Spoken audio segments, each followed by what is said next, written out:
have you with us. The finale marks the accumulation of months of hard work, research, and dedication where the best of the best compete to be recognized for their innovative approach in design and architecture.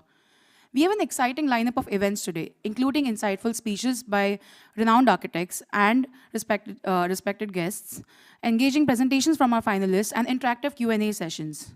So, without further ado, we can, and also, we this year have instituted a special award as a special recognition award, where we would request our regional jury members and the keynote speakers and chief guests to also judge the presentations. There's an evaluation sheet kept in the folder in front of you. So, we request you to please mark your evaluation in that, and the award will be presented accordingly. Without further ado, I would like to begin the event. I would like to invite Mr. Shailesh Ranjan, business head and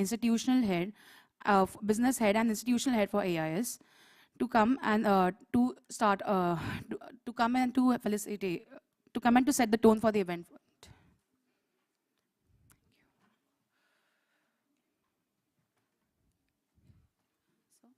Thank you.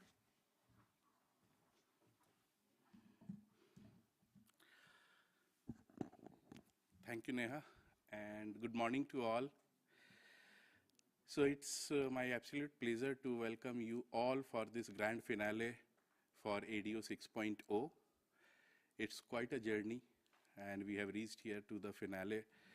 And this was not being possible without the effort of all of you, the support what you provided, and all the teams who has shown the excitement, who has shown the enthusiasm. So this year we have taken you can say it is a challenging, because it is unique theme, but it is a thought-provoking theme what we have taken for this year, Design Olympiad, which is India's first energy museum. So the purpose of taking this as the theme for us was, we are talking about sustainability, we are talking about designing a building which is sustainable, which is to stay for long, which is towards the net zero, but we should also see the heritage of the energy. And that is where this overall challenge or the theme comes into the picture, that we should see not only the history, but we should also see the future, where the energy trend is going. We started with coal, we started with a lot of other energy sources. Today we are talking about renewable energy. Today we are talking about the product which can generate the electricity, which we discussed, something we discussed yesterday also. And how we are showcasing that, because it should be showcased to the mass so that it becomes popular. And that was the thought behind putting this as the theme, and the kind of entries what we have got. It was amazing, and most of them who are the finalists, we will be seeing that today. And I welcome all the jury members, regional jury members, who has shaped all those presentations and put the best for the finale. I welcome the national jury members whose critical analysis as well as the thought-provoking guidance is going to help each one of you along with us to think about what is the right approach, what we should be doing. The colleges, the principal of the colleges, faculty members who have motivated the team to participate in this event, and they have actually worked with our organizing committee for the year-long activity. The students, most important part of this, all the students who has put their effort, their mind, who has put their thoughts on the paper, and I'm sure that we are going to see a lot of amazing presentations today. We are going to have a lot of exchange of the thoughts. And today in this room, we are going to witness the present bright minds in the form of all the jury members and all the future bright minds in the form of our students. So please utilize this time to gain a lot of knowledge, enjoy it, Thank you so much. And with this, I open the finale of ADO 6.0. Thank you.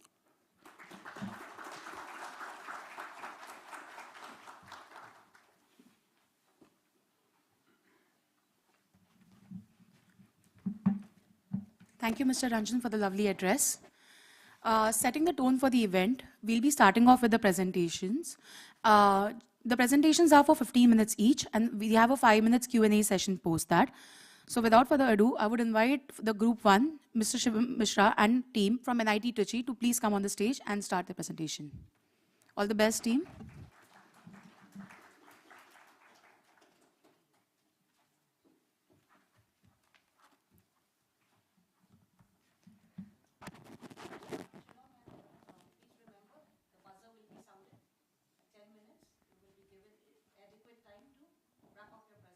All right, ma'am. Renewable energy in architecture is crucial for creating sustainable and energy-efficient buildings. By integrating elements like solar panels, wind turbines, and geothermal systems, we can lower our carbon footprints, benefiting not just us, but our nation as a whole.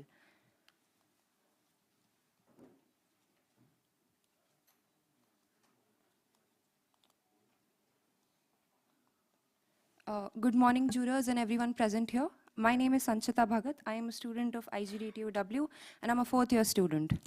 And I am Shivam Mishra from NIT Trichy, and I am also fourth-year student. Our project Uljayan derived from two words, Ulja meaning energy and Jayan meaning movement. A sustainable energy-efficient development that embraces renewable energy, a climate-responsive design, and urban integration strategies.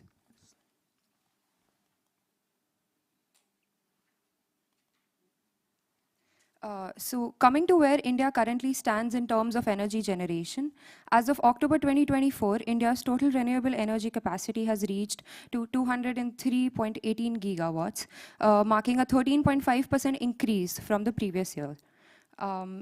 India's energy mix consists of solar power at 92.12 gigawatts, wind power at 47.72 gigawatts, hydropower, bioenergy, and nuclear energy. Our nation is currently rapidly progressing towards its 2030 goal of achieving 500 gigawatts from non-fossil fuel sources.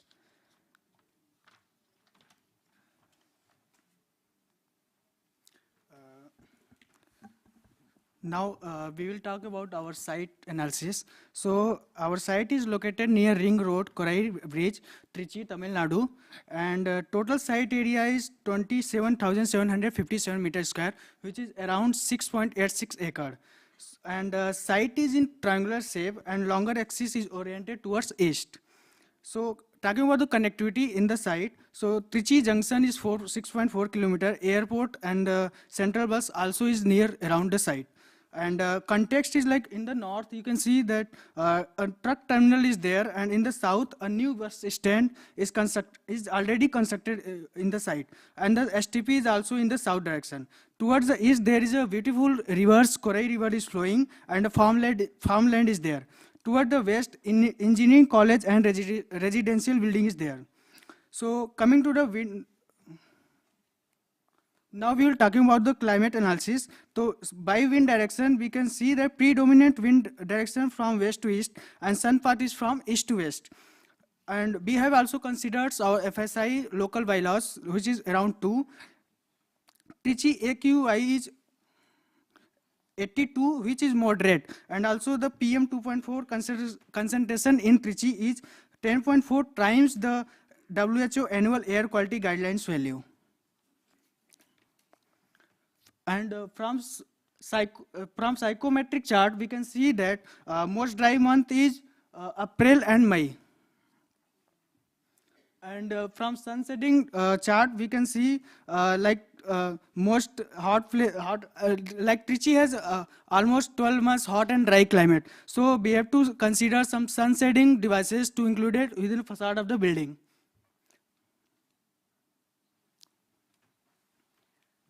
Coming to the SWOT analysis, the site is strategically located along the National Highway 38, ensuring high footfall and a smooth traffic movement. Proximity to residential sectors encourages commercial growth. However, challenges like potential flooding from the Korai River and an STP near the site poses a potential threat. So while developing the project, we wanted to keep in mind certain elements that would guide our design process.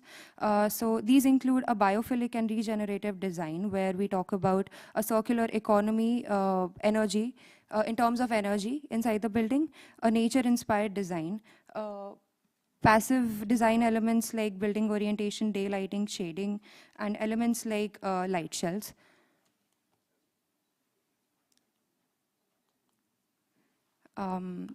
A design harmonious to the site and nature, energy harvesting facades and double skin facades.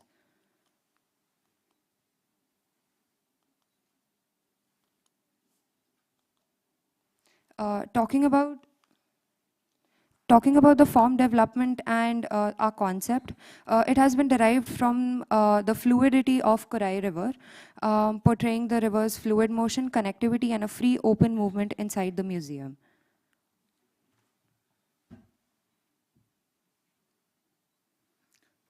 Now we will discuss how we have incorporated our ideas into our design through site plan.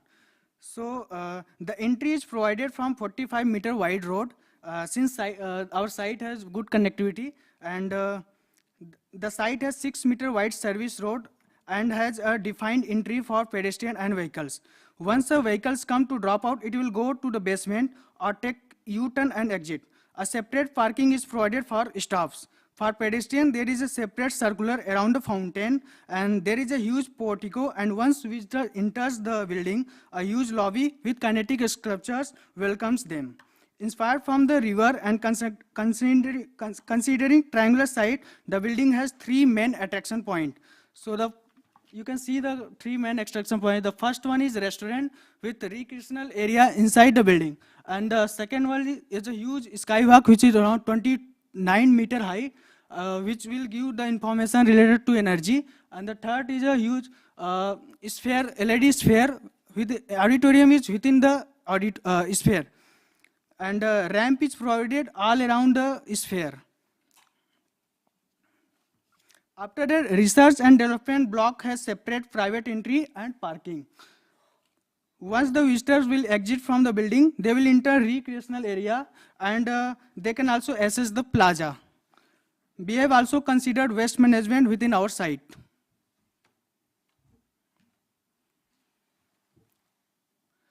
This is our basement plan, and you can see like we have accommodated 209 cars within the basement, and this is the area statement we consider for different spaces.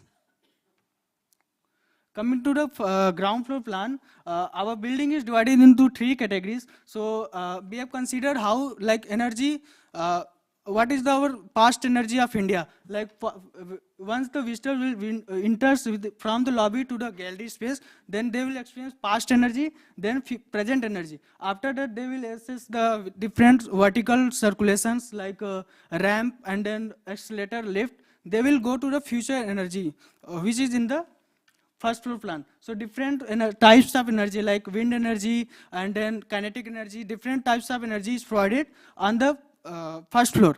And there is a like restricted area which is research and development area. So once if the research and development teams will develop something, the exhibitions will be there. Visitors can also see that, but they can't go inside the restricted area.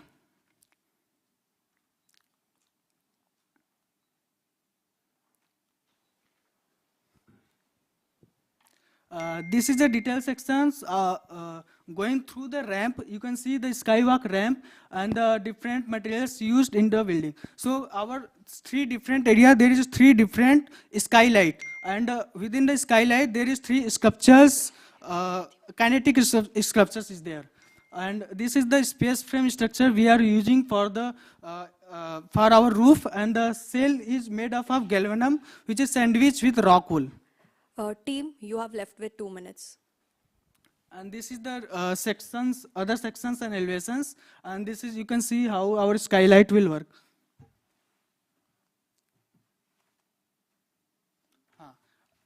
The since the Trichy has a very hot climate, so we have considered toward the south direction the heat will be most. So towards south direction we have used our kinetic facade, and which is made from like ATFE panels. The movement will done with ATFE panels will be there, and so we have used like hexagonals, and we have created different iterations, and then after that it will open and close according to the sunlight. So talking about the ETFE panels, we have provided these panels within like the framing of the parametric facades along with the hexagonal panels. Their properties being weight of the ETFE panel is 1% of the glass, and it allows 95% light transmission along with having self-cleaning properties. The strategies that we have implemented in our design include green rooftops, an air purification tower, rainwater harvesting system, solar-powered parking,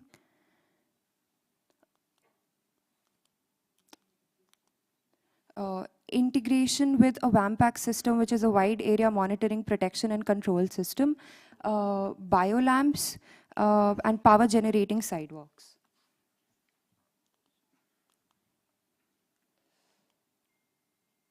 To make the overall project a little more sustainable and energy efficient, we wanted to include construction management techniques, which include wheel washing systems, topsoil preservation system, water sprinklers, waste segregation techniques.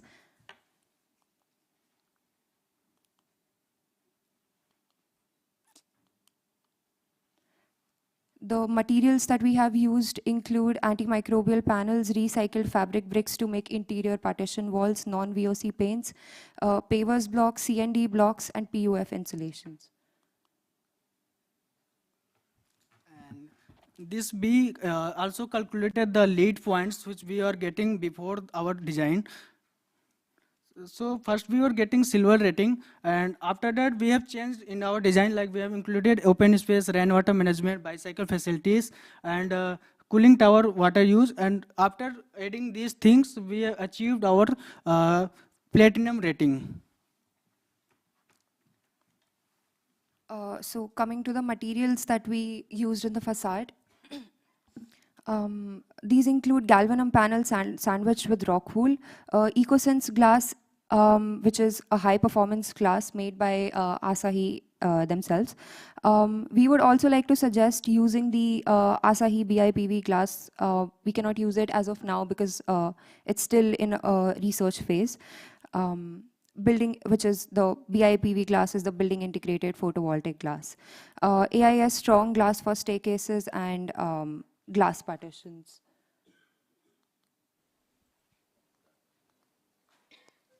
So this is a detail of the materials. Coming to the landscaping, landscaping includes indigenous plants like guava trees, banyan trees, mango trees, neem trees, etc. And we have also used elements like light wells and xeriscaping techniques. Team, you are completed with 10 minutes. Please hurry up. Yes, ma'am. Just the walkthrough and the renders are left. So these are the renders for the museum.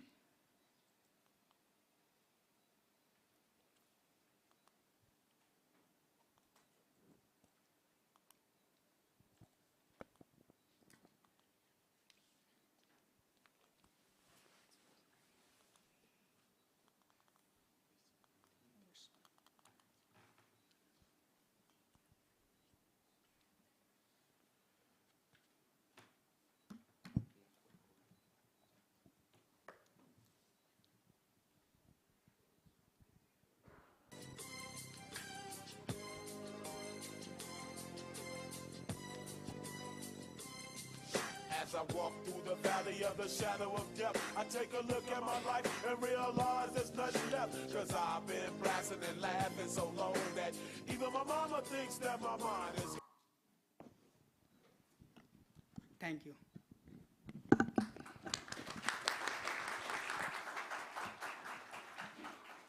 Thank you, team, for the presentation. We'll now open the ground for the Q&A session. Neha, sorry, just before the question, just to clarify, it was 15 minutes plus 5 minutes, so they were bang on time, so they were not delayed. So just to clarify, so sorry for this confusion.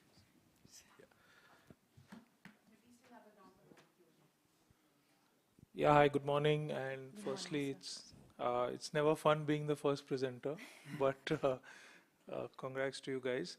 So I would like to know, you had all the freedom in the world to select your site, and considering it's energy museum and all of that, how did you find this site?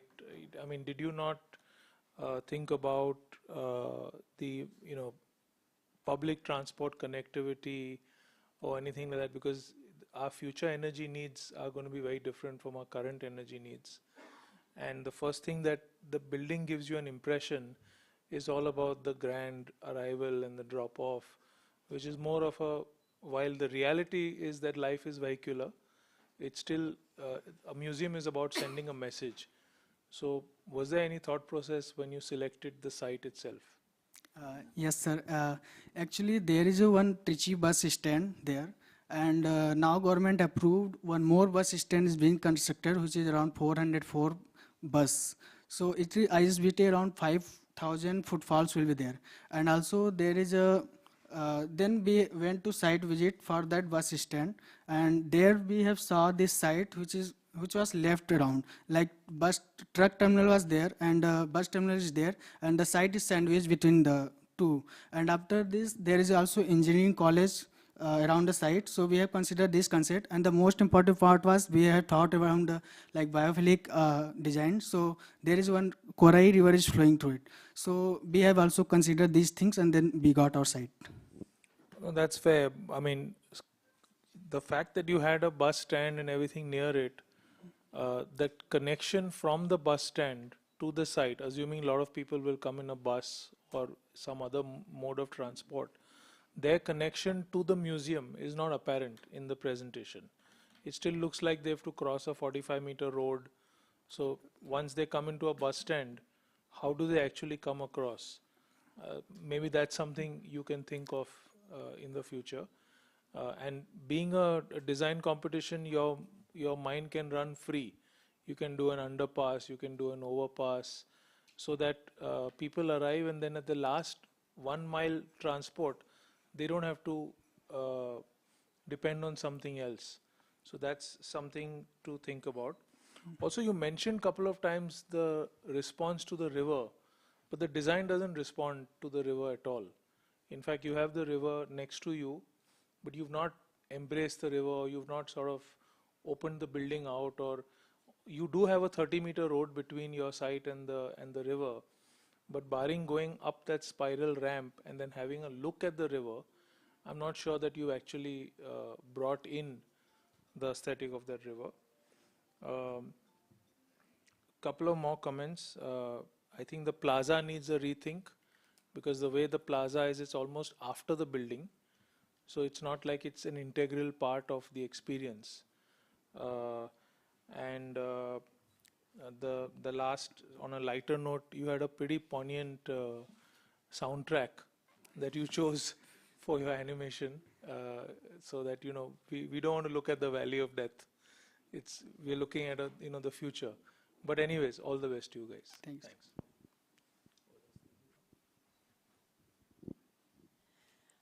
Hi, congrats. I think a lot of my points are very similar to what Carl said. I also felt that a plaza needs to be an integral part of your building, and that wasn't happening. I mean, I had almost expected the plaza building to open into the plaza to look into the river, and exploit that entire side of the site. So I thought that was missing, and I felt the building was extremely introverted. So yes, museums at some point need to be introverted, but some of the public spaces, like when you're talking of the restaurant and those areas, they could have interacted with the external views. Any reason why you chose to make everything introverted?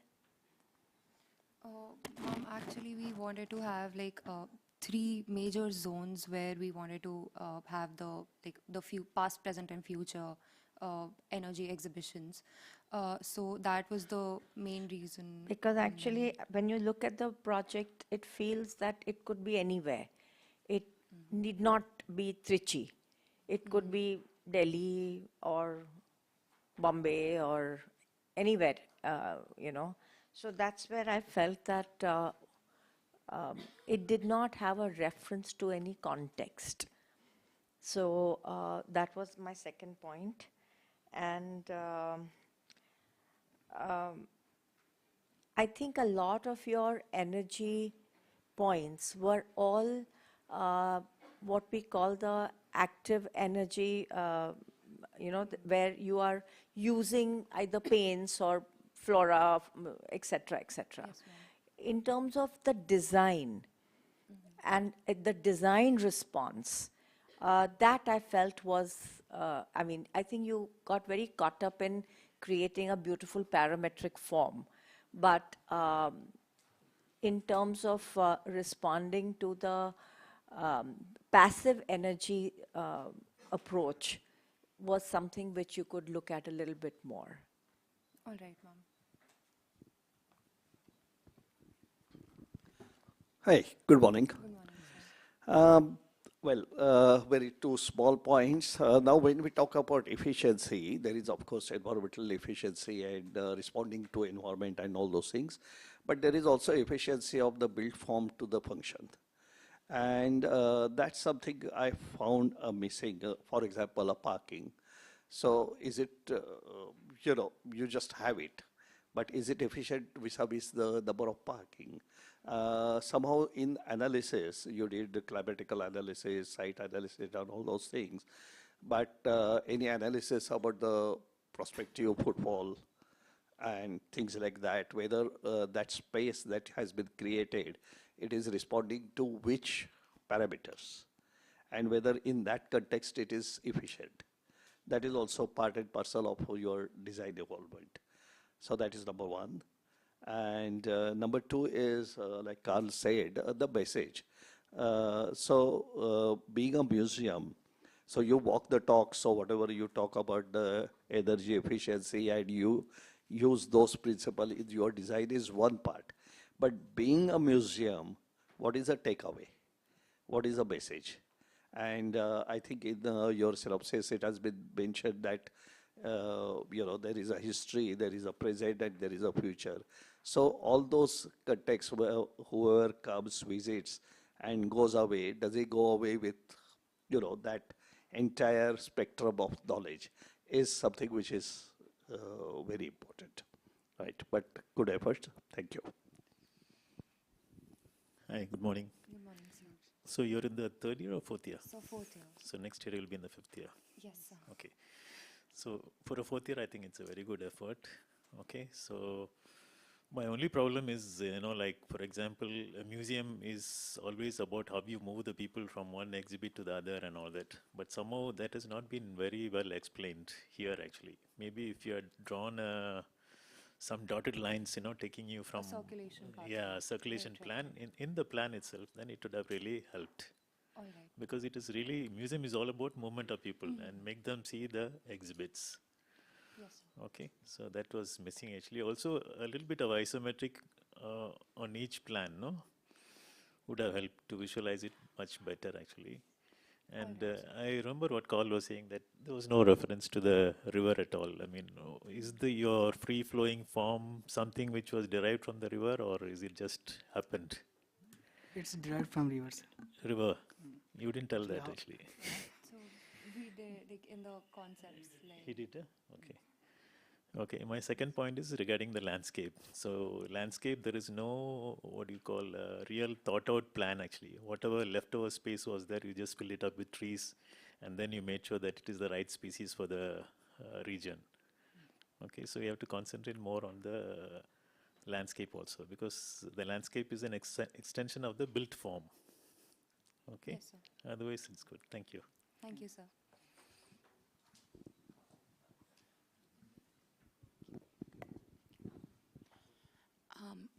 Professor Rajan Raval, would you please also want to add on to the Q&A session?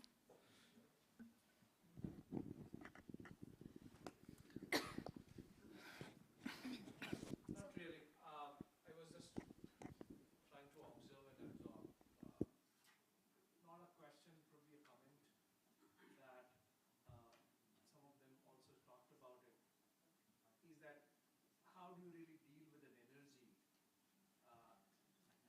a museum? And probably we'll talk a little bit more about that. Something which is absolutely kinetic. How do you freeze that into something called architecture? Is probably the thing which you might want to look at.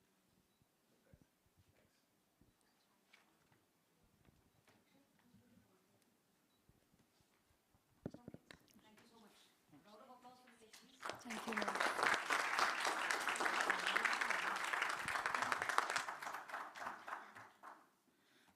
Thank you, Team 1, for the lovely presentation, and thank you to the jury for the insightful Q&A. Next, I would like to invite architect Karl Wadia to take the stage. It's a privilege to welcome architect Karl Wadia, design principal at Architect Hafiz Contractor, AHC, who has been shaping India's architectural landscape since 1999. A Columbia University alumnus, he leads the Karl Group at AHC, driving transformative projects across master planning, residential and commercial sectors. With iconic landmarks like Minerva, India's tallest building 2024, ICC Towers Mumbai, and BITS Pilani expansions, his award-winning sustainable designs continue to redefine urban skylines. I would like Sir to come and speak a few words on the stage. A round of applause for architect Wadia, please.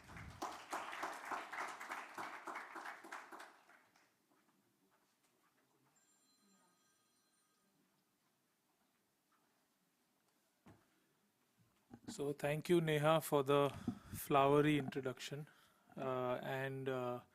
First and foremost, I want to thank the Asahi Group for persisting with this competition.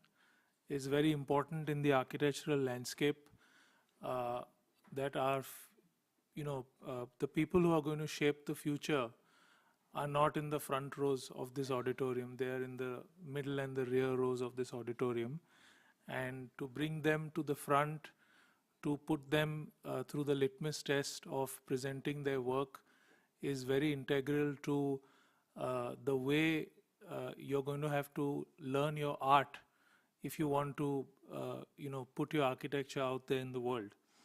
So with this, I want to first thank Asahi and the team, because they do this every year. They do it diligently, and they go through a truly consultative process with the jury as to what should be the topic. As soon as this event is over, within 3 weeks they'll call again and start talking about next year, and that's what makes competitions grow from strength to strength. Why participate for a student? That's the next question. And I say this, I sort of say this every year that I come up on the dais, and I'm going to repeat exactly the same thing because the audience is different. Every year there's a new set of students. You have to participate, you have to learn to fall, make mistakes, sort of be okay with third prize, second prize, because ultimately that's what's going to shape your character, and that's what's going to shape your resilience to survive in the field of architecture and the building industry. And all of you students are blessed to be learning a field of architecture where maybe 30% of students will practice architecture, 20% will get into something else, somebody will go into product design. The field is so vast. So being there, doing design competitions is basically, it's like, being in your best dress for a wedding or for whatever. So it's very important to participate in architectural competitions, and I congratulate you all for doing that. Third thing I would like to say is this topic of energy museum. So when we started discussing last year what would be next year's topic, there were a lot of flying ideas, and usually it starts with something about glass. And this notion of the energy museum came up because while some facts and figures were put out about how India's renewable energy has gone up by 10% and 20%. The fact remains that in the next 20-25 years, we are going to have to consume something like 400% energy as we're consuming today in order to become a developed nation. So when our consumption increases 400%, will our renewable also increase at that pace? So when you see a figure like the renewable has gone up by 20%, it is the 20% of a very small base. It's not gone up percentage-wise of your overall demand. And that's the reason designing, designing sensibly, like the gentleman talked about, efficiency, designing frugally is going to be your burden. Fortunately or unfortunately, we studied architecture and we came into a practice when it was all about design flair, it was about meaning, it was about, many different narratives that drove architectural design. But you're coming into the fraternity at a time when you will be answerable for every move that you do. Luckily, we've skipped that generation. We are answerable now, but you're going to be answerable from day one. So everything you're going to do, you're going to have to justify and re-justify and reanalyze. So designing is only one part of the journey. Study, case study, getting your data together is a second part, and then actually getting it built is the third part. And with all of this, I wish all the teams fantastic success. Every person that leaves this room today is a winner. First, second, third really doesn't matter because it's all in the eyes of the beholder. You're a winner because you made the effort, you showed up, and whatever you have today, you're coming on this dais and you're presenting it, whether it's in its best shape or not in its best shape. So for that, congratulations to you all. Thank you. So, just a moment. I would like to invite Mr. Vikram Khanna to felicitate architect Karl Wadia with a token of our appreciation. A round of applause for our guests.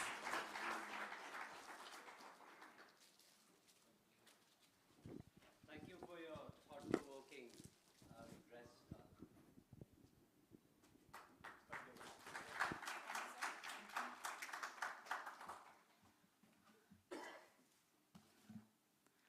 That was quite a lovely address, sir. Now I would like to invite Group 2, Mohit Panwar from IPS Academy, Indore. Team, you can take the stage, please. All the best.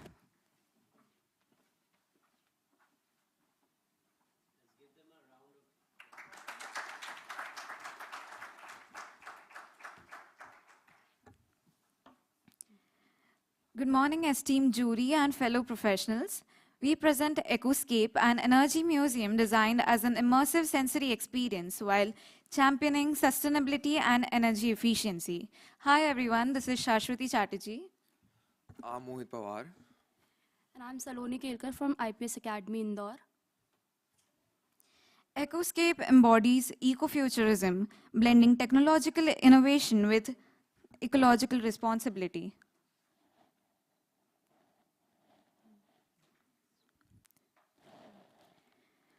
The project references architectural philosophies of visionary architects like Sanjay Mohe, emphasizing deep engagement with materiality, light, and nature. This project integrates sensory architecture, where design elements cater to olfactory, auditory, tactile, and visual experience, shaping an interactive and energy-conscious environment. Inspired by kinematics, the study of visible sound vibrations, our design translates sonic frequencies into architectural forms, enriching the visual subset of sensory architecture. Tactile aspects are explored through diverse materials, textural variations, and landscaping with green spaces and water bodies.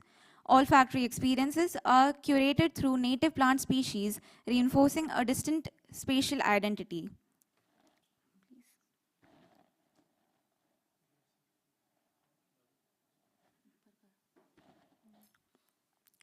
Situated near Hebble Lake, Bangalore, the site offers an expansive natural vista amplified through a skywalk, positioning that enhances the visitor experience. The adjacent flyover, with 5 entanglements and Hebble railway station, ensures high accessibility, supporting the museum's public engagement potential. The presence of an existing natural ecosystem was a key determinant in selecting the site, ensuring minimal ecological disruption by retaining healthy trees and integrating coconut plantations into the site.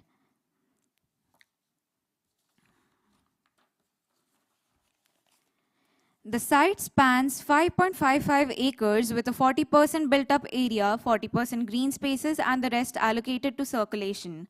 Vehicular circulation is restricted to the periphery, ensuring a pedestrian-friendly core. The exhibition courtyard and sculpture plaza function as contemplative public spaces, engaging visitors through an interactive landscape featuring QR-coded plant profiles.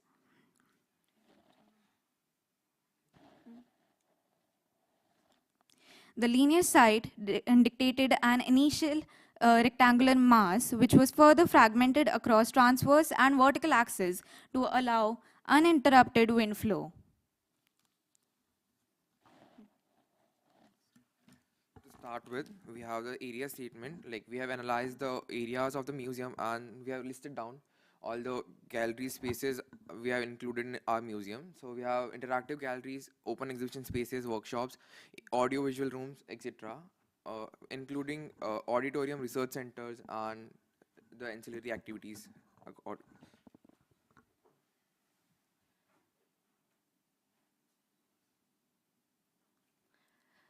So for the bylaws, we had referred many standards and codes.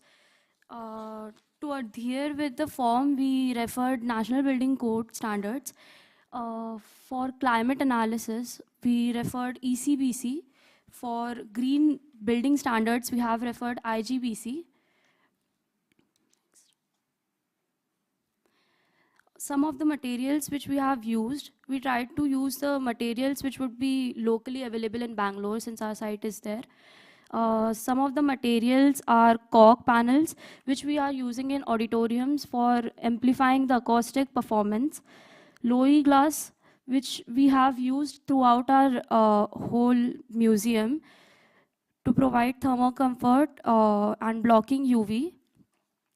Then we have bamboo, which we have used in kiosks to provide rapid renewability, and other materials which we have used in throughout our site are reclaimed wood, recycled steel, and fly ash bricks, which lower embodied energy.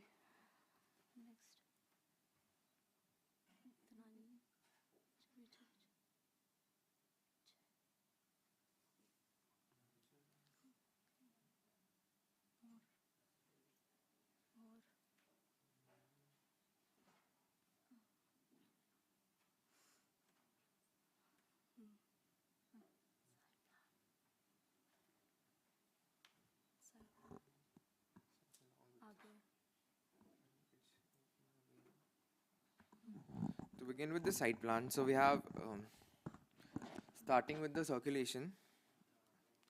So we have the main entry here, which has 4 main points. Like, we have front parking, which is for two-wheeler here, and this is solar shaded parking for four-wheelers. And we have a drop-off here, like in case of taxis or paid vehiculars, we have a drop-off here. And for people who wish to go into basement parking, they can go directly to the ramp and park in the basement itself. Then we have also given a peripheral entry for services like fire exits and something like that. So we have this rooms here for entries and for electrical utilities and fire utilities here. Then we have this courtyards and central oasis. This we have called an oasis. This is a seamless pool, which is basically a rainwater harvesting system, which act as a seamless pool and infinite pool type thing. Also, this also enhances the microclimate of the site itself. Then we have another OAT. We have a OAT placed over here, and we have a sculpture court here.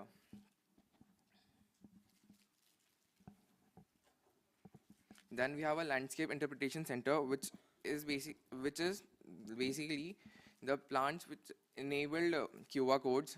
When we scan the QR codes, it allowed the patrons to know the species even better.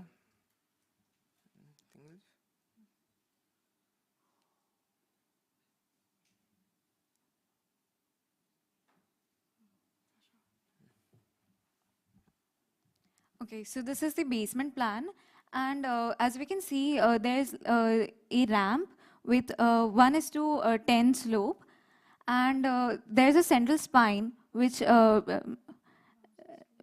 allows the patrons to park their four-wheelers accordingly, and we have placed a water treatment plant which is exactly close to the oasis that's on the site, and there's the basement lift lobby.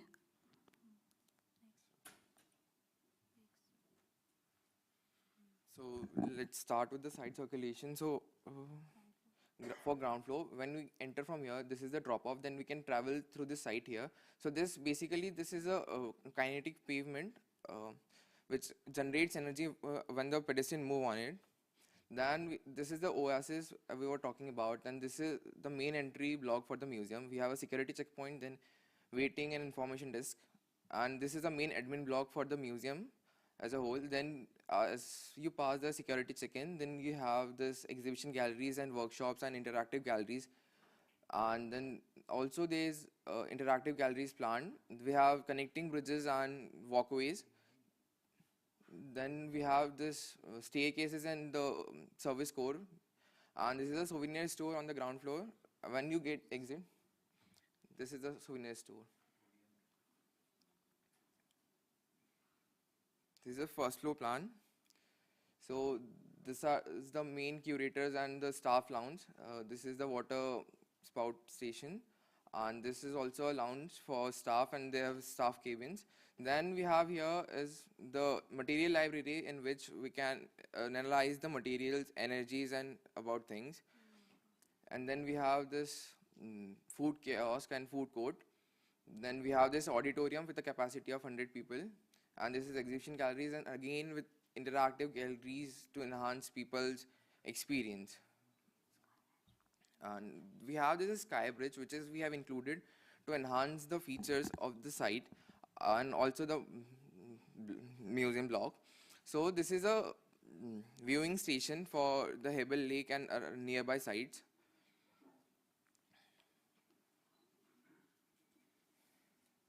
So second floor plan, this is the audio-visual room, and this is the VR zone.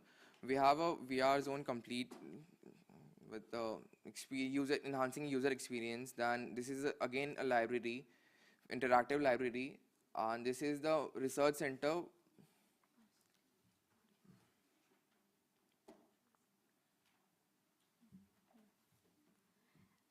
So these are some of the elevations which we have acquired through the model we made.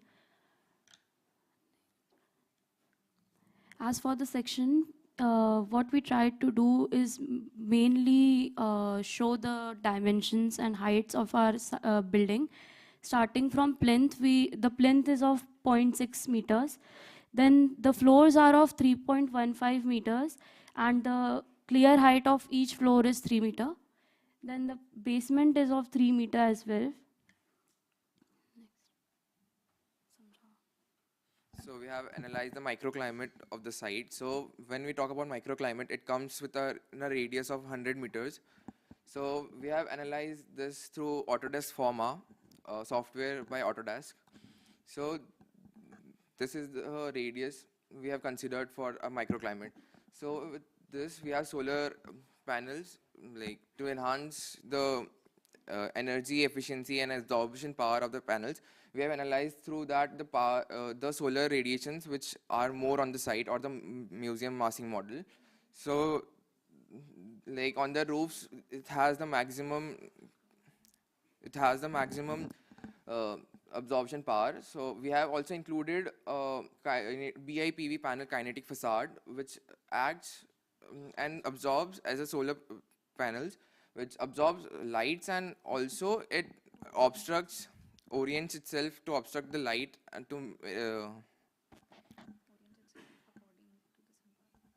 orients itself to the sun path.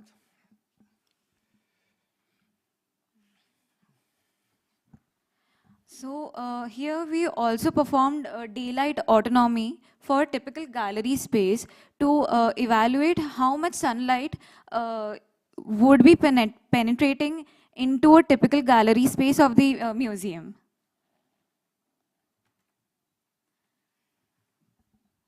Now we have tried to highlight some of the spaces which we wanted to tell more about, starting with interactive gallery. While we were designing the interactive gallery, we were going for a futuristic world kind of a theme. So for the gallery, the panels which we have given and the doors which we have given, when you pass through the doors or through the whole gallery in itself, it acts as a transitional space. We have used LED glass screens for the walls. Team, you have 2 minutes left. Yes. In the research center, we have used foldable panels, which we will be using as screens.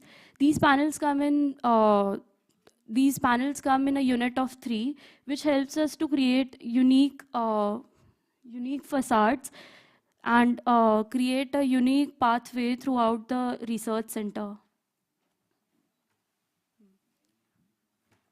This is the library and VR zone. So we have also provided a VR zone which is very flexible, and it creates awareness for the patrons regarding why energy efficiency and sustainability is important. Because as architects, we learn through the process, but for commoners or common patrons, general patrons, this is a very, I would say, new experience. And there's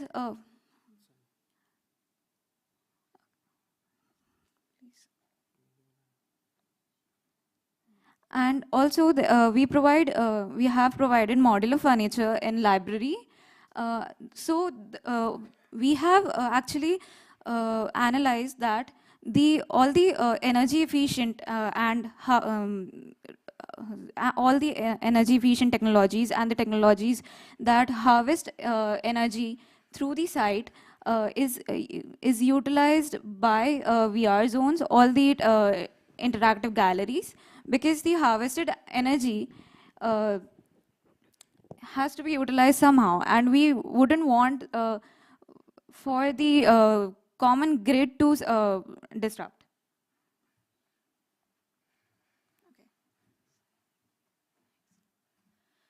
We had made a massing model of our museum to understand its circulations, and then we have some views of the museum as well.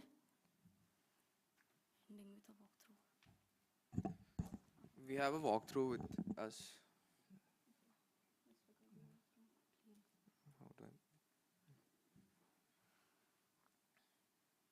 This is the Oasis. This is the sculpture court and OAT with the sky bridges and viewing ports. We have this fire tanks for fire safety utilities and electrical utilities areas. Thank you.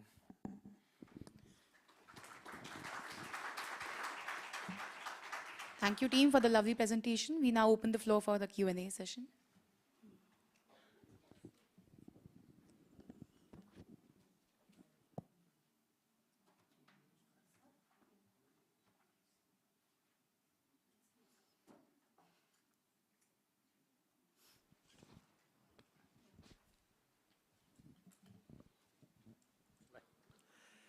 Hi, good morning.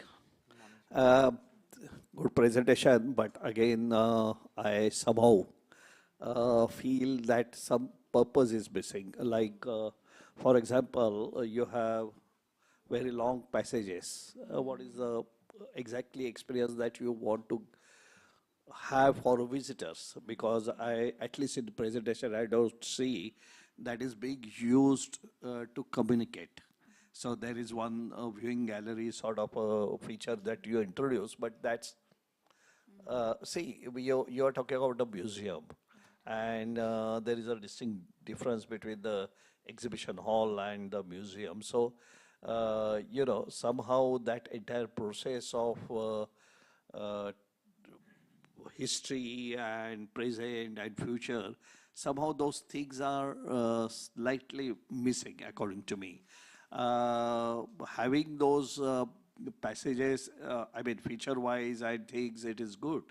But again, what was the purpose behind it, and what is exactly message that you want to communicate by introducing it? Okay, so there's like a very significant feature of the site is that there's a Hebel Lake right in front of the site. So we tried to create, like in response to the lake, we tried to create a viewing experience for the patrons to have a look at, or have a view at towards the lake. But by definition, passage is where you have a movement, and you really don't, I mean, you indirectly does appreciate, but it is not a viewing gallery. So passage versus viewing point is a two different things. So that's the missing point, I think. Just give a thought about it. Congrats. I think your creating those two courtyards was a nice approach. But again, my question also comes back to this, that you have this very glassy viewing galleries, which are just extremely long and with nothing happening there. There is no pause point or anything. So that I felt was something which did not fit in. Also, you know, you talked about a lot of materials in the beginning, but your design is not sort of as a building, as architecture, is not exactly reflecting any of that. They seem to be two disconnected sort of approaches, your design versus your material that you talked about. And I also feel that when you're doing a competition, I think you had developed the program yourself. So I think there was too much into the interior that probably missing the point of the larger architecture, the USP. So maybe there you could probably give a little bit more emphasis to your building and your design approach rather than getting into interior details, you know, because they become a little inconsequential with respect to the larger USP of the project. Thanks. So, firstly, you have made a successful attempt at pitching a narrative. Any museum building, the first thing that one has to put together is a narrative as to what the building wants to talk about. So it appears that you've done a little bit of research on the flexi galleries, and then at the exit point you have a memorabilia store, etc. So that is clear from the design that you've done a little bit of digging. But some things I want to say, see, museums by virtue of their space creation are not fixed design elements. Barring the maybe auditorium and one or two other things, every 3 to 4 years the exhibit completely changes, especially in the subject matter that you're in, which is energy. What is relevant today won't be relevant in 3 years. So I agree with Sonali that really speaking, all the spaces need to be flexible, because somebody or the other will keep coming and putting something new up. And second thing is, you know, having been in the museum space for a bit now, I can say that it's almost impossible to make a museum function with natural light, because today's generation, or the people we want to visit the museum, they're going to understand everything digitally. And for digital screens, VR, and all of those things to work with the changing color temperature of natural light is two things which don't coexist together. So in any museum, there are spaces where you choose where you're going to have natural light, which is your public space and all of that. And then your exhibition space, the word is not nice, but pretty much they need to function as black boxes. So that like this room, for example, imagine this room with natural light, it just won't work. So that's also something I notice everywhere. You've flooded the space with natural light, which means that by sunset, your museum will be dead. Because, when you put somebody in an immersive space, you need to make sure that they are not tuned to what's happening outside. They need to be in for as long as you can possibly keep them in. So that's another thing to think about. Otherwise, I agree with all the other panelists that the architecture and the expression was left a little bit wanting. And probably if you had more time, you could have done more. Thanks.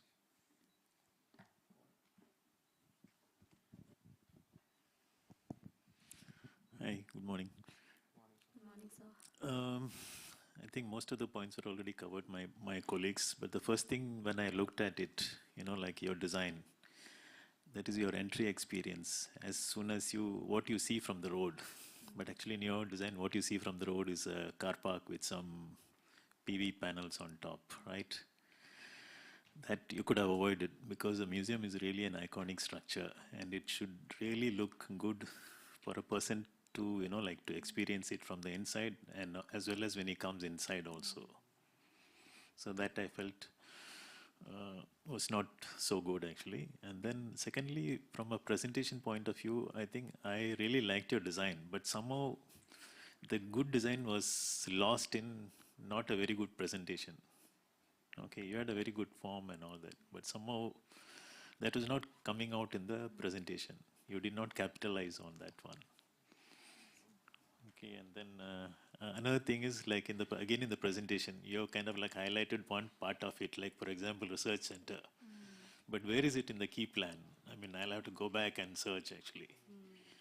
Whereas when you start presenting to clients and all that, they don't have the patience. So it should be there in one sheet, all the information should be there.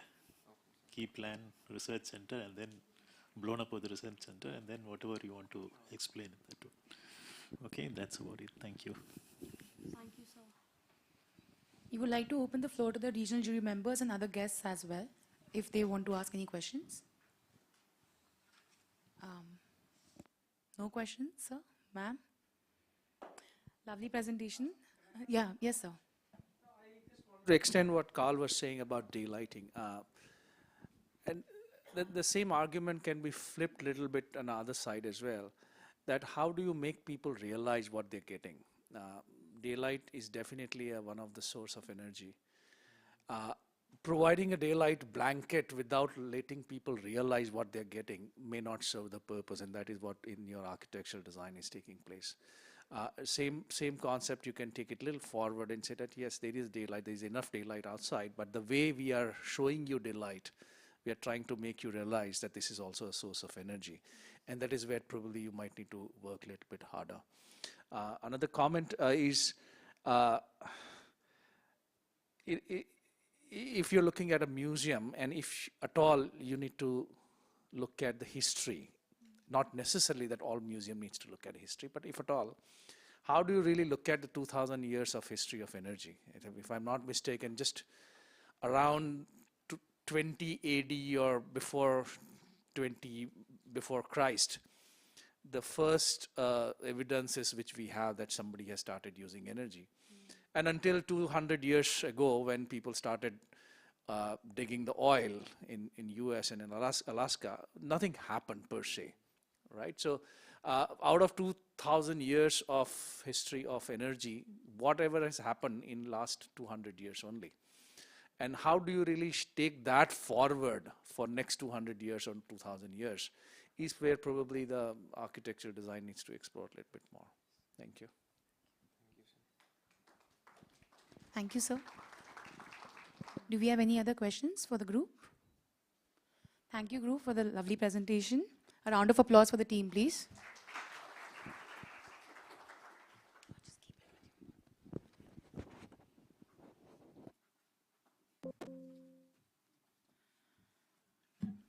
Now, I would like to invite our esteemed North Zone jury members, Architect Gaurav Varmani and Architect Sangeet Sharma, sir, for to join us on the stage, please. I also request Mr. Sanjeev Agarwal to come and felicitate our judges, our jury members. A round of applause for sirs.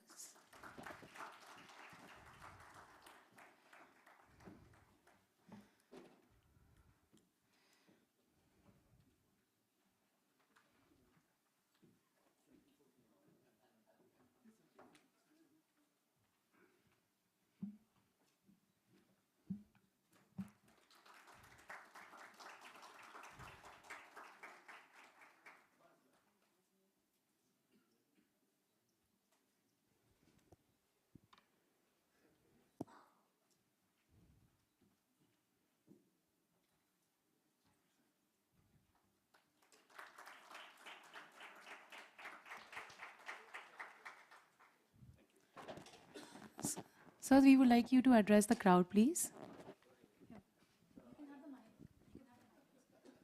I think he's better at addressing here. Sir? Please.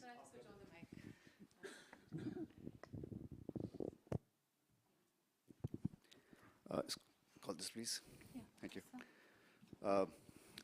Always a pleasure to be part of ADO, and I think it's been years now, and each time we see the improvements, the upgrading of the design which is coming because of the eminent remarks and points by the eminent juries.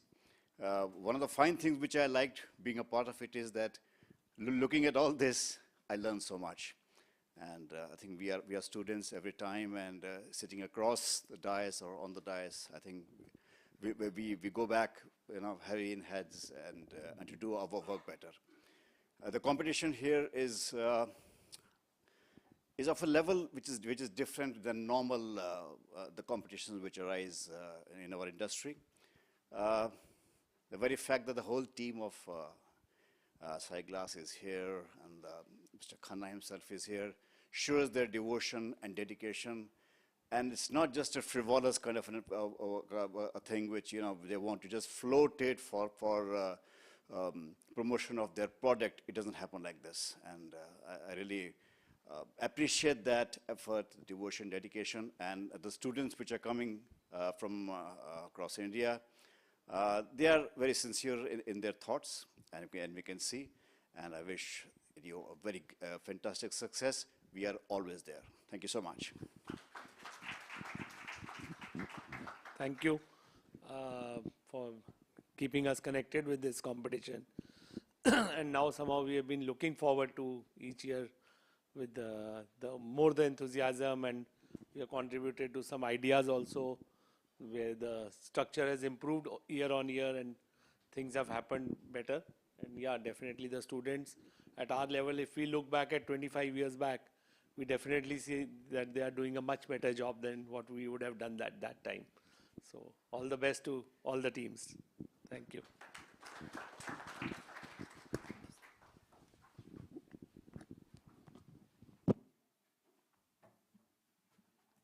Thank you, sirs, for the lovely address and the words of encouragement for our teams.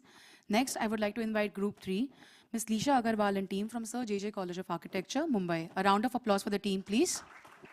All the best, team.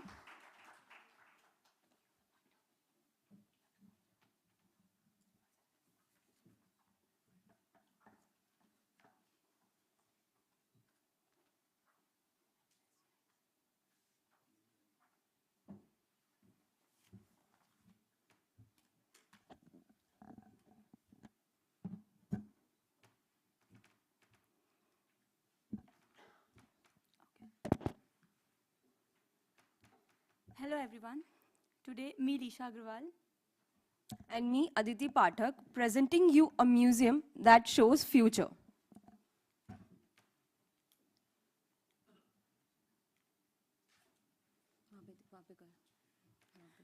But what do we see in our future? We are completely relying on electricity for our daily activities, which is going to maximize.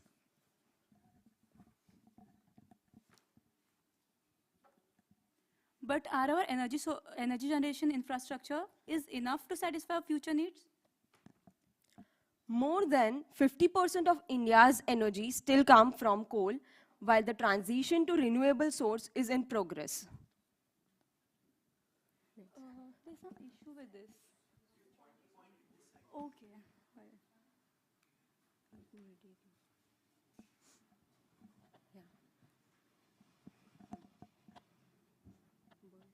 Achieving net zero emissions by 2070 and generating 500 gigawatts of renewable energy by 2030.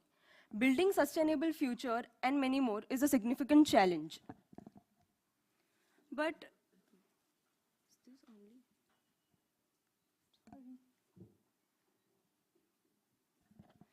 is this the only concern for the people in power to take care of each and every individual energy requirements? I'm sorry, there is some issue. Can we just restart the presentation? No, it's okay. No, there is issue in slides movement. Yeah. क्यों कर रहे हैं ऐसे? This one, right? Okay. Sorry for this, we'll just restart the whole presentation. Hello everyone, good afternoon. Me, Lisha Agrawal. And me, Aditi Pathak, presenting you a future that shows. But what do we see in our future? We are completely relying on electricity for our daily activities, which is going to maximize.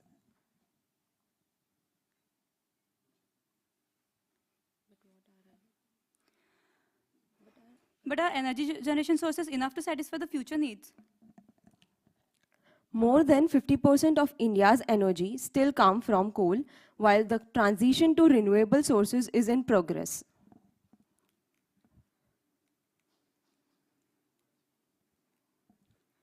Achieving net zero emissions by 2070 and generating 500 gigawatts of renewable energy by 2030, building sustainable future and many more is a significant challenge. But is this the only concern for the people in power to take care of our energy and each and every individual's energy requirement? Despite advancements, many regions still struggle with electricity access, while urban areas consume energy indiscriminately. We Indians famous to do jugards. So isn't it time for individuals to take the responsibility of their own energy needs? We cannot ignore the reality unfolding on a macro scale. Instead, we must acknowledge it while questioning its causes. Rather than passively accepting harmful situations as part of life, we should actively seek ways to mitigate their impacts. Every micro-level improvement will affect the macro part of the universe. But is books and internet alone inspire action? We need something experimental to drive this change. Here comes the role of our museum. Introducing Urja Anubhav, an interactive museum where visitors experience energy in motion, making sustainability a part of everyday's life. So a site hunt ended in Jaipur, Rajasthan, with a site area of 7.56 acres. Jaipur is an ideal site for our energy museum. But why Jaipur? It resembles Indians' rich culture, heritage, which attracts tourism. Jaipur has high proximity to renewable energy generation projects in India, like Bhadla Solar Park is located nearby and many more. Additionally, our site is strategically located in the heart of the city next to the Albert Museum, ensuring maximum footfall and visitors' engagement. It isn't moving to the previous. Okay. Back. Additionally, our site is Jaipur faces extreme temperatures with rise of 48 degrees, and in winters it drops to 0 to 16 degrees. The wind flows from northeast to southwest. The ideology of Panch Mahabhut, the 5 great elements from the foundation of Urja Anubhav, symbolizing energy creation and transformation, Agni as fire, Jal as water, and Vayu as air, represents the core energies driving the energy museum, where Prithvi is earth and Akash is sky, embodies structural stability, material innovation, and futuristic vision. These elements involve into the concept of trikon, shaping the museum's form and essence. So the zoning of the site begins with the diagonal grid patterns, which later on involves into the interconnected pathways. These pathways form nodes, each defining a unique functional space. The entrance plaza, the central node, the energy museums, the amphitheater, way to cafeteria, and research labs. This later on defines the building formation as well as the circulations. Starting it from the entry pavilion, moving towards the pyramid, later on with the museum, coming to exhibition and cafeteria, amphitheater, and research labs. The site is divided this way and leads to the final master plan. The buildings have gained their individual forms, functioning on the basis of energy they attract or generate. The pyramid depicts history of attracting energies, free wind movement, heliotropic movement of solar panels, and covered water flow. These forms are binded together by locally available materials and construction techniques.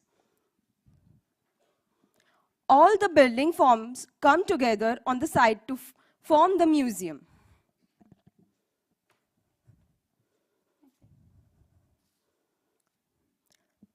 So talking about the experience begins at the entry pavilion where visitors are greeted, ticketing is processed, and they receive a brief introduction to the museum's theme. From there, they move towards the pyramid, which takes them through the history of the India's energy infrastructure evolution. Next, the visitor explores the solar, wind, and hydro energy generation through natural processes there. Following this, the journey continues to the workshop and cafeteria zone, a space for collaboration, interaction, and engagement. The amphitheater, which serves as a cultural hub reflecting the rich heritage of Jaipur. The theater hosts activities and performance that highlights the region's cultural identity. In addition, the shops within the space emphasize suitable and locally sourced materials, offering a unique glimpse into Jaipur's vibrant market culture. I tried, actually it's not happening. Okay, yeah. I can just go through it again. No, it's just not happening.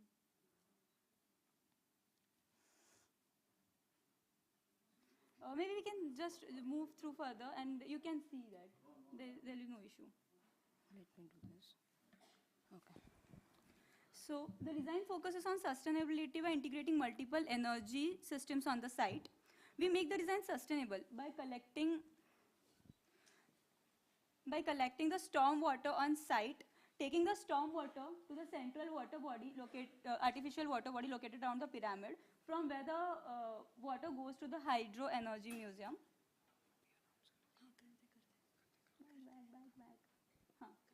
From where the water goes to the hydro energy museum,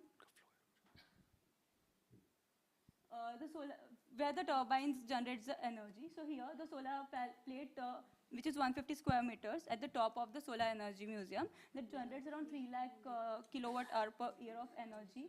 The solar plate located on cafeteria generates around 1.5 lakh kilowatt hour per year of energy. The turbines on the Wind Energy Museum generates around 32,850 kilowatt hour per year of energy, and the Hydro Energy Museum generates around 23,544 kilowatt hour per year of energy. So this all of the energy generation comes to the battery room where it is stored, and from where it is distributed to all over the building structures around. Here, the public toilet we have placed on site. Also, the waste we have generated through it gets to the biogas plant, from where it goes to the gas gets generated, which is used in kitchens of the cafeteria. The sections you see here shows you takes you to the journey of the museum. Like you see the forms of the structure. We start with the entry pyramid, the entry pavilion, then you see the pyramid and cafeteria. The water energy museum, the solar energy museum, the battery room, the tensile, the overall building structure.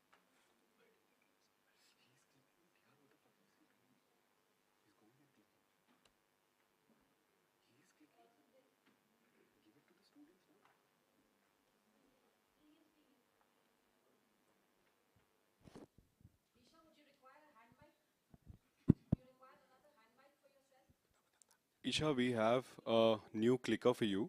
We have a new clicker for you. Can you just try that once? Okay, thank you.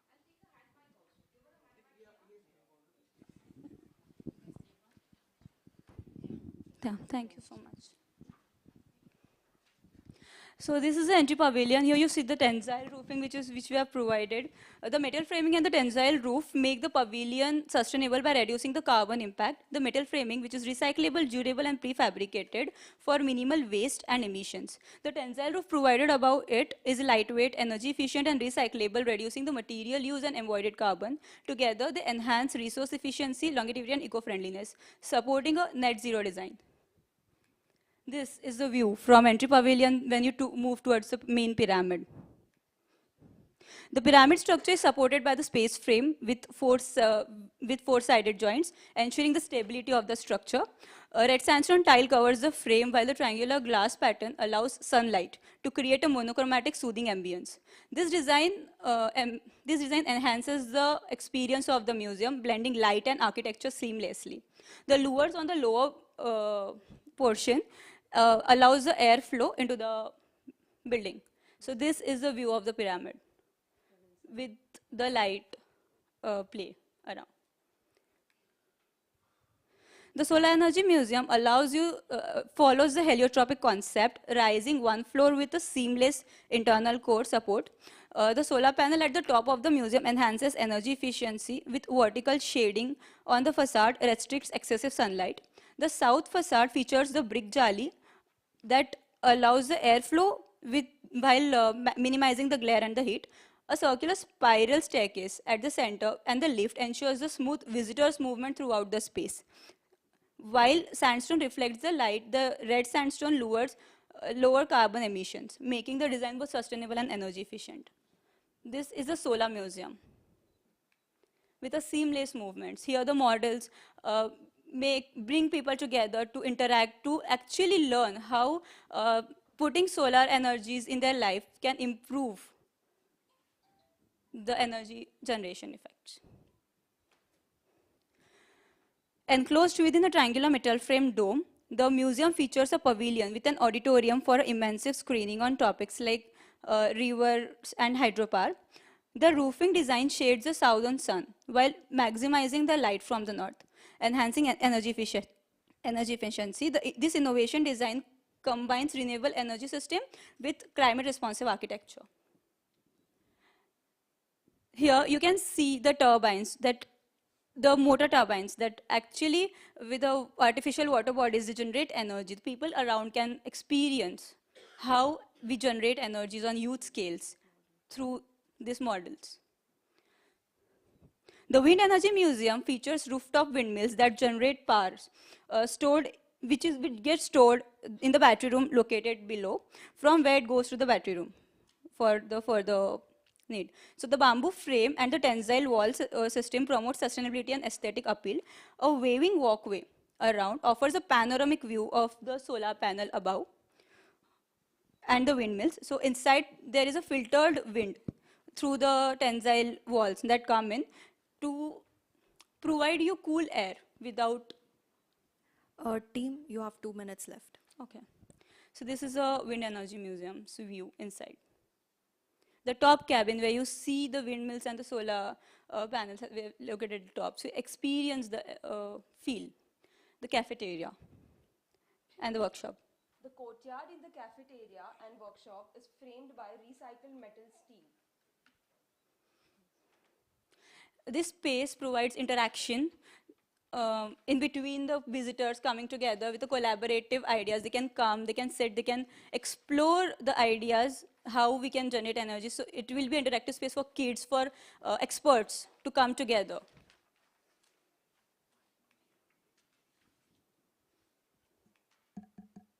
The amphitheater space. So the section shows how we have put the shops under the amphitheater. This is the amphitheater view. So the amphitheater is a public space, open public space, where kids learn how just the movement, public movement can maximize the energy generation. The small activities that we can incorporate in our day-to-day life, and we can generate energy for our own. So these are small activities where we involve the visitors together. The pavement generating energy when you're walking in front of the shops. This is a shop view that emphasizes the market as well. The energy generation through motion in front. So the material for the building. We selected vernacular materials for the building design like red sandstone, Kota stone, white mosaic, tensile roofing, etc., as they are durable, sustainable, and energy efficient. The construction detail is having the binded bamboo cross sections, which is creating a breathable facade and enhancing ventilation while providing shades. In Solar Museum, there is a core staircase lane, which is later on developed with the vertical shading elements, which will provide shading. And the pyramid is a space frame structure, incorporating air exchange through louvers and lights.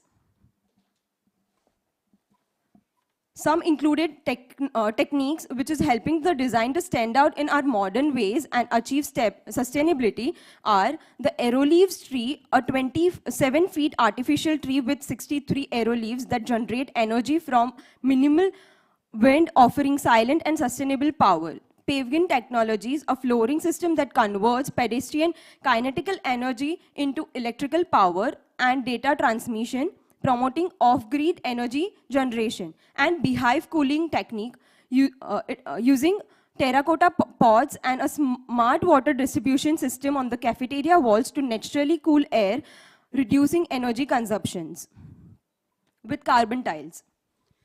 So here we just want to play a walkthrough further to make you feel the experience of the museum.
That's Urja Anubhav we imagine as the first energy museum of India. Thank you. Thank you so much, and I'm really apologizing for the inconvenience. Thank you, team. That was a lovely presentation. We now open the floor for the Q&A.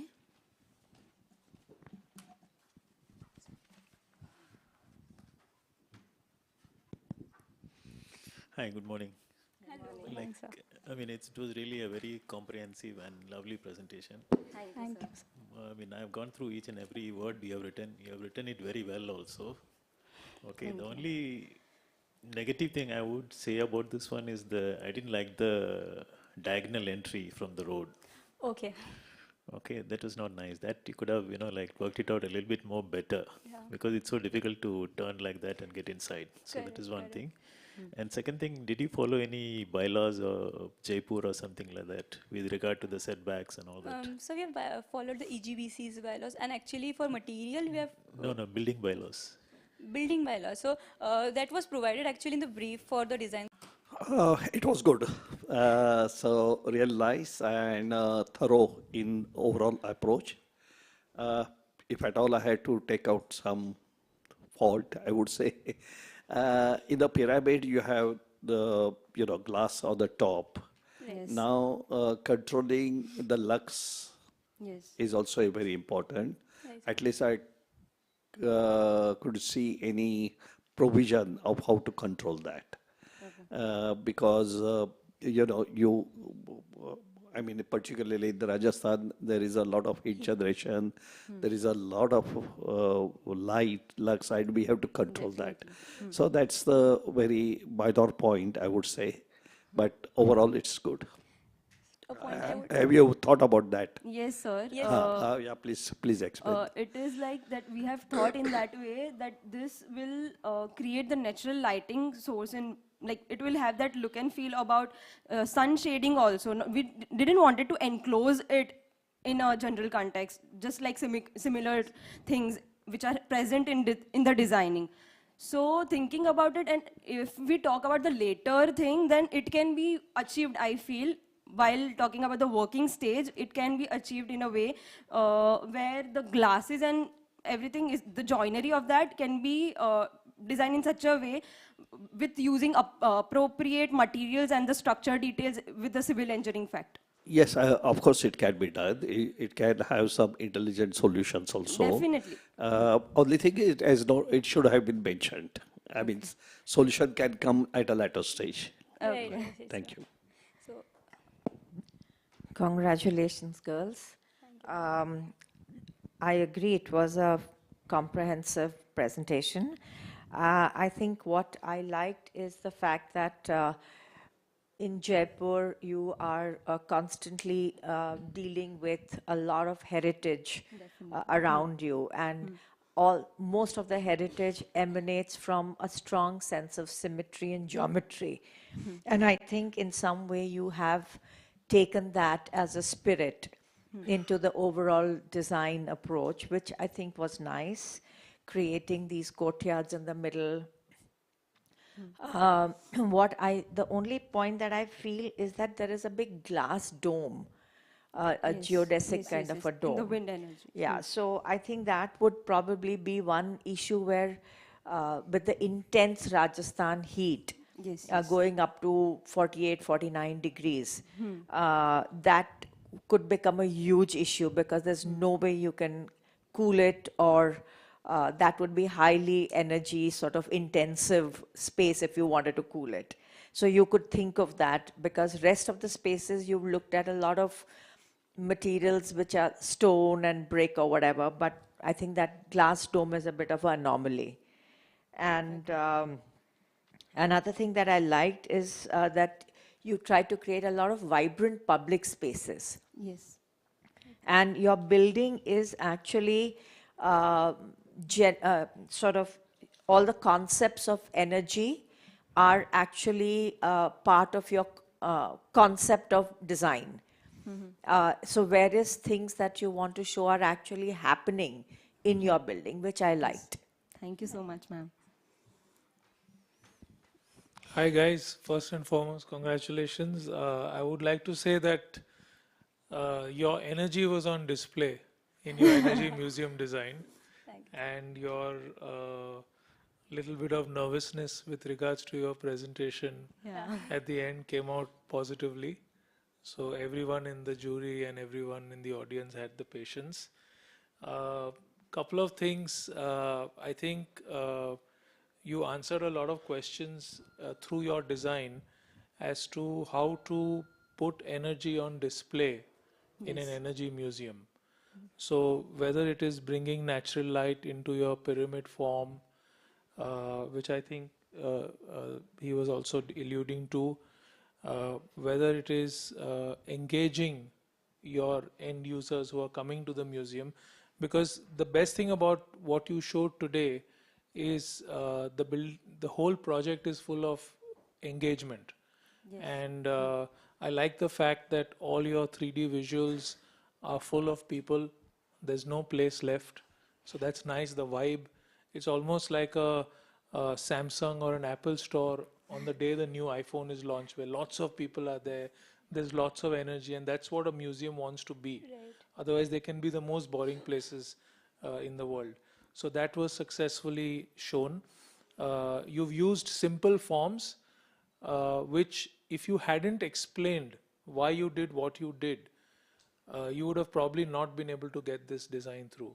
But the fact that you explain, you drew those little grid diagrams, even for people who may not agree with the architectural style, the fact that the narrative was drawn to show what is what actually makes the whole design work. Apart from that, I think you missed one big trick. That is, you should have done a nice landscape plan, because you have a large site, you have a lot of green areas, and had you, you mentioned your museum is net zero. I don't think you demonstrated how, but that's fine. But had you landscaped the site a lot nicer, you could have also probably tried to make it net zero carbon by sequestering carbon over the next 10, 20, 30 years, because you get a lot of good landscape in Jaipur, even though it's a dry place. Right, sir. But otherwise, all in all, congratulations, and your presentation was quite enjoyable. Thank you. Thank you so much, sir. That's right. We'll definitely try to incorporate the suggestions. Thank you. Thank you so much. Thanks. Like my last two comments, I'll try to keep comments a little away from architecture and try to deal with something little larger. I think I'm a little concerned about not this design, but as a society, the kind of approach we are taking about net zero. And I would like to highlight what is a concern. And taking this exact example, what will happen if my building become net zero carbon? What will happen if my building is net zero energy? What will happen if my building or my campus is net zero water? What will happen if I start producing the food on my site? You know what will happen? Society will collapse sooner than what we expect.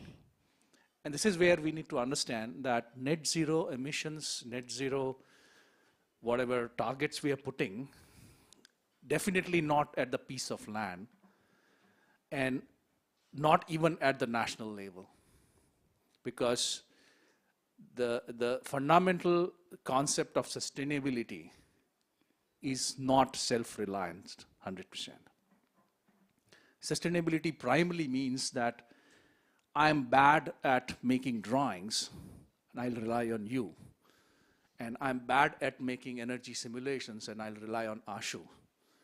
And I'm bad at doing something and I'll rely on somebody. And you are bad at doing something and you'll rely on me.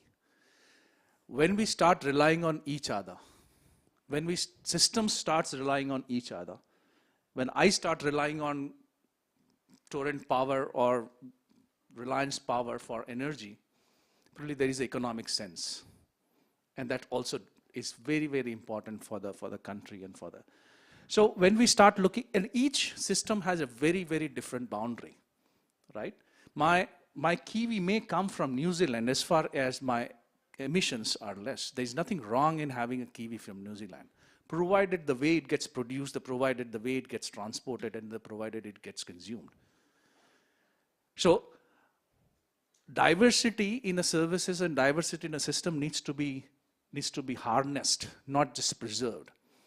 And if all of us starts doing what I am supposed to do and I don't really care about anything else, then I think we are in a very, very wrong path. So, however, your solutions, your approach seems to be making sense architecturally, but I have some concern about the concept of net zero, which largely many of us are trying to follow. Thank you.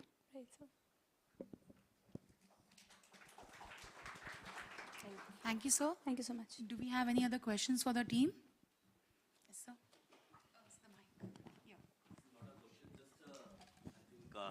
First of all, I like the name, the Urja Anubhav. And the second, the city which you have chosen, because I belong to the Jaipur city. So I'm aware about that you were talking about the site area near to the Albert Hall. It is not available, the 5-7 acre land, because that is also one concern. And because if you want to do a more and more museum, because the road is very narrow, the city got started from that area. But overall, the presentation was very good because on sustainability aspect and other aspects. So great job. Thank you so much. Thank you, sir. So I won't take too long. I think we had this session with you all before. Yes. And I'm just very happy to hear what we're hearing right now and where we were at. So this is exactly what this competition is about. And good job, girls. Good job. Thank you, sir. Thank you so much, sir.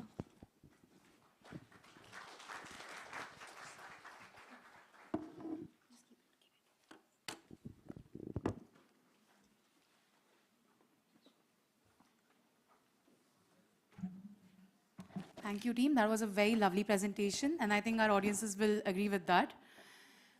Moving on, I would like to invite architect Sonali Bhagwati on the stage, please. It's an honor to invite her. She's a president of Design Plus Architecture, DPA, and co-founder of Spazio Design, a CEPT alumna with 30 plus years of experience and 200 plus landmark projects. Her work includes Taj Vivanta Bengaluru and the Grand Arc. A former DUAC member and WAD Asia jury member 2024, she continues to shape urban landscapes with innovation and sustainability. Ma'am, we would like you to join us on stage, please. A round of applause for ma'am.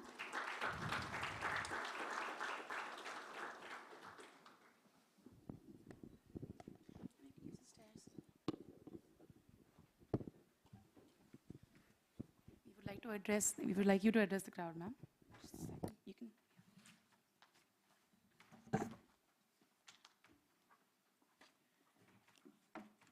Hi, everyone. Thank you, AIS, ADO, for including me in this very, very enjoyable, I would say, endeavor that you guys work very hard for, you know, and we are the ones who really enjoy looking at all the good stuff that comes here. And it's really great to have all the students and see all the fresh minds, the thought process that all the young and fresh minds are going through. You know, I think what I would like to just say is that all these competitions, at least for students, it's a learning curve. I think it makes you think, it makes you explore, it makes you research, and it makes you do so many things beyond your curriculum. And it adds a lot to your learning curve. So I think all these kind of competitions, and especially this one, which is all student-based, is an extremely good initiative, and I think it should go on. And I think the level of projects that has been coming now has also improved, and we can see that over here. A lot of thought has gone into it, and a lot of work has happened. I think when you're looking at any design for any kind of a project brief, your site study, your location, your climatic responses, your socio-cultural aspects. So these are the kind of things that you have to always explore and respond to as a part of your design process. I think for me, it's very important that every design that you do, every project that you do, responds to the place where it is, the materials that are available. It's like saying that when you want to eat food, eat fresh seasonal food. Similarly, when you are designing, always look at what is available around you and try and work around that instead of importing lots of different things or forms just because they look good. So I think look good is one, but let's not forget the essence of where we are building. So that's really important. And I think the last thing that I want to really say is that we as architects, and you especially as upcoming architects, need to really look at what we all forget very conveniently is the public realm. While we are talking about a lot of sustainability, net zero, all these things which are all in our private domain, let's look at the public domain, which is a much larger component of any of our cities. And this is a component which is completely ignored. And this is a component which is very high energy consuming domain, So I think as designers, if we start looking at things at community level and start looking at creating walkable cities, because this is something which is very dear to my heart. And if we start looking at walkability, we will automatically address so many issues which are to do with carbon emissions and what I would call ravaging our environment. And this is something which I think every sort of situation will require a different response. Every socio-cultural aspect will require a specific response. Geographic, urban, tier 1 will have a different response. Tier 2 will have a different response. So I think all the way from waste management to a community development to walkability and providing a last mile connectivity for any public transport are the core issues that we need to address. And I think projects of these kinds could be looked at even at a student level, because I think some thinking in this direction will really benefit. So I think this is what I would say would be the way forward as far as I'm concerned in this domain. Thank you. Thank you, ma'am. Thank you for the lovely address. Ma'am, just a minute. Just a minute. I would now like to invite Mr. Vikram Khanna to felicitate ma'am with a token of our appreciation. A round of applause for sir and ma'am both.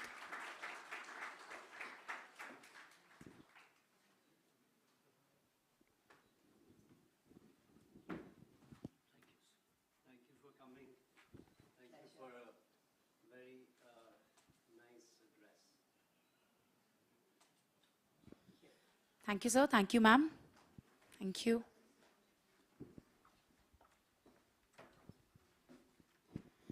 I would now like to call upon Group 4 for their presentation.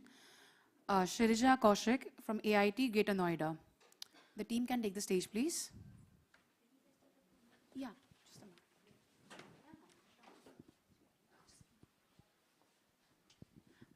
minute. We're just taking a 2-minute break.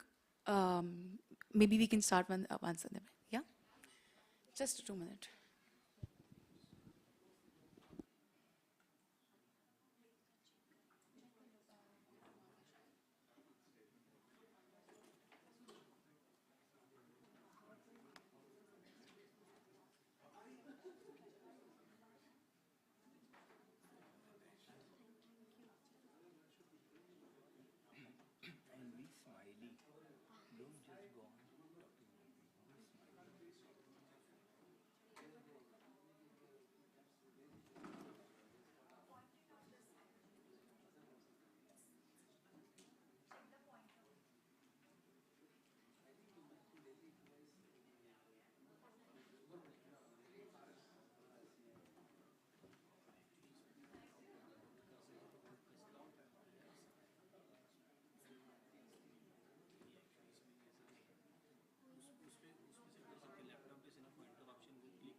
gave a wonderful presentation.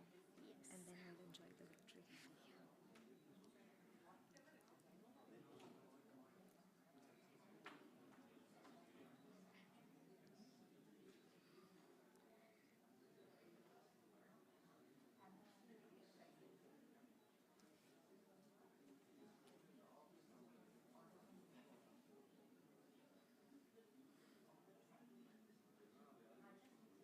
Are नहीं आएगा यहाँ पे from third year APJ School of Architecture and Planning are here. Today AIS from third year APJ School of Architecture and Planning are presenting. नहीं अरे line incomplete छोड़ोगे क्या? Our Energy Museum, Inner Vista. Inner Vista is derived from two words, inner representing energy and vista representing view or vision. Our project extends beyond the tangible and physical dimensions of energy to encompass the intangible aspects of human energy and auras. We believe that maintaining a balance between our physical energy and inner vitality is essential for living a life full of purpose and vibrancy. Next. ठीक है? तुमने side वाली line में लिखेगा इसमें? रुको मैं बोल रही हूँ. So the site chosen for our project is at Peru Mark Prithvimanan, New Delhi. It has been strategically chosen for its exceptional location and inherent significance. I don't know. I don't want to try even. नहीं. गला बहुत ज़्यादा सूख रहा है.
Um, ladies and gentlemen, we would like to start the presentations. Please, we would like all of you all to settle down.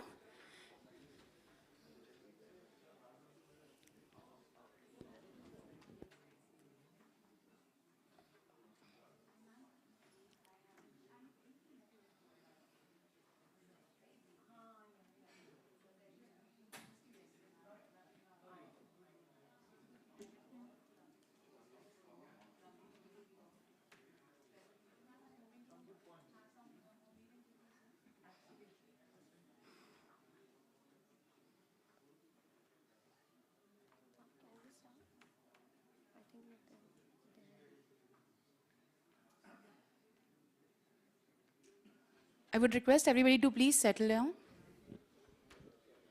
Can we have all the attendees from outside as well, please? Yeah.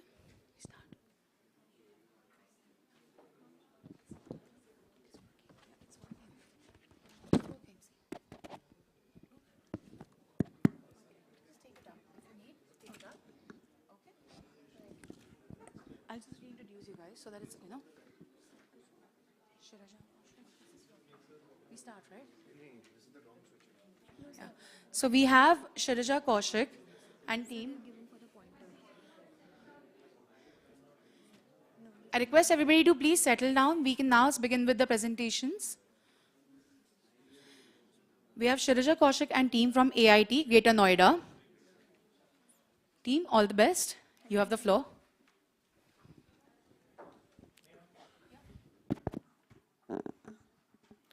So, good afternoon, everyone.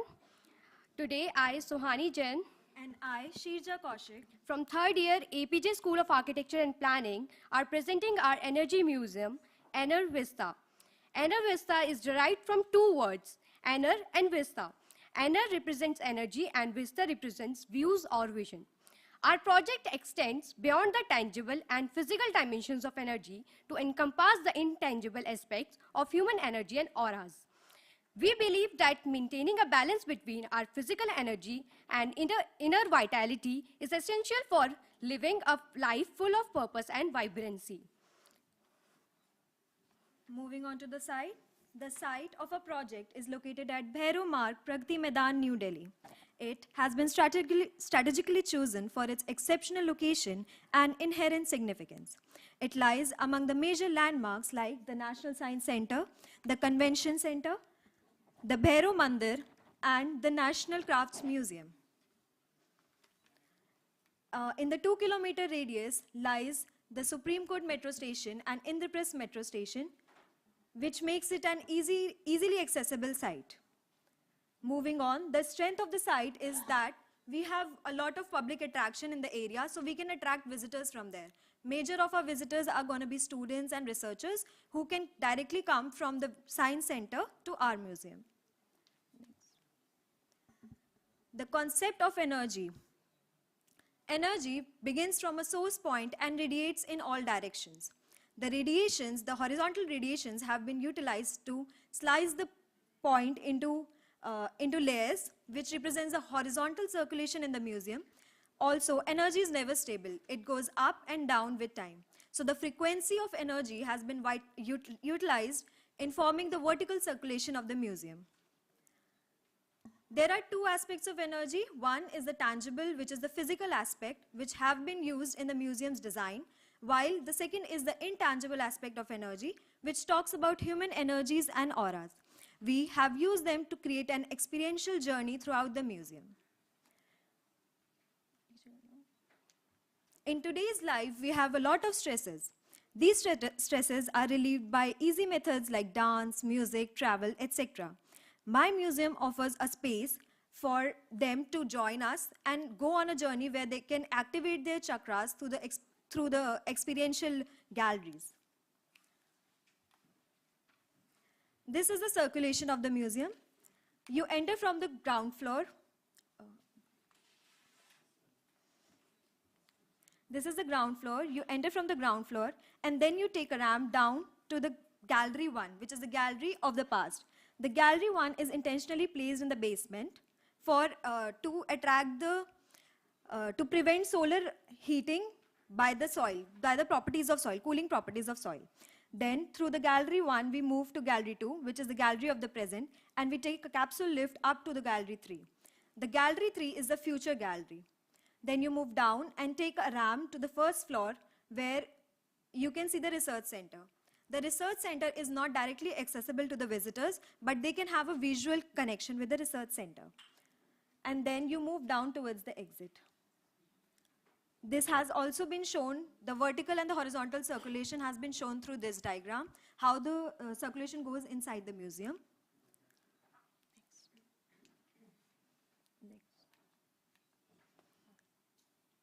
This is the main approach road, which is the Bhairo Marg, the entry from the site. At this junction, you can either decide to go down in the basement for parking or take the other route for VIP drop-off. Then you move down here and you can take the main exit. And then this is the parking for the VIP and for those who are disabled. So they don't have to go into the basement, they can easily access the entry point. Talking of the ground floor connects with the temporary gallery. The temporary gallery has been installed to allow visitors to have an experience of different types during different seasons and different time of the year. The temporary gallery will be used for temporary exhibits, which can include cultural performances, artists showing their display work, etc. This will attract visitors to come back again and again and always have a point of attraction. This is the basement plan where you from the ground floor you enter the gallery 1. The gallery 1 is the gallery of the past. It represents the physical aspect of energy.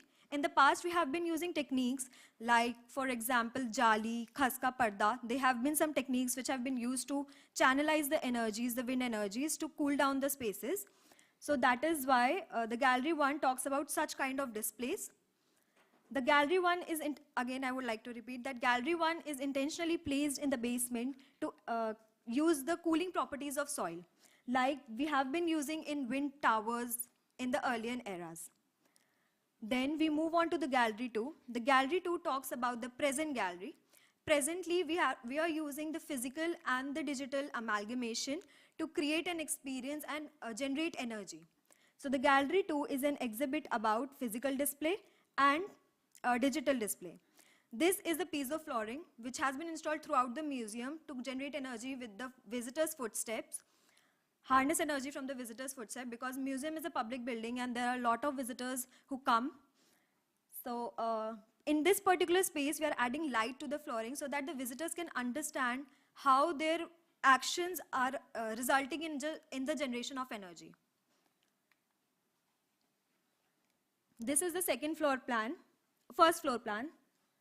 Here we have added the research laboratory, which talks about generation of energy. The researchers and students can come and create their own spaces and have their workshops, seminars, and everything.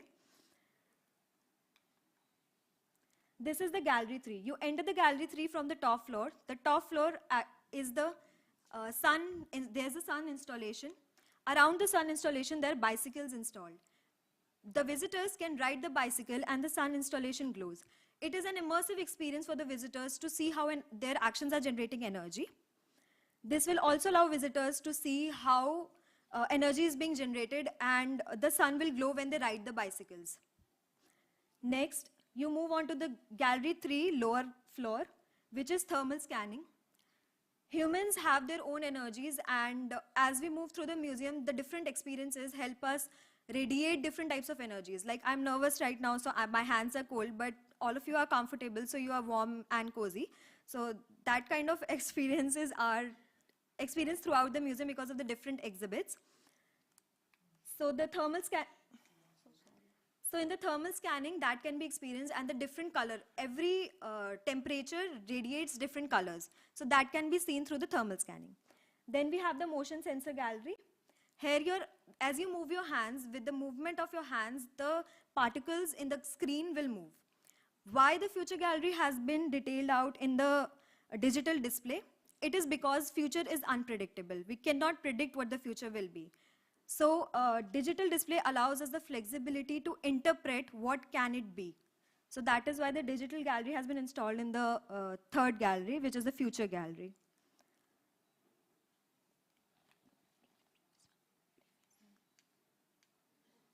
The third gallery exits on the first floor. Here we have the digital arts gallery where flowing energy can be represented. We have used different materials like green concrete. Because it is a shell structure, so we have used concrete for the casting of the shell structure. The green concrete allows us to grow green roofing system on the museum. This allows us to keep the internal temperature lower and prevent the HVAC overloading. Then we have lower emission glass. We have BioWeave, which is our own idea of creating panels. These are used for partition walls. This is a bioplastic material and it will replace the present drywall systems, and it can reduce the waste generation from a lot of gap. Considering bioplastic, it is being generated from the waste. Like in India, there is a lot of amount of food waste which is being generated, lots of fruits and vegetables. For bioplastic, the raw materials can be extracted from these food waste, and it can be reused for the generation of this. This is the ventilation shaft which has been installed in such a way that the natural light does not interrupt the internal exhibits. There is no direct entry of light, but there's indirect fusion of light.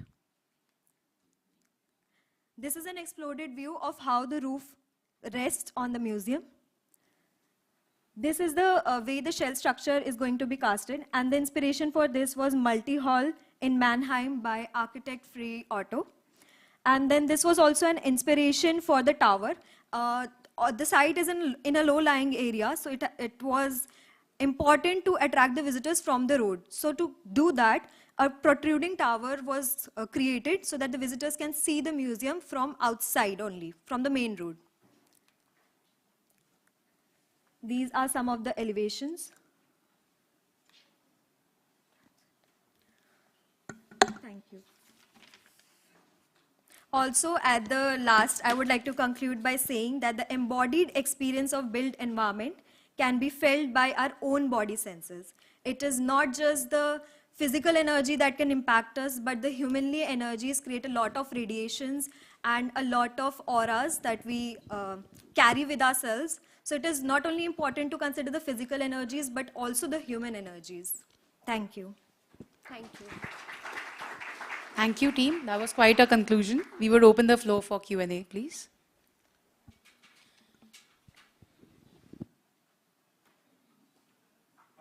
Good morning, sir.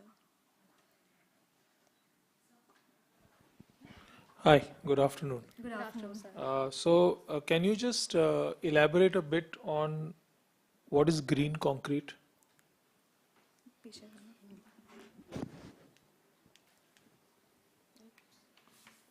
Sir, it is a type of concrete where ordinary Portland cement has been replaced by waste like biochar, e-waste, demolition waste, plastic waste, rubber, and etc. So it is a way of harnessing and reutilizing the waste and putting it into use, like not creating a lot of waste generation, but putting it onto use. That is again the concept for BioWeave, which is the partition panel, which uses the food waste produced and converted into partitions.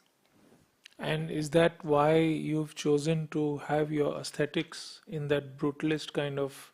Yes, sir, because we wanted to create an impact. Like the presentation would say about green and blue, because everything is it is connected with nature. We have also added the green roof to ensure that our building blends with nature. And so is the flowing nature of the final output, because energy is always flowing. It never stops. That is why the dynamic of the building. Thanks. Thank you, sir. Hi, congratulations. I know this site because I'm from Delhi. Two things. One is that you have looked at creating a green roof. I don't know how it would work on a shell structure like this. I think you need to either do a little bit more work on it instead of just saying that it's a green roof, because otherwise concrete is a very heat absorbing material. So if this green roof is not happening, what else would you be doing? You need to think about that. Ma'am, I would like to answer this. We have looked into examples where they have been earth mounting and build burial areas, like in the areas. What they do is that inside the land, like in Kashmir, it is super cold. So they carve out spaces inside the mount and they stay inside to keep it warm.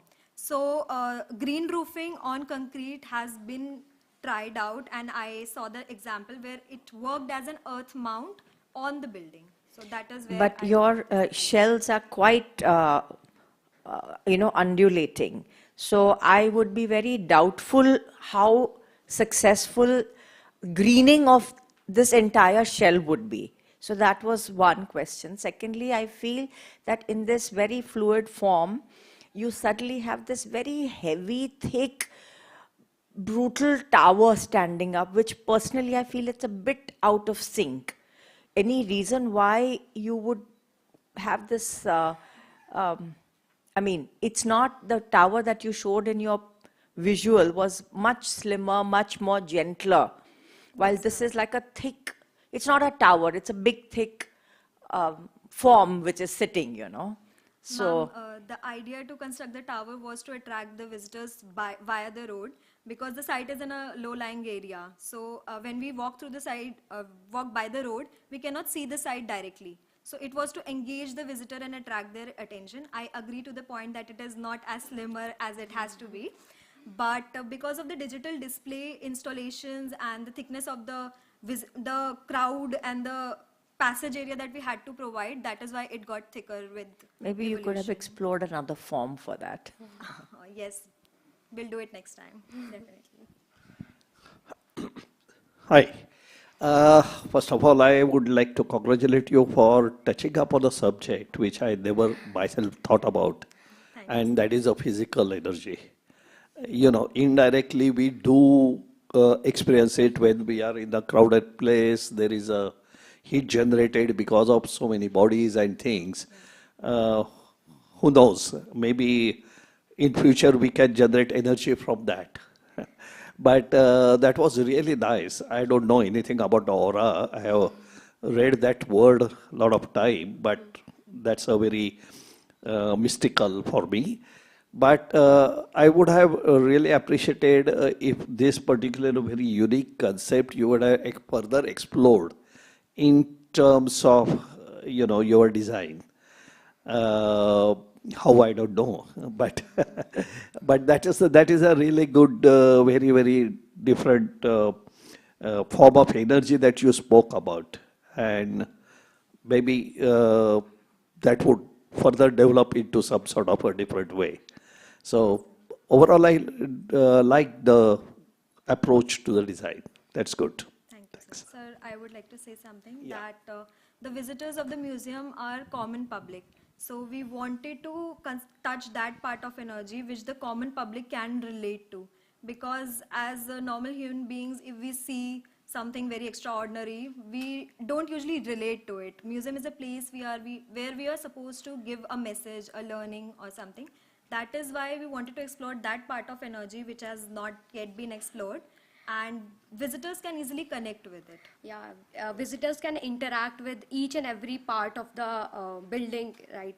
So we want to touch that only. Yeah. Yes. Okay, hi, good morning. Good morning. So, first thing I want to say, there was a lot of human energy in your presentation. Yes, sir. Okay. And secondly, I mean, you're in the third year, right? Yes, sir. So for a third year, I think this is a pretty good presentation. Thank you, And I have only one point actually. This one, did you really think about physically handicapped access? Yes, Especially sir. for the section 2, not section 2, section 1, J.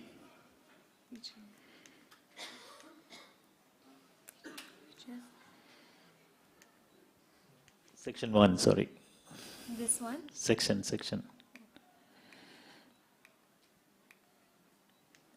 This one? No. This is the section. Where you have the tower.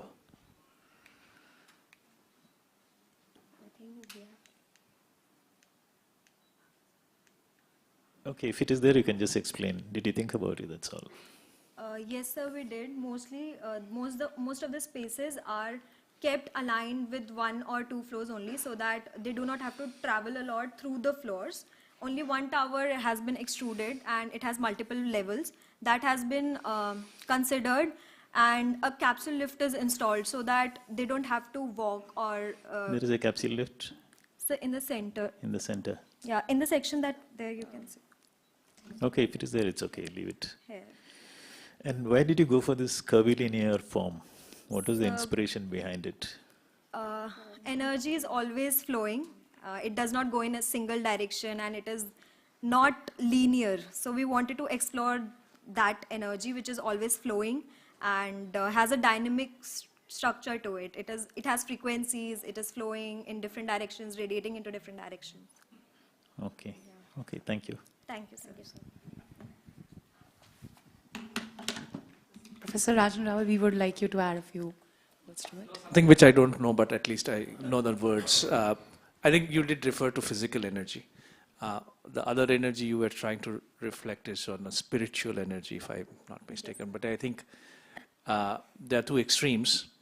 How do you really deal with that in a architecture is a different case. But there are two more energies, at least in the words wise I know. One is a mental and one is emotional. While you are dealing with two extremes, I think the mental and emotional energy they sit somewhere in between. You may wish to look at that in future as well. Thanks. Yeah. Thank you, sir. Thank you, sir. Thank you, team, for the lovely presentation. A round of applause for the team, please. Thank you, sir, for all the inputs.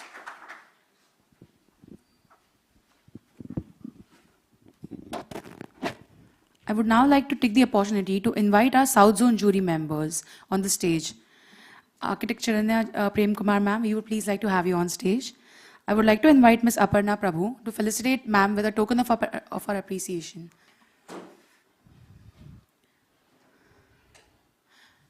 Ma'am, a round of applause for ma'am, please.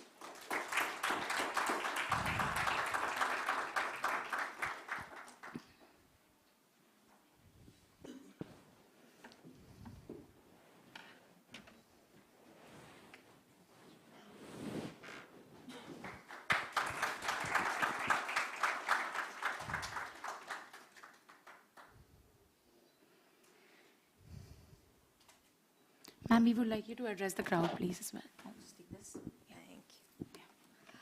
Thank you, AIS, for having me, including me as a part of this Design Olympiad. I always feel very intrigued and enlightened after post all the discussions from these design entries, saying that congratulations to all the teams who have made it this far into the competition. Best of luck, guys. Okay, I think you're doing really well and inspires us to do a lot more. Thank you, ma'am, for those lovely words. I would now like to invite architect Vijay Krishna on the stage, please. A round of applause for sir. Ma'am, sir.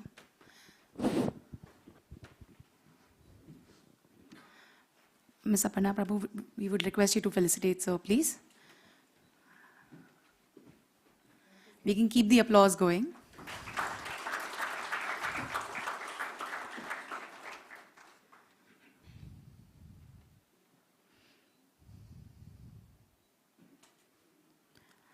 Sir, we would like you to address the crowd, please. Hi. Thanks, AIS, for giving me this opportunity to take part. I think it's a one-time opportunity for students to take part in this type of a competition. Things are going well. Keep going. Congrats.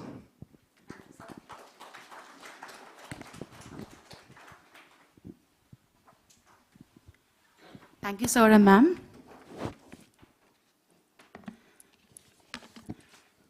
I would now like to invite Group 5 for their presentation, Atharva Goyal from SPA Bhopal and his team. We would like the team to come on the stage, please. A round of applause for the team.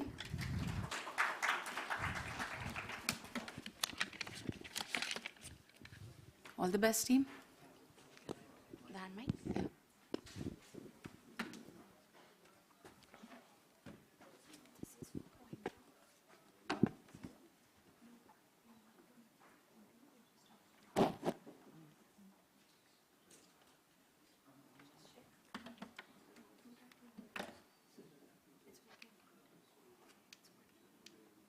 The quality of sheets are very bad. I don't know. Okay.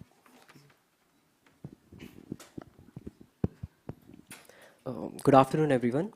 I am Atharv Goyal and my teammate Han. We are from SP Bhopal, and today we are going to be presenting the energy efficient museum. So we started the design from choosing the site. We chose the site in Bhopal because it's the lush green area which has two magnificent lakes, lake, and it is the greener belt of Madhya Pradesh. And we chose our site particularly in the region where it is located near the Van Vihar National Park and Badbada Dam. So our site has a close proximity to the main road. It has a natural body river nearby and has a lush green area in its surrounding.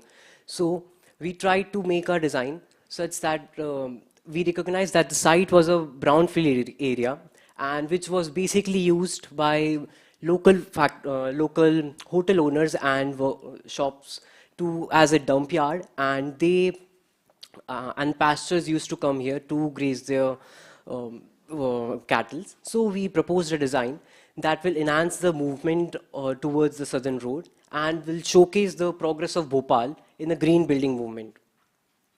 We did our climate analysis and we realized that we have a major wind flow towards the northwestern side, and we tried to utilize it with the other data. Our concept revolved around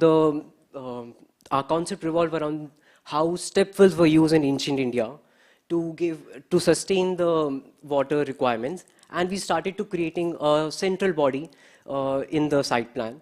We also thought about how can we innovate the design such that it generates energy on its own and utilize the natural sources. Thus, we came up first with the master plan where we have the entrance, and moving ahead we have two side parkings. We have a central water body, and surrounding it we have a landscape area which is also inspired from the stepwell concept, and we have a main museum at the northern facing north-south. We will talk about our basic concept in detail plan, and followed by the admin block, research center, library, and at last we have a cafeteria. Following there, the guest can enter and exit at the western side.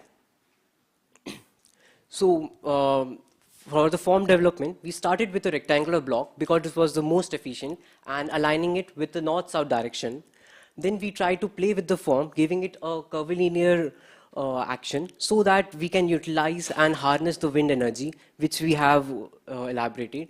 Then we projected out some cantilever space to give more dynamism and enhance the beauty of the building, and thus we came up with the final design. So we have our floor plans. So we can see that our main activities are this exhibition hall and then the lecture halls. And this is the room which have most volume and then will be used the most. So we place it to the north where there's like least direct sunlight and diffuse light. So the HVAC will have to work less in order to cool it. And then a central core for HVAC, mechanical and electrical wires, so that the construction is efficient and would have spend less and work less for it to function well. So is the plumbing core. And later on we can see that some of the rooms are protruding out of the louvers. That is because we wanted some rooms to have a view of the landscape, which is the well at the center we'd see in a site plan. And then one problem we might think is that these glass rooms facing at the west it would be very hot in it. So we thought that double glazing glasses with good with less than 2.5 solar radiation coefficient will help it to reduce this radiation. And as we see the section, it is curved in 2 dimensions, both in the x and y axis. So when the wind flows, the force will be much strong at the center. So we wanted to use it at our advantage. So at the center, the ventilation, it would pull it in the air to the core, and then this will further help boost the ventilation in the rooms. We have also designed the energy efficiency.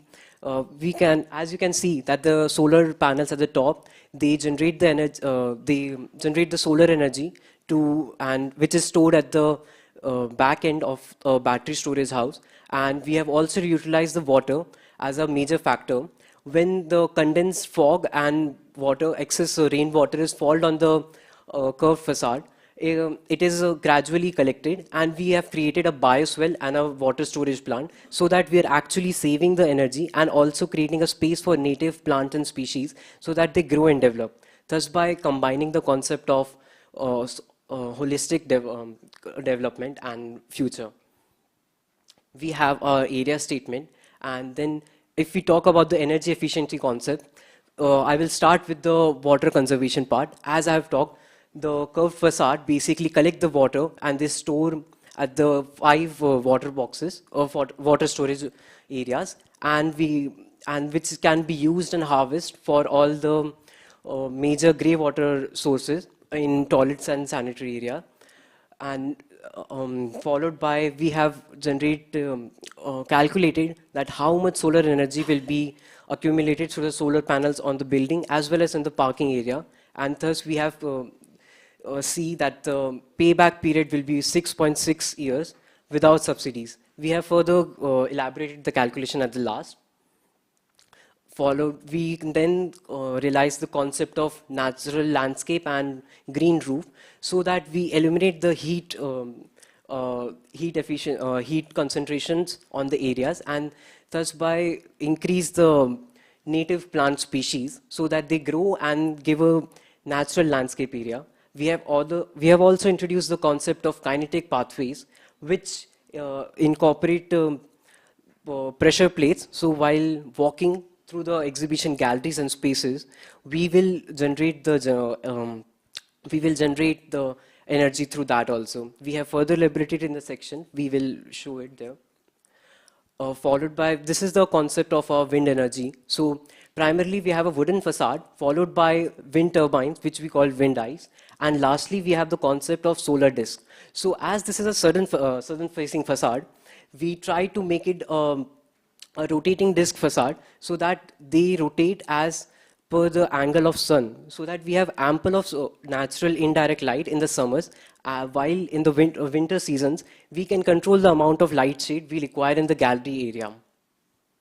This was our shadow and wind analysis of where the areas will be mutually shaded, and we calculated it through the summer solistic and winter solistic timings. This was the solar radiation analysis. So we analyze, as we can see, that the orange and the red part are where the most heated will be generated, and the purple part shows that how the cooler areas will be shown. This was our script which we generated for this rotating panels, and then we followed the concept of how India will generate its energy.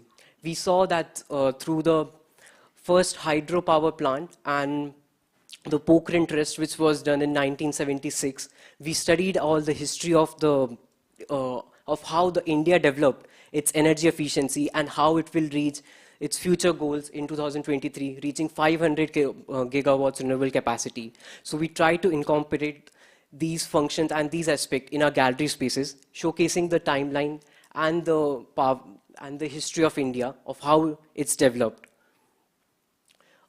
Moving on to the materiality, we have used some new materials. First, we will start with the light emitting concrete. So we have used it in the pathways and areas so that the need of artificial light will be reduced. So they collect energy from the sun and they self-illuminate at night. And so when the artificial lighting is required for landscaping an area, the requirement will be much lesser, and we can also use this in the interior of the building, so that when during the night time, the ambient light which we use with sensors and other parameters, their efficiency will also be reduced, so that in service areas and circulation area, we can use them.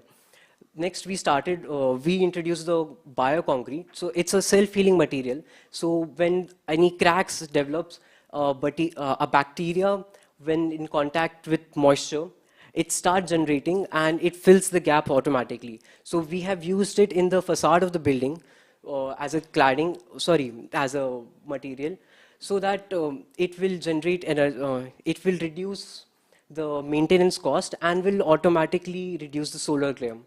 We have also introduced electrochromatic glass, which will control the amount of daylight coming through maintaining its transparency. And lastly, we have used photovoltaic glass, which are also introduced, so that the energy can be generated through glass areas also.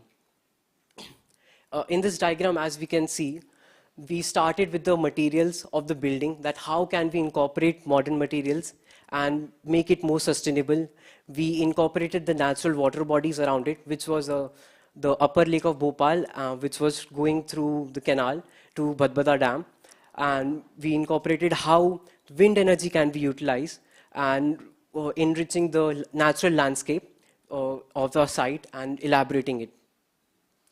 So we started with our system ethos, that how our project Wind to Vista will actually incorporate into the future, adapting to the local climate and culture of Bhopal, bringing a new life to the Green India movement, and at last we have done the energy calculations. So we calculated that the total energy consumed will be 1.2 lakhs of kilowatt per year, and the museum, we will generate energy of 2.3 lakhs kilowatt per year. So we have a net surplus of 1 lakh kilowatt per year, which is a increase of 1.5 time energy, which is we are excessively generating. So these were our energy analysis. And at last, we have concluded all the major points which we have covered, from place, water, energy, wind, health and happiness, materials, equality, beauty. Welcome to our concept of Wind to Vista, Way of Wind. We are from this Bhopal, myself, Athar, and my teammate, Han. Thank you.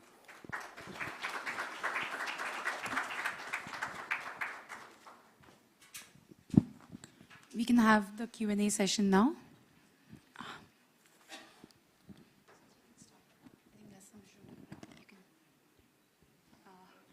Either way.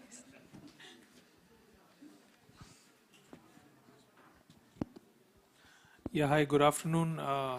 You started your presentation by calling the project the Energy Efficient Museum. Just a small correction, it's the Energy Museum. Okay.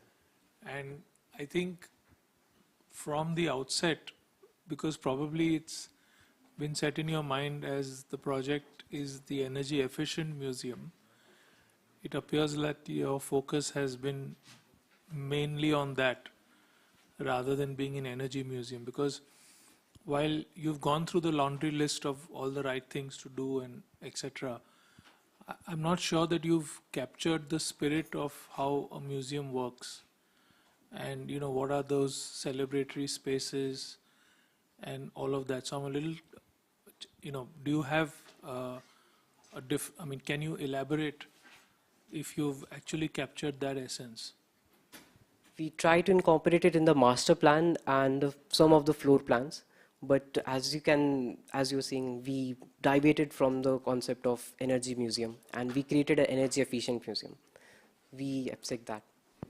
Okay, and another question, you've got this curved facade, which of course is friendly for movement of wind, and you're aiming to pick up some of that wind in these vertical turbines.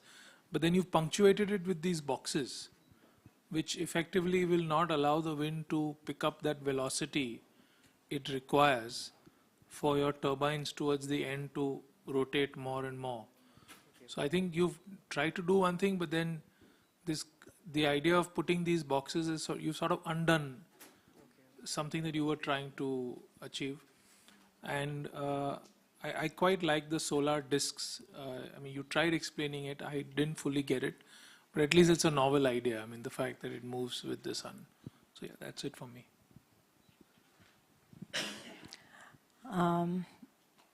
Congrats, you've actually done an energy efficient museum.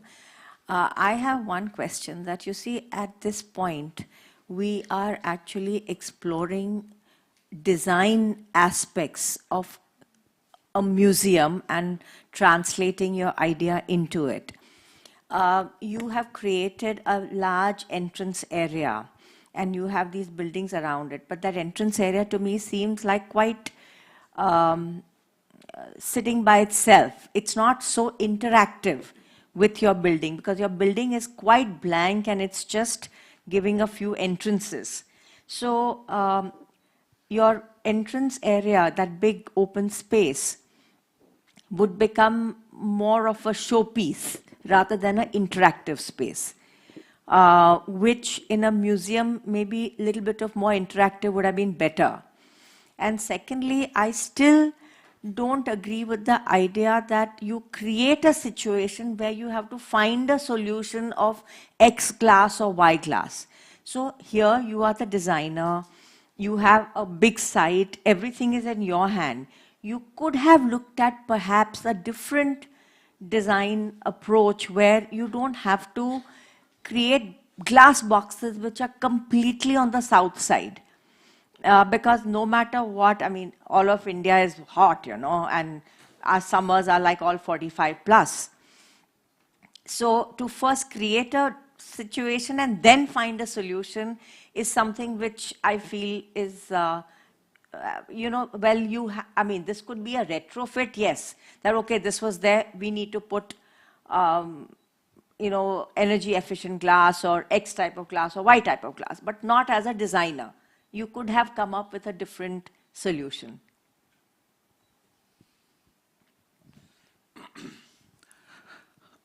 Well, I'm going to repeat what Carla said. That's exactly what I had written over here as a note. That it is not an energy efficient museum, it is an energy museum. In that context, I would like to say design brief is as important as any other attributes of your design, be it climatology, be it site, or, you know, you do all the analysis, government norms and all those things. In all that context, design brief is equally important. So if at all you have to deviate from the design brief, you have to rather, you know, sort of present it in that context, why you are deviating and why it is important for you to deviate. I mean, as an architect, I think sometimes it is our prerogative to deviate from what client asks us to do. Okay, we tell him that, okay, we understood that this is what you want, but what if we do it this way? Okay, but you simply cannot jump on that. And that's the only point I would like to say. Thanks. Hi. The only comment that I have is, I mean, in order to create an energy efficient museum, you have ticked all the right boxes. But somewhere along the way, I mean, these strategies have overshadowed the architecture, I feel. Because there's too much of this energy efficient strategies, and even when I look at the facade also, you know, like, I mean, these obviously, like everybody said, that the 3 boxes or 4 boxes, I mean, that is not the right thing to do. And also, I would have liked a little bit more pleasing and iconic look to the museum. Okay. Yeah, we understand. Okay. Anyway, good try. Thank you. Thank you so much. Professor Rawal, we would like you Thanks. to... No, I was resisting that I should not be saying few things, but let me open up a little bit. I think so far what we have seen is, if I reinterpret it's just an electricity museum, not an energy museum. Whichever strategies which people are trying to get is, you have a wind, but you don't want wind. You want wind turbine to convert the wind into electricity, and then you start talking about as a energy. We need to understand that energy has various forms, and the moment you start using the energy in a purest form, it will be more efficient. So instead of converting solar radiation into solar panels and then electricity and start using it, you are actually going down to the efficiency of 12%.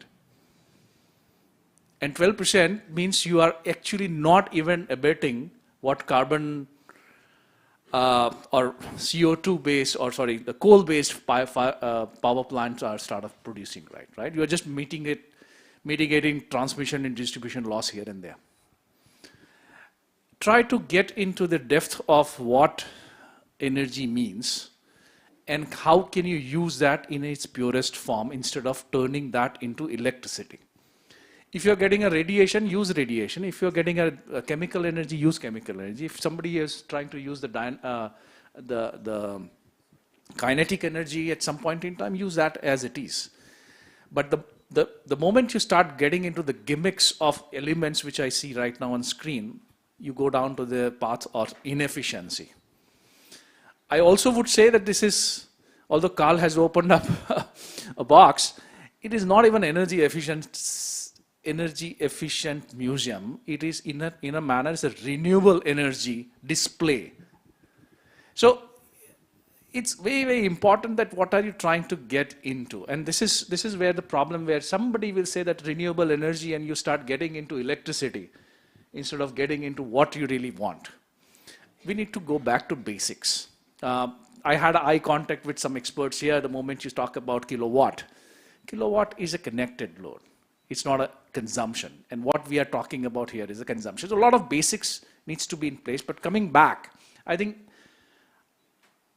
the approach which we have seen so far is all about electricity and not energy, except that somebody was trying to deal with the spiritual energy other than electricity.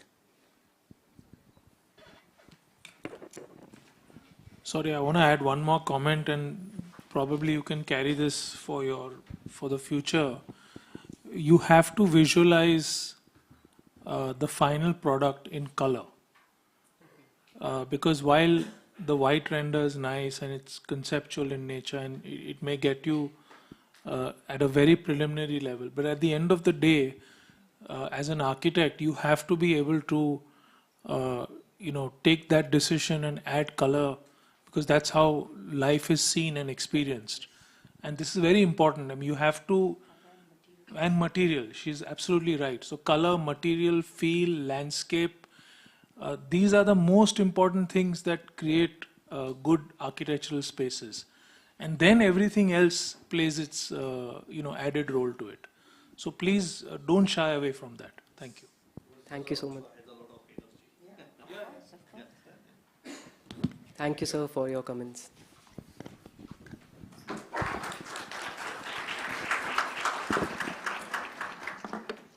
Thank you, team, for the presentation. Thank you, the jury members and all, for their inputs. We would now be breaking for lunch. The food is laid outside. A gentle request, we would like to start the remaining of the event by 2 o'clock, so we will all reconvene at 2 in the same hall. We can now break for lunch. Thank you.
No matter the heat outside,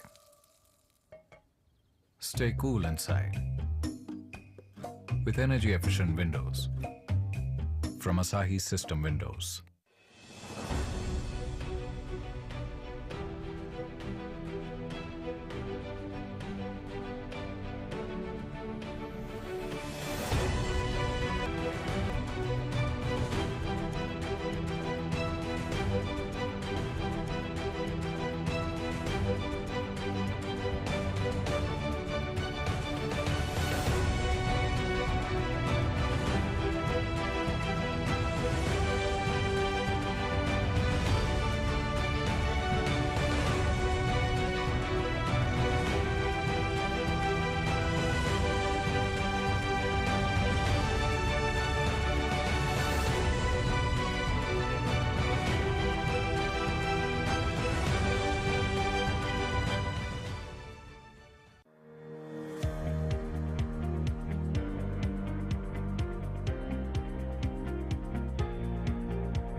No matter the from Asahi System Windows.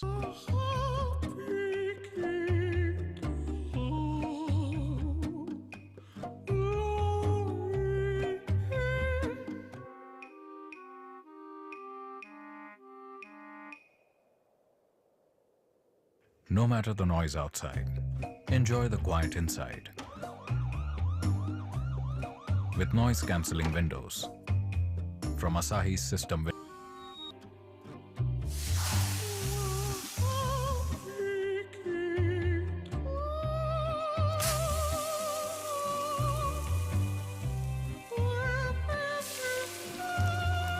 No matter the heat outside, stay cool inside.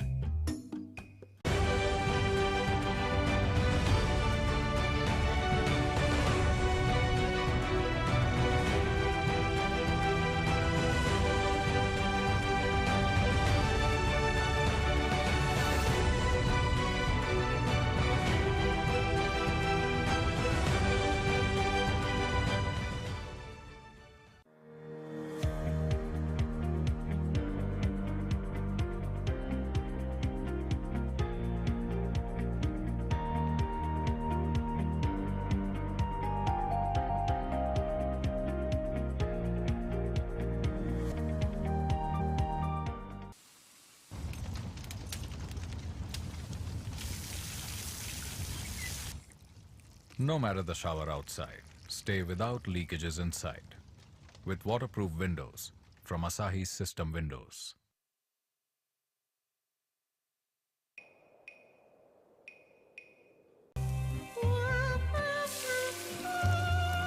No matter the heat outside,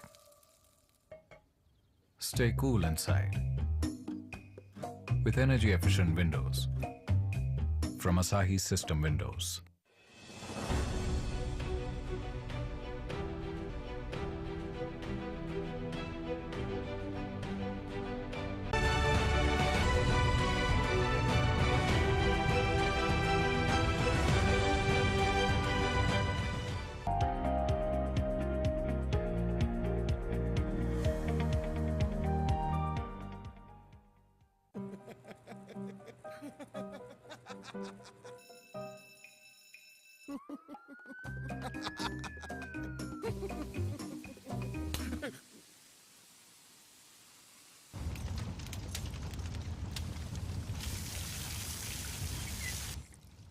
No matter the shower outside, stay without leakages inside. With waterproof windows.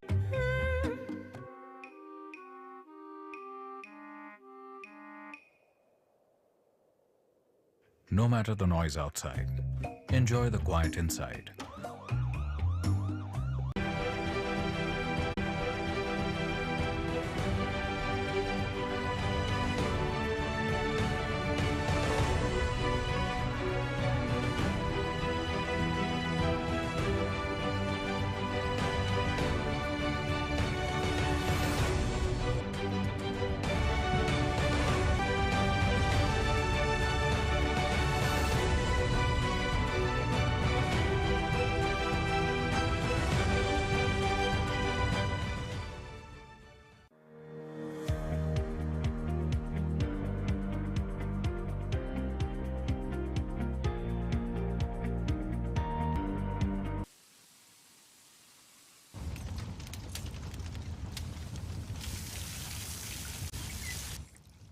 No matter the shower outside, stay without leakages inside.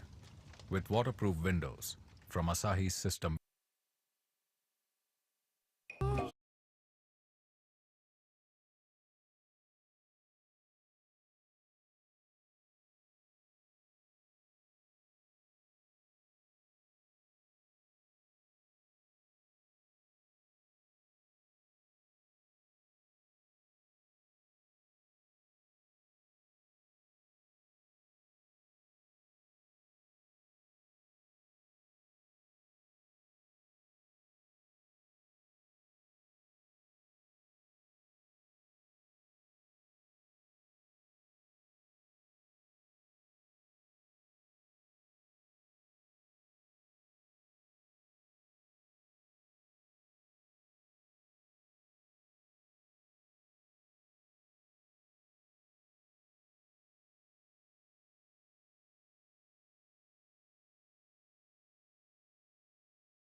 No matter the shower outside, stay without leakages inside. With waterproof windows from Asahi's system windows.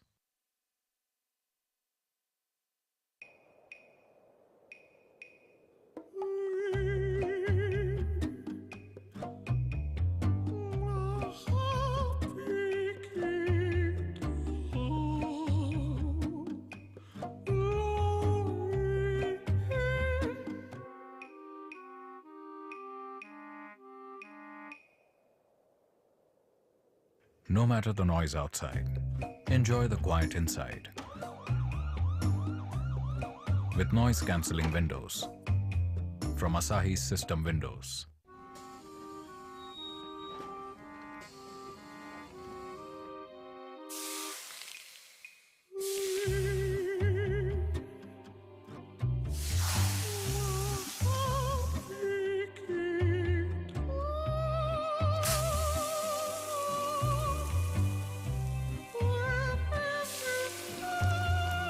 No matter the heat outside, stay cool inside with energy-efficient windows from Asahi's system windows.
No matter the shower outside, stay without leakages inside.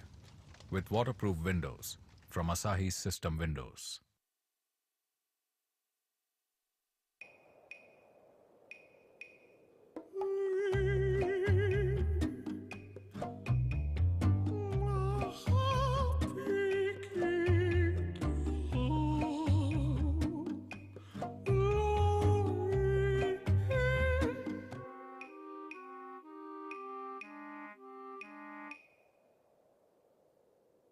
No matter the noise outside, enjoy the quiet inside.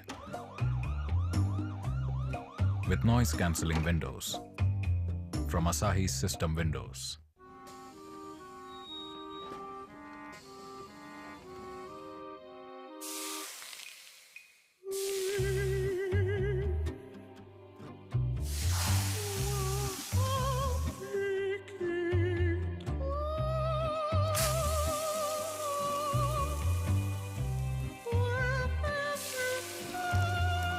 No matter the heat outside, stay cool inside with energy-efficient windows from Asahi System Windows.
No matter the shower outside, stay without leakages inside with waterproof windows from Asahi System Windows.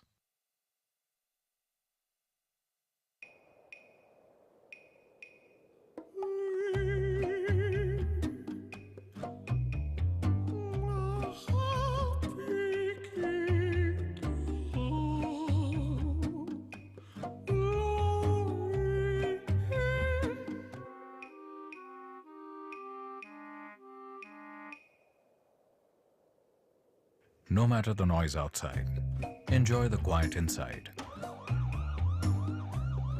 With noise-cancelling windows from Asahi System Windows.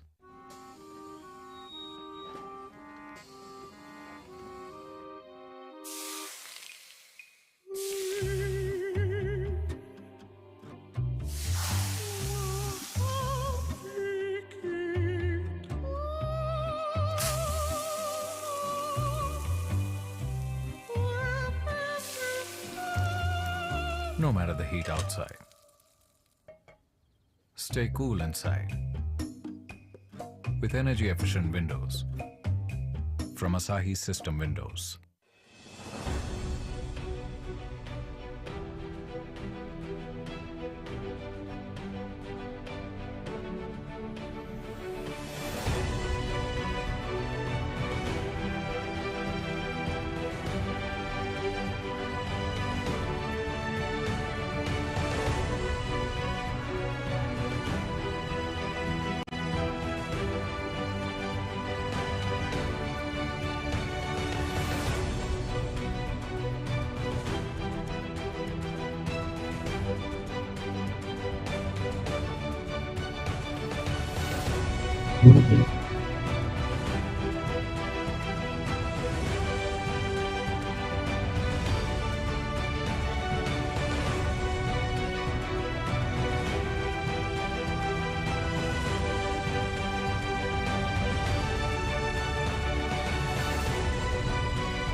Stay without leakages inside with waterproof windows from Asahi System Windows.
From Asahi System Windows.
No matter the shower outside, stay without leakages inside with waterproof windows from Asahi System Windows.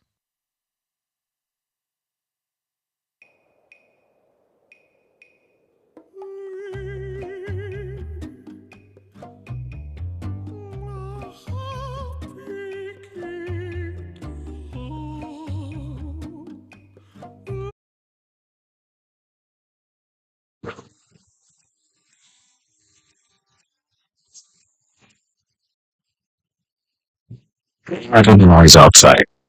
Pure light inside. It noise cancelling windows. From Asahi System Windows.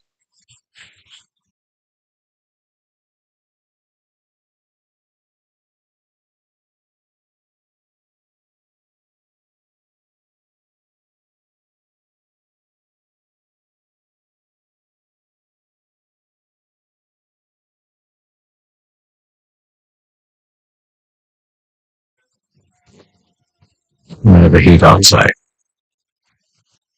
Stay cool inside. Energy efficient windows from Asahi System Windows.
No matter the noise outside, enjoy the quiet inside.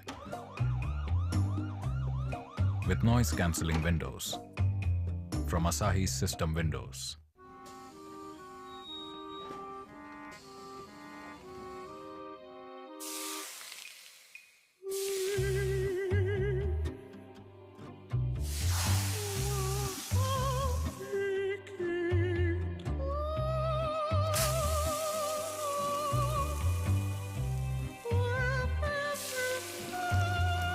No matter the heat outside.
No matter the shower outside, stay without leakages inside. With waterproof windows from Asahi System Windows.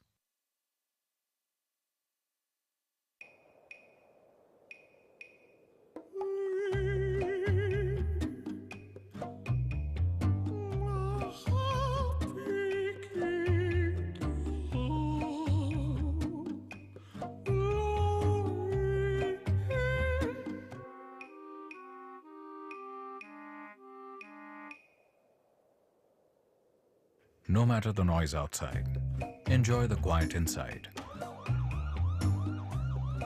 With noise-cancelling windows from Asahi System Windows.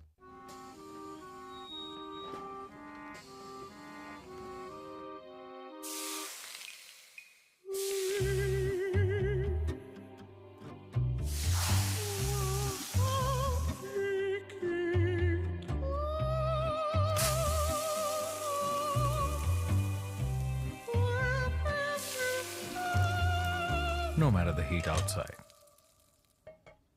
stay cool inside. With energy-efficient windows from Asahi System Windows.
No matter the shower outside, stay without leakages inside.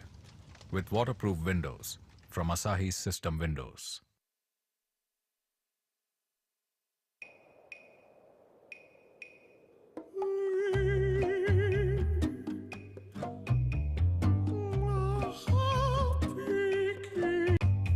From Asahi's System Windows.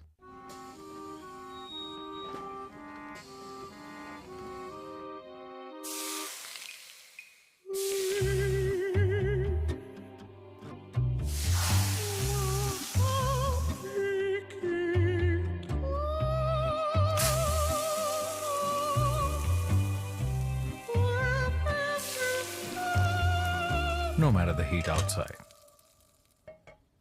stay cool inside with energy-efficient windows from Asahi's System Windows.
Good afternoon, everybody.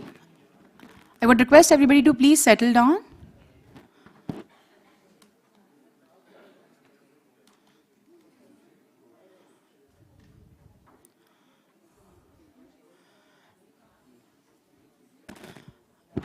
I would request everybody in the back to please settle down.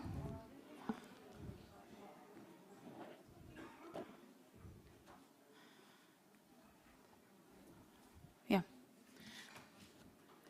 So I think we are back from a very nice lunch and with renewed spirits for the event.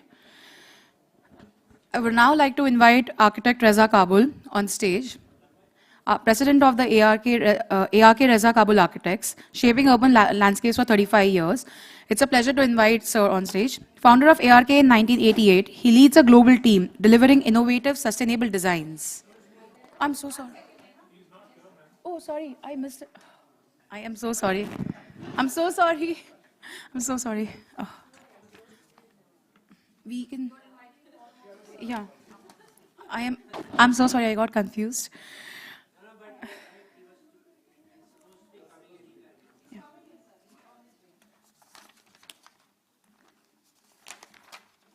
Yeah. Apologies. A bit of a comic relief, I think. Okay. So, no, not at all. Okay, we can begin. So, good lunch, and I would like to call upon architect Paul Moses on the stage. It's an honor to have you with us, sir. Architect Paul Moses is the Director of Design and Projects at RSP Design Consultants India Private Limited. With 30 plus years of experience, he specializes in commercial, residential, and mixed-use developments, driving innovation in sustainable architecture. University of Oregon alumnus and an international associate of the AIA. His notable projects include Microsoft India Development Center and the Oberoi Gurgaon. Sir, we would like to have you on stage, please. A round of applause for Sir.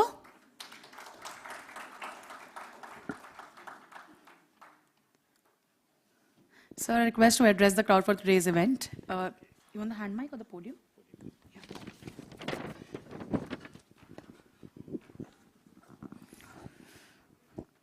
Good afternoon, everyone. Basically, I just want to thank Mr. Vikram and the AIS team for having me here and for the wonderful hospitality we have experienced all this while. Thank you very much, sir. I think this is my 4th time I'm coming here, and every time the quality of designs improve, and every time I see whether they can do it or not, I think the students come and do an exceptionally good job actually. Okay. And Energy Museum actually. So when somebody told me that this time the topic is going to be Energy Museum, I was a bit worried actually, because museum as such is a very tough assignment for anyone, even for an experienced architect. But then when you add energy to it, it even becomes all the more complex and tougher. But somehow most of the entries I have seen, I think they have faced the challenges and they have come up with some good work. And thanks Mr. Vikram and AIS team for these efforts. Now, briefly I'm going to touch about net zero buildings, in a very light manner. And basically what I'm going to talk about is what is the future of net zero buildings? What is the future? So a few points I'm going to say. The first one is the codal framework codal framework is going to change a lot actually. So if you look at UK, the government has a commitment to reduce the carbon emissions by 100% by 2050. In India, I think it is 2070. So to reduce the carbon emissions, governments all over the world are coming up with stringent building codes and bylaws actually. So that is one development we can see. And then we are going to see an increasing usage of green building materials in building construction. Like for example, bamboo, reuse steel, reuse recycled glass, etc., etc. And then the third one is the energy efficiency. Energy efficiency is going to be the primary focus. Like I was telling someone outside, I mean, it's going to become very basic. Just like, for example, now we are at the beginning stages, and an east-west orientation is almost very basic in almost all the projects. So similarly, energy efficiency, requirements are going to be the primary focus. It's going to be very basic. Like tomorrow, what I think is in another 10 years' time, nobody's going to talk about Griha or LEED. The client is going to come and say, I want a 100% net zero building. That's all. So, I mean, everything is going to change accordingly. And in renewable energy, usage of solar panels, wind turbines, and geothermal systems will play a major role increasingly, and buildings will be generating their own energy. And then the next one is the retrofitting of existing buildings. This is already happening in UK. Wherever there are existing buildings, all the existing buildings like schools, offices are getting retrofitted to make them more energy efficient. In fact, there are many decarbonization consultancies have sprung up in UK, and their main objective is to make the buildings less efficient. And many of them do also. These consultants even advise retrofitting office buildings, schools, hospitals, etc. And also one of the firm, which I know, they even calculate the carbon footprint of an individual who is working in the firm also. So they have gone to that extent. Then also we are going to see holistic design approaches also. Like for example, we are going to see many mixed-use projects, like where we have that office, residential quarters, retail, and also recreational facilities are also, everything is going to be in the same building actually.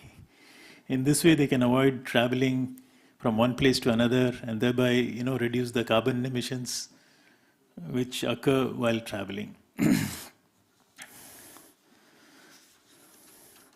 And then there is also going to be a life cycle assessment also, increasingly. People are going to look at buildings right from material procurement to demolition, actually. And then that is going to be another strategy that we need to be aware of, actually. So this is some of the few basic things which I have touched upon, which would be the future of net energy, net zero buildings. Thank you.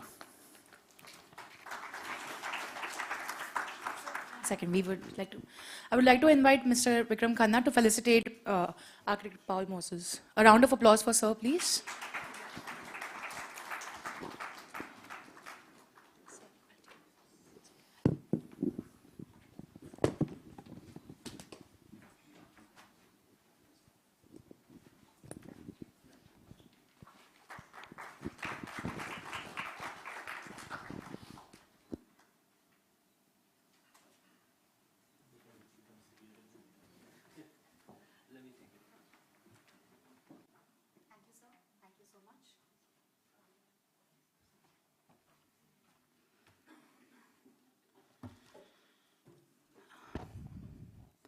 I would like to call upon our East jury members, Architect Debatosh Sahu sir, on the stage, please. A round of applause for sir.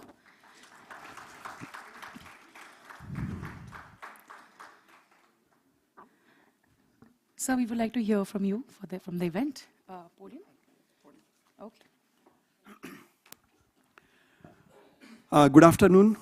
First of all, I want to thank Mr. Vikram and the entire AIS team for inviting me and many of us here and to make us a part of this wonderful event. Last time I missed, but this time it happened, and I am quite impressed with the kind of project which the budding architects are showing. I have a little bit, a small advice I want to place it here, because here the students are also there and AIS team is also there. Just by going through the presentations, whatever is being seen here, I'm just repeating one particular word which has been used by some of the jurors, that net zero or the energy efficiency is overshadowing architecture. Basically, we are architect and we are giving the architectural solutions for building, and obviously the call of the day is net zero building, though there is a separate opinion which has been mentioned by my friend Professor. It's pertinent, it's quite pertinent. I'm not going into that debate. But the thing is, if this, since it is the 6th year, I suppose, and I will request the AIS team to penetrate a little bit more, to approach the institutes so that they make the program in such a way that it becomes in 3rd year or the 4th year one of the project of their curriculum, maybe, if it is possible. And if it is designed well in advance, and if the colleges or the institutes take up these projects, and from the institute the best projects can come here in the national level or the regional level and the national level, then the penetration will be much better. And to have this, I will also suggest AIS team to provide the latest products which is being developed by you, that has to be shared with the material museum of that particular college or the institutes, with the literature. So the students, they will be able to understand what is happening. And in that case, the mentoring, which is, I think, it's a bit lagging in some of the presentation, that will automatically happen. If these students come with the solution, with the mentoring of their teachers, then the result will be totally different. This is just a small suggestion. And for the students, it's fantastic approach for many of you, and I really like it, some of the proposals. Actually, as a practicing architect, when we are supposed to design something, we don't get this kind of freedom because the boundary is limited. But for you, there is no boundary. So all the best to you. Thank you so much. I would like to call upon Mr. Shailesh Ranjan to provide sir with a token of our appreciation. A round of applause for sir.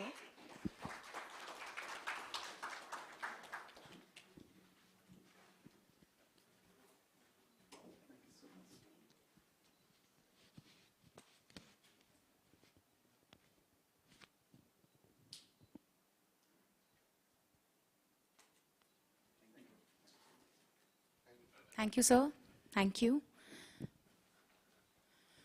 Calling upon architect Rakesh Raje on the stage to join us. Round of applause for sir, please. Sir, we would like for you to share a few things. Sir, you can please take the stage.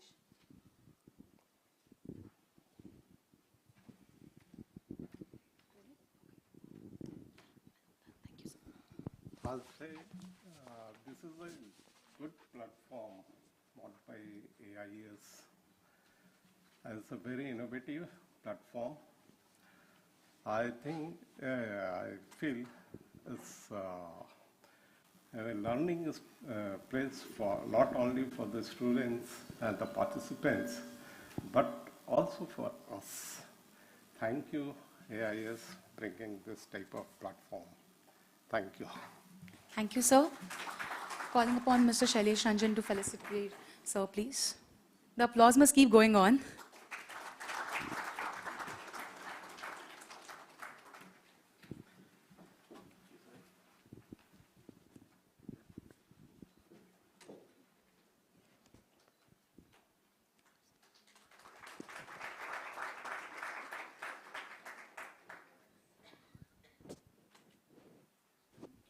Thank you, sir. Thank you so much.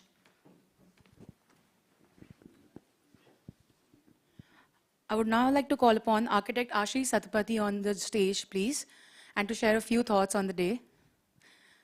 A round of applause for sir, please. A little bit louder.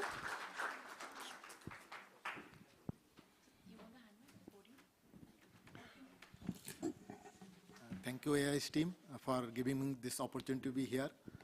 This is a very good platform for practicing architect to go through innovative ideas which they are presenting. And sometimes we feel, why could not we use those ideas in our practicing architecture field? So it's a great platform, and I'll just tell best of luck to them. And congratulations to all these. Thank you, sir. Calling upon Mr. Shailesh Ranjan to share a token of our appreciation for sir. The applause must keep going on, guys. We've had lunch at them.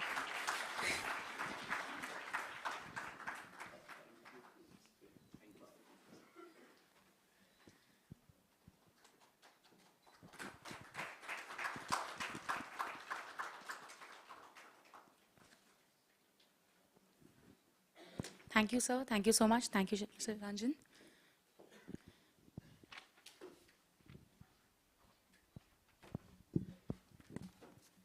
Going a bit off now, we're going to have our quiz masters, Debanjana and Raksha, come up on stage and get the students interacting with us. A round of applause for Debanjana and Raksha. And we want active participation in the quiz. Yes? Students, this is to you. Are we asleep after the lunch? Round of applause for the team, please.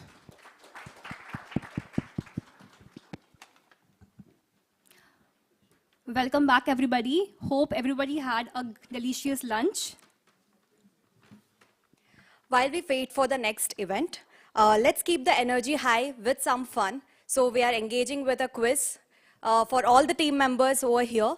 So I would request all the team members, whoever knows the answer, please raise your hand. Whoever raise their hand first, they'll be given a chance to answer that respective question. Am I clear? Louder. You have to be more interactive here. Sorry? You can judge. That will. You will be the best. I'll give the mic. That is the surprise. Okay. So we'll start with the. Okay.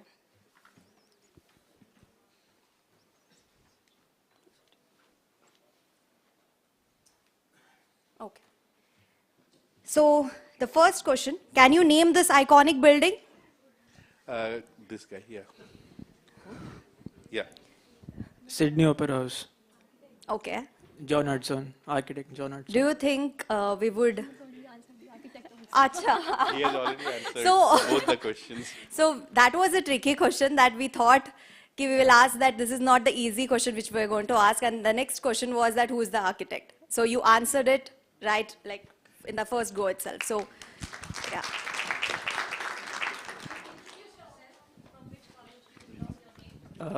My name is Harshara Saunke, and I'm from SMEF's Brick School of Architecture. So I have a feeling that many of you will be able to answer the next question, as it's a famous quote. That is, which famous architect said less is more? I can see already one hand up there.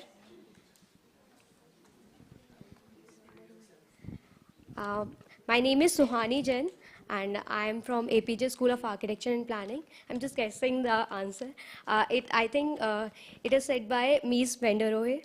Yes, you are right. It's said by Mies van der Rohe. So moving on to the next question. So in modern high rises, what is the main advantages? Sorry, yeah. What is the main advantage of using double glazed glass instead of single glazed glass? Better insulation and energy efficiency for sure.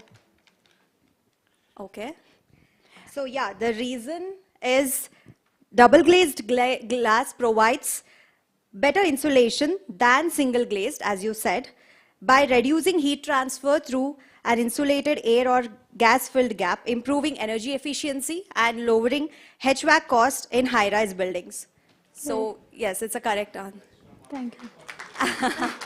Yes. Is Akhil allowed to participate? Oh, I thought you were raising your hand.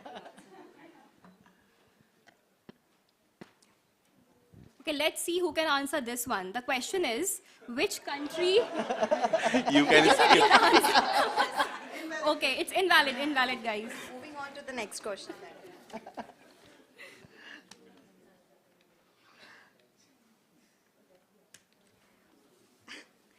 Okay, before answering the question, so can anyone tell that what is the full form of REBA?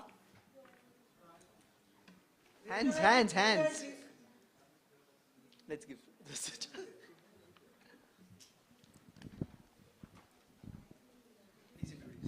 Yeah, I'm Shivam Mishra from NIT Trichy. So, full form of REBA is Royal Institute of British Architect.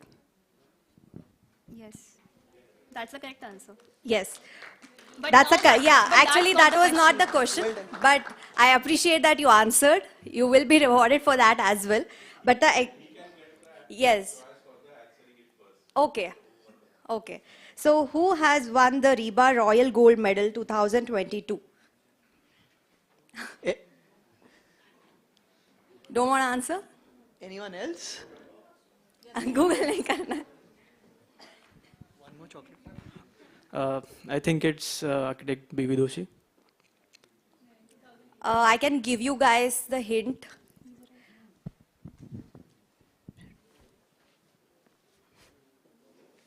Yes, you are right. I was just kidding. One more chocolate. This is Rajan here. Can I perform my duty as a professor? Okay, sorry. Huh. Professor duty is to find mistakes, right? So either it's a REBA gold medal or it's a Royal Gold Medal. It cannot be REBA Royal Gold Medal. Noted, sir.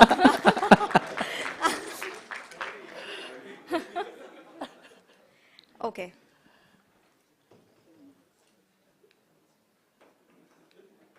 Yes. So can you name the architect behind this building?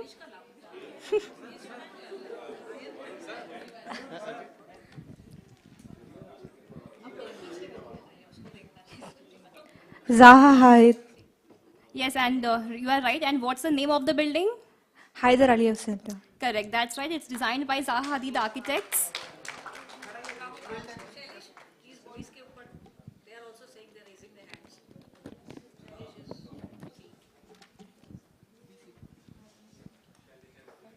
Okay, moving on. Which type of glass is best suited for reducing solar heat gain in a hot climate? Introduce. This is Shiva from Dikras Murthal. I think it is C, low E glass. You're absolutely right. Low E glass reduces solar heat gain in hot climates by reflecting infrared and UV rays while allowing natural light, keeping interiors cooler and lowering energy consumption. Just to clarify on the same part, so to reduce the solar heat gain, you require the solar control glasses. Low E glasses reduces the conduction. So basically, in the cooler climate, when you want to retain the heat inside, you will take these low E glasses, which is called low emissivity glasses. So yeah, Shailesh, this is wrong question. I know, so that's why I clarified. I clarified that. So yeah.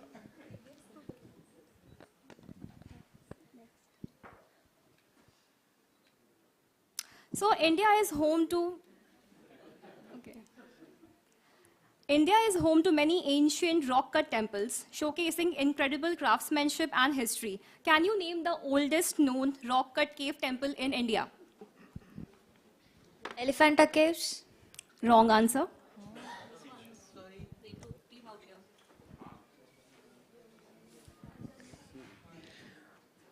Ma'am, my name is Robin Verma from Dikras Murthal. It's the right answer is Ajanta Caves. No.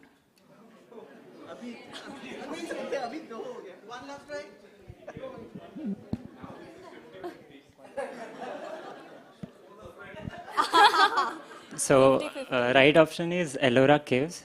No, still wrong. So now I think we know the right answer.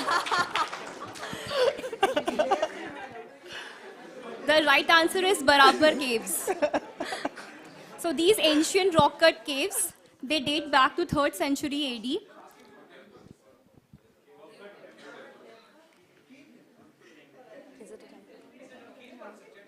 It's a cave temple.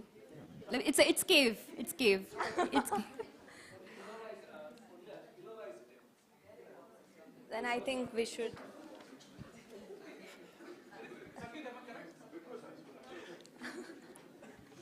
You cannot go wrong a bit when you have such tough jury. Yes. Yeah. Next. Okay. Okay. So traditional Indian architecture has long incorporated climate responsive techniques to keep interiors cool without relying on modern air conditioning. So, which traditional Indian construction method is known for naturally cooling interiors in hot climate?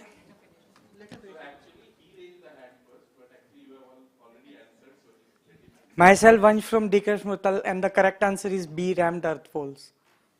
I think so. I think so was the next statement, but no, it's the wrong answer. Oh, sorry.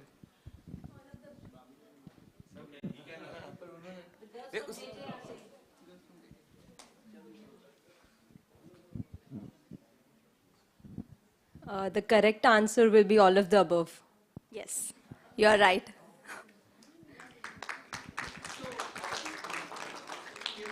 Both of you. Okay, so while Burj Khalifa is currently the tallest building in the world, do you know the planned height for the upcoming tallest skyscraper, the Jeddah Tower? I can see one hand there, yeah. It's around 184 meters. 184 meters, not 100%. No. 1 kilometer. No. Oh, 1 kilo. Okay, yes, yeah. It's little more than a 1 kilometer, so yeah. Yes. It's approx Around. 1004 meter. Yes, that's like nearby. Okay. That's the right answer. If you get one more answer right, that's a hat trick. So moving on to the last question. What is the largest unsupported dome in the world? There's already hand raised. Is it Rome, Pantheon in Rome? Yes, Yeah. you are right. That's a team hand trick. Once a Roman temple, now a church. The building was completed by the Emperor Hadrian around 126 AD, a miracle in terms of ancient architecture. The Pantheon's dome is the world's largest unreinforced concrete dome. Its diameter is 43.3 meters. Round of big applause for the girls of JJ. Thank you so much for keeping it interactive. So handing over to Neha. Thank you.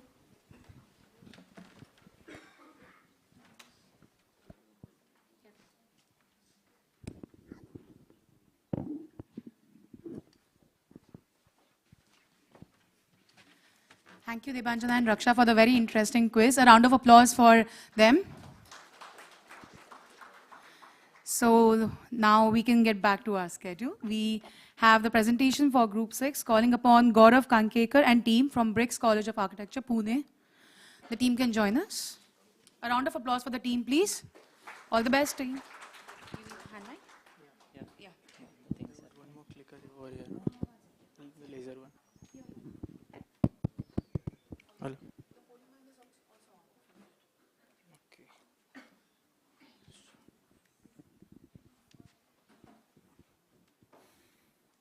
It's fine.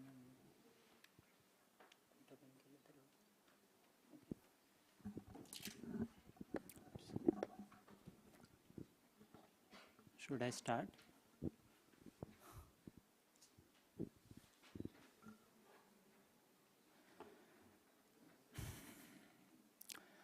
Hello, everyone.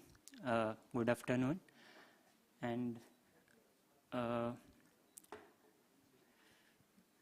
thanks AIS and all the jury members for giving us opportunity to present our energy design proposal. I, Gaurav Kankekar, along with Bhumika Shinde and Harsharaj Saunke, would like to present a vision of creating a place where history, stories of history meet the technologies of the future. Considering the technological advancements in the field of architecture, Bengaluru being a city where a lot of a Silicon City of the India, where there are a lot of IT parks, constant technological advancement, still lacks in terms of electricity shortages, urban congestions, and a lot of pollution. So what are the sustainable solutions?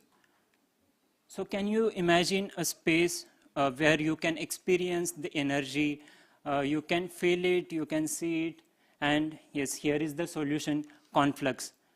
So India's first energy museum. So a design approach was never the straightforward process. It was a back and forth process from concept formation to presentation. So through a few of the case studies, we came up with the design drivers where a building should be iconic, in order, native, and a symbol. The site.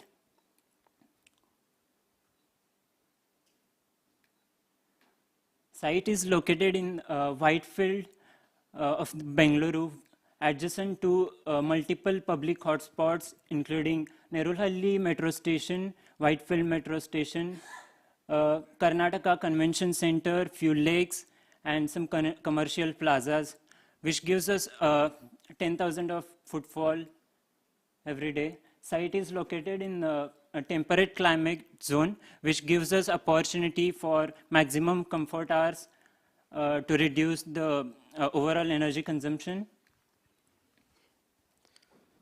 Now let's go on a journey through time. There happens to be an energy source, a ball of fuming matter, the sun. Its fields interacting with fields of other such entities, each representing an era in the evolution of energy, the past, the present, and the future. We initially sketched out different ideas with energy at the core of it, eventually ending up at this particular idea of the built form, derived from basic fundamental geometries and the response to the forces of the built objects. The site here has the main road on the south side, from which a branch secondary access road is taking us to the site entrance, which marks the vehicular entrance of the site, and the other two entrances are the pedestrian entrances right here. So the site also features an energy generation zone with a cluster of solar umbrellas and a series of wind turbines.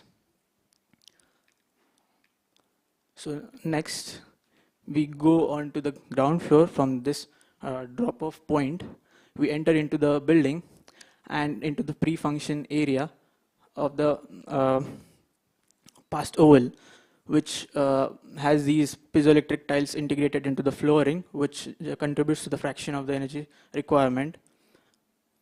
Then fire, probably humanity's first exposition to energy in nature, marks the start of this journey, and ample of daylight floods this space. Then next, the fire is then taken into this cave, where it is harnessed and it flourishes and lights up the space inside. Then a gust of wind takes us to the ship that sails on it, exploring the or representing the mechanical prowess of wind as an energy. Then we go to this installation where a stream of water is poured onto a wheel that is connected via a mechanism to the another wheel that forms the water mill. Then into the medieval era, where coal was used as the major energy generation fuel, this central space is essentially the core of this oval, where spaces represent and paint a picture of this particular era in time. The entire space is connected through, is universally accessible. We have tried to make it with the integration of ramps. Once attention is drawn onto the central courtyard and the present sphere, as we move forward,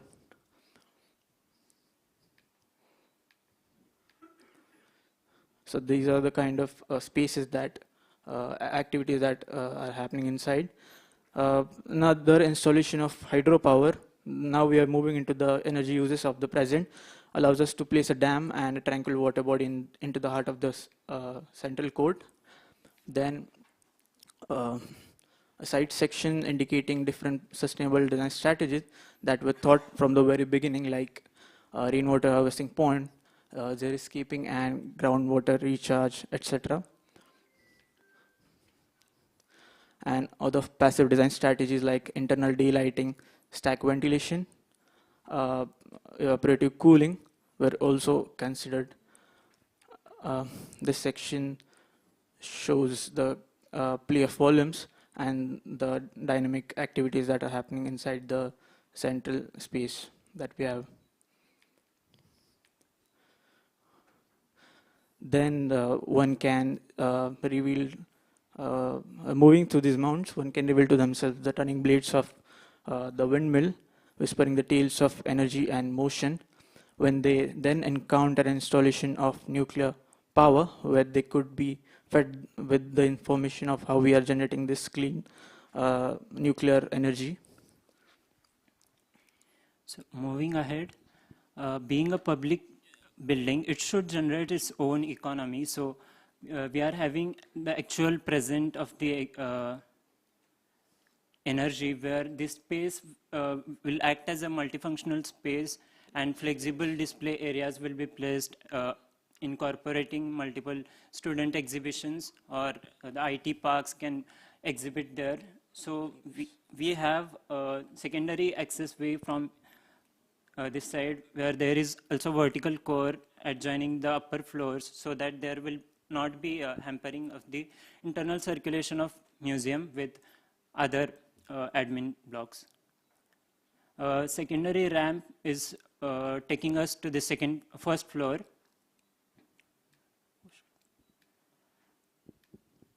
Yeah, on the top of it, there is a small auditorium, circular auditorium, which will be used for presenting documentaries or some movies related to the energy.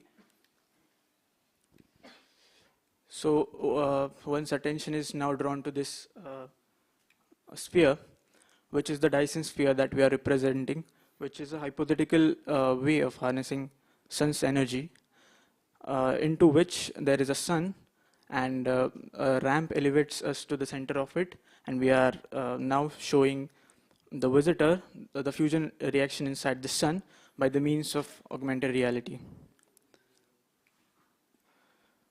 Then on the first floor, by the means of the ramp or the spiral staircase and the lift inside of it, and this particular core, we can access the first floor, where the classrooms and the conference rooms, seminar halls, as well as this open amphitheater, kind of a informal classroom that is being placed on that floor.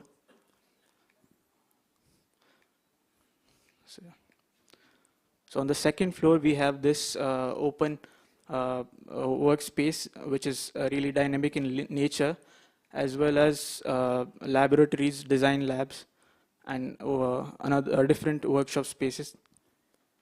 Yeah, moving ahead, there is a cafeteria on the ground floor. After following the entire exhibition space, one can relax. They can grab a cup of coffee and reminisce the journey that they have just experienced.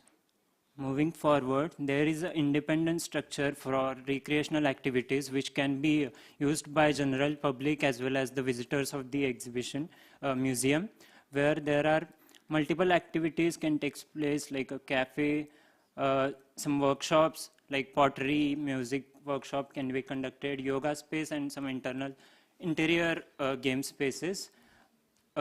Basement, where we accommodated a space for 50 car parks, considering the parking of existing conventional center. A few other sections showing the volumes, elevation. Along with all this, we tried to analyze it through the shadow analysis simulation to understand the mutual shading as well as indirect shading of the structure. We took windrows for the placement of the block. We tried CFD simulation to understand the right location for the wind turbines. Incident radiation analysis to place the solar PV cells on the right surfaces. Moving further, as an innovation, we have ferrofluids facade.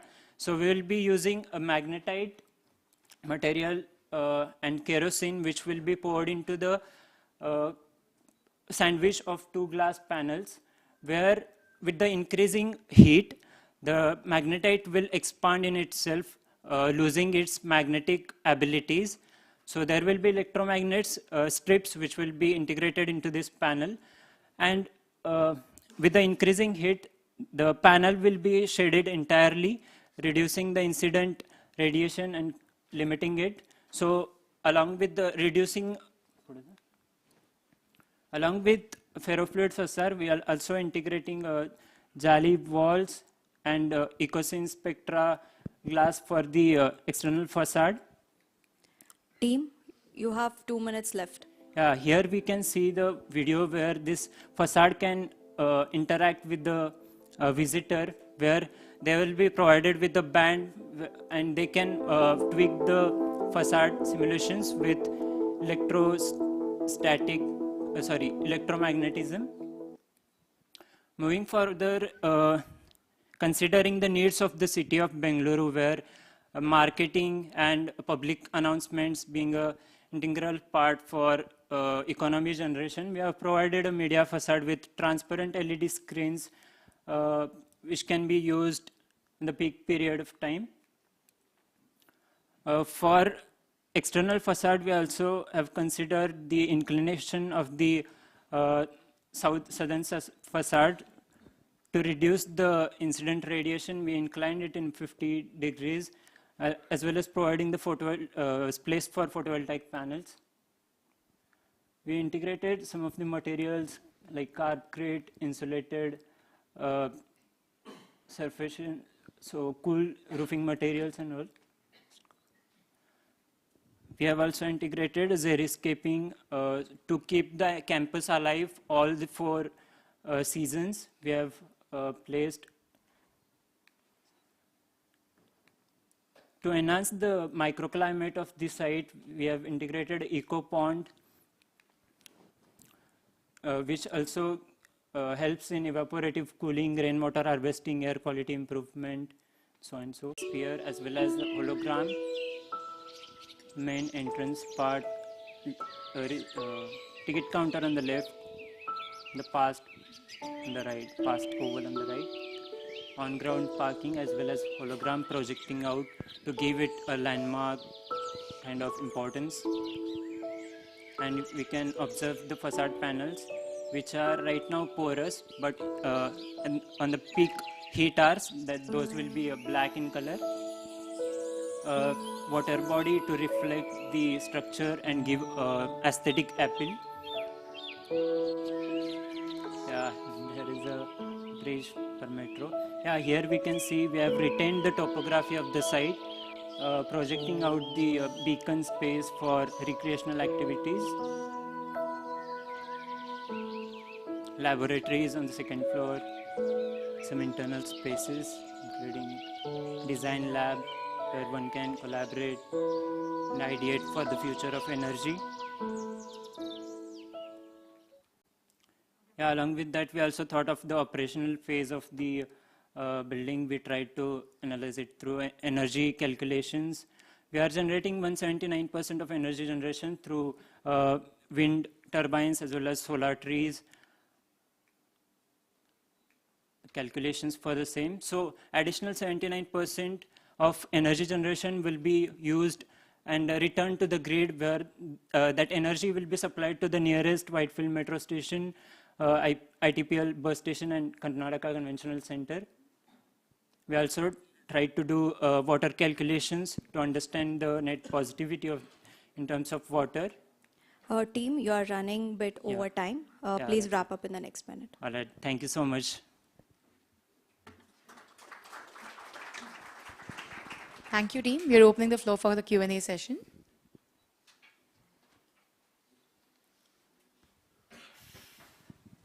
Yeah, good afternoon, guys. Firstly, I would like to congratulate you on a very well organized plan, a clear visitor experience. In terms of museum, to satisfy the brief of a museum, and especially an energy museum, I think there were a few minutes in there where personally I almost got fully engaged in your exhibit.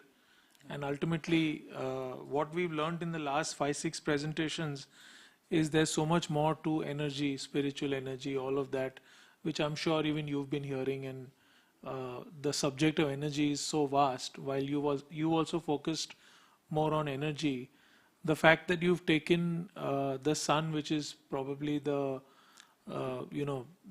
super energy provider, and made that as your main sort of fulcrum of design is nice. And you've actually thought through the visitor experience, which I think was very, very well articulated. Yeah. Apart from that, all the other stuff also was quite nice. So congratulations. Thank you so much Thank you. for your comments. I must compliment you on your presentation. very well put together. And as Carl said, it's very well thought through. I just wanted to ask one question, that the whole sun that you've created, what is the external, the material that you are envisaging? Okay, so we will be using transparent LED screens, so their weight will be lesser in terms of the entire glass thing. So a strip of LED with a gap of 2 centimeters or 4 centimeters each. So when we are standing little away from the structure, it will be entirely blown up. But when you are experiencing it from the inside, you can see the outer world from there, from the ramps itself. Yeah, that was the ideation behind it. I think that would be quite a eye-catcher. Yeah. Which is, no, it's very well put together. Thank you. And I like your dynamic facade. Okay. I don't know much about it, but it was very engaging. Yes, thank you. Yes, it was a good presentation, and nothing negative about it. Really, that was nice. And overall, the tangibility of concept to delivery, the whole thing was, combined very well. So good. Yeah, thank you so much. Hi, good afternoon. Why did you choose the site in Bangalore actually? Because this is one, I'm from Bangalore, and this is one of the most crowded places in Bangalore where the traffic is always a mess. So I'm just wondering, even a busload of students come there. Yeah. I mean, it's going to be quite chaotic. So considering the tech-savvy people who would like to visit this kind of places like Energy Museum, we visited Bangalore first of all, and we like roam around to understand the kind of context is there. Like in brief itself, they mentioned 5,000 plus footfall should be there. So adjacent to our site, there is a Karnataka Convention Center.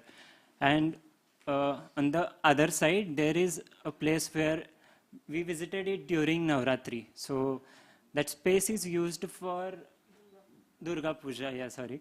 So during Dasara. So that space was used for some interactive event, some cultural activities. So we thought, yeah, we can have this place where there are a lot of people coming together, and metro stations are adjacent. Like we can walk, like we came down at Nerulhalli metro station, and we just walked for just 50 to 100 meters or so. So we don't need ample amount of space provided for parking. So limiting it to 40 to 50 car parking is more than enough. Yeah, that was the ideation behind selecting the site. Okay, so you thought of getting more footfalls through the metro. Yeah, right. Okay. Another thing I really liked about it, you have 3 oval forms which collide with each other, and still you made it work. Yes. I think that was good actually. And like everybody said, and here also I like the fact there is a balance between architecture and sustainability. One thing does not overshadow the other. That was also quite good in your design. Thank you. I would like to mention, while creating an entrance foyer for us, that was a challenging part. But we found it, there is a contrast where we are entering from a narrow lane and we are getting into huge volumetric space. And so the intersection of 2 forms allows you to have this narrow space that you can go through and experience this sense of release, release of energy, or you can say that. Yes. Thank you. Yeah, thank you so much.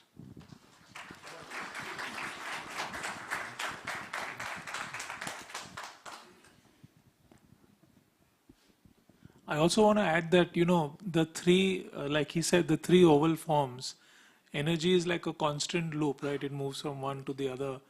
And when you look at your plan and when you all explain the circulation, it's almost like you're in a constant loop. So if you want to correlate that, and you were talking about Bangalore, why he selected, I love how he said, we went to Bangalore and we walked around like a land czar. And then you say, oh, this site is good, let's take it and make a museum. Superb, I love it. Yeah. Yeah, in earlier stages of ideation, we thought of creating an infinity loop, and then we started it putting into ovals. So again, we thought of that, keeping it in a concept where we are following that infinity loop in 3 ovals. Yeah, that was.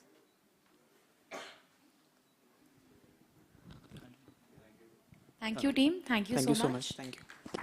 A round of applause for the team, please.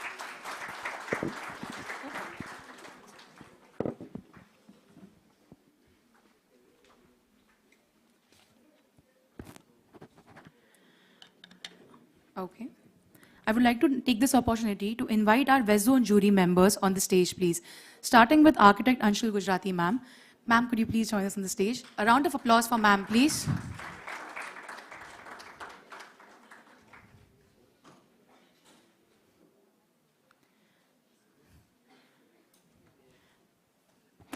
Ma'am, if you could please share a few thoughts for the day.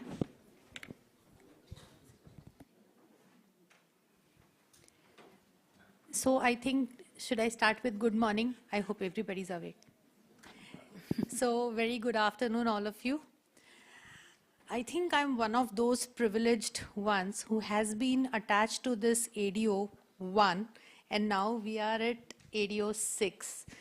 Thank you for this opportunity, privilege, and excellent hospitality, Vikram sir and entire AIS team. I think I'm just loving it, enjoying it, and learning a lot here. Well, dear students, something I would just like to add on, we are definitely having a lot of intelligent talks and motivations here. Sustainability and architecture, this is like a pendulum. You try maintaining a balance, but you try and shift to either of the sides. Either you go towards sustainability more and lose on architecture, or the other way around. So friends, when you strike the right balance at this stage, probably you win the competition. With time and experience, you strike the right balance and you become Kal Vadia, Sonali ma'am, Avinash Navathe, Moses sir, and you add the right flavor of research. You become Rajan Raval.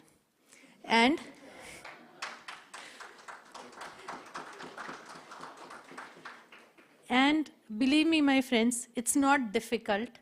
I would take this opportunity to wish all of you the very best, and AIS team with this exposure and knowledge, probably for us consultants, you are giving a very good range of hire for us. Thank you.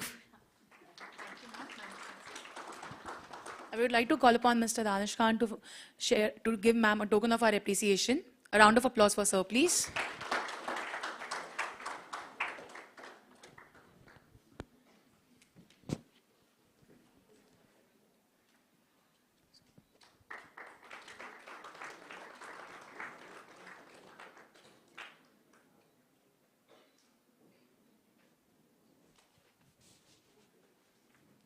Thank you, ma'am. Thank you, sir.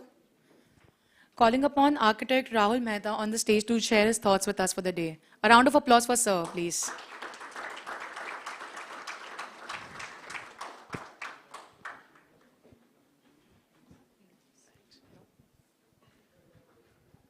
Hi guys, this has been interesting over the last 6 years. I've been part of every one of them. I thank AIS for making us a part of this. The Energy Museum idea, I think, was fantastic and honestly a little confusing when I heard it at first. I would thank all the participants, all the students for showing so much of energy and draining some of ours, but we also kind of enjoyed this a lot. So thank you very much. I think this is a fantastic opportunity, like I say every year. Just one point that I would like to highlight. There is a lot of innovation going on, a lot of thought on sustainability, a lot of new technology, changing urban infrastructure, changing codes. And whilst we look at all of these things, it's very important to kind of sneak back and get back to the basics and see to it that we don't lose design hygiene. I think this is something that we should all focus on as people who are practicing and as guys who are going to join us. Human life safety, the basics of livability, light and ventilation, simple circulation, all of this, guys, let's just focus on this. You know, seeing to it that we are friendly for differently abled or anyone in any age bracket. I think this is something that we need to sneak back to, because there are so many things that we are now looking at, and we should also keep looking this up. That's all. Thank you. Inviting Mr. Danish Khan, please. A round of applause. Keeps on going on.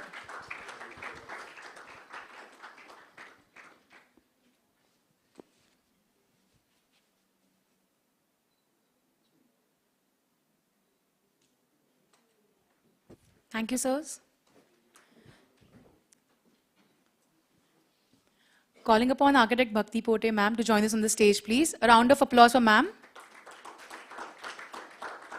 Ma'am, you could please share your thoughts for the day. Hi everyone, good afternoon. I think all my friends have already spoken about everything. So I would like to thank you, AOD, for inviting me. This is my first year and I really enjoyed during it. All the best to the students and thank you. That's all. Thank you, ma'am. Inviting sir, please. The applause keeps going on, guys. We've all had a very heavy lunch.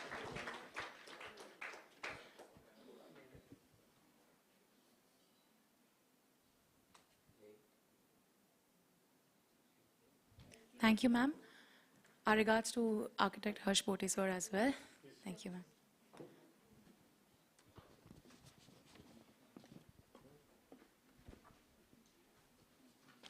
Calling upon the next team. Calling upon the next team for their presentation. We now have Shiva and team from D-Crust College, Murthal. All the best, team. A round of applause for the team, please.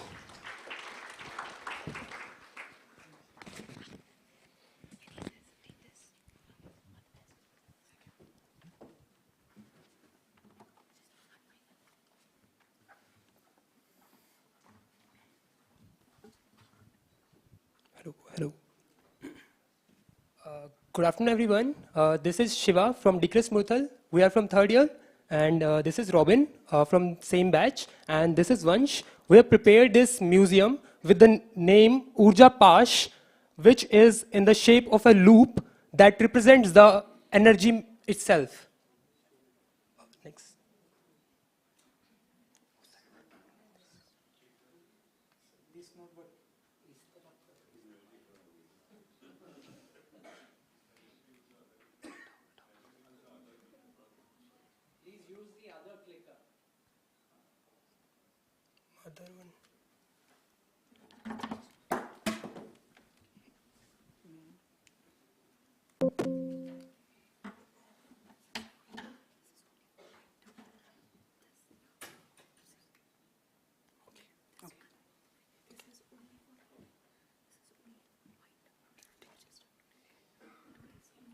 Okay, so we have made this energy museum.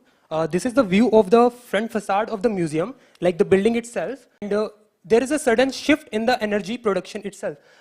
Where we are making this museum is in Gurugram, because Gurugram is the economic hub of India and it has a lot of approach benefits. And how we are doing this is by using the passive design techniques, renewable energy integration, and energy efficient materials and water management techniques. So the aim is to make a museum which is showcasing the evolution of energy from the earlier stages to the present situation that we are in. And also hinting something that is to come, like future itself. The future and how the future will be in the museum.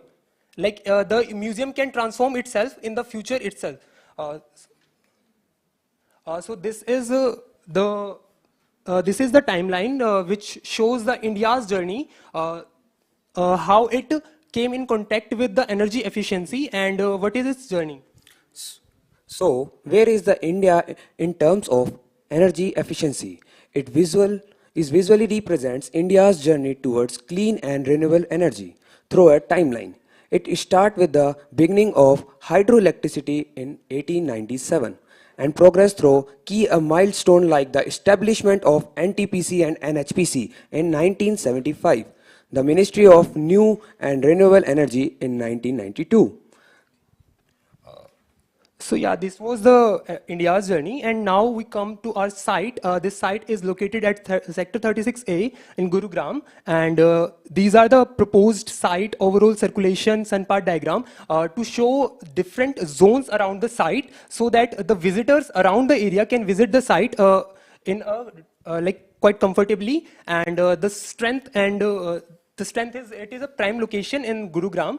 It is going to be developed soon, and we got this large piece of land, like 9.8 acres in Gurugram, that where the real estate is like really less, and to get something this big was not easy. So we got this area, and these are like the institutional area, the commercial area. The visitors are actually the students, the learners, and the normal people, the residential area.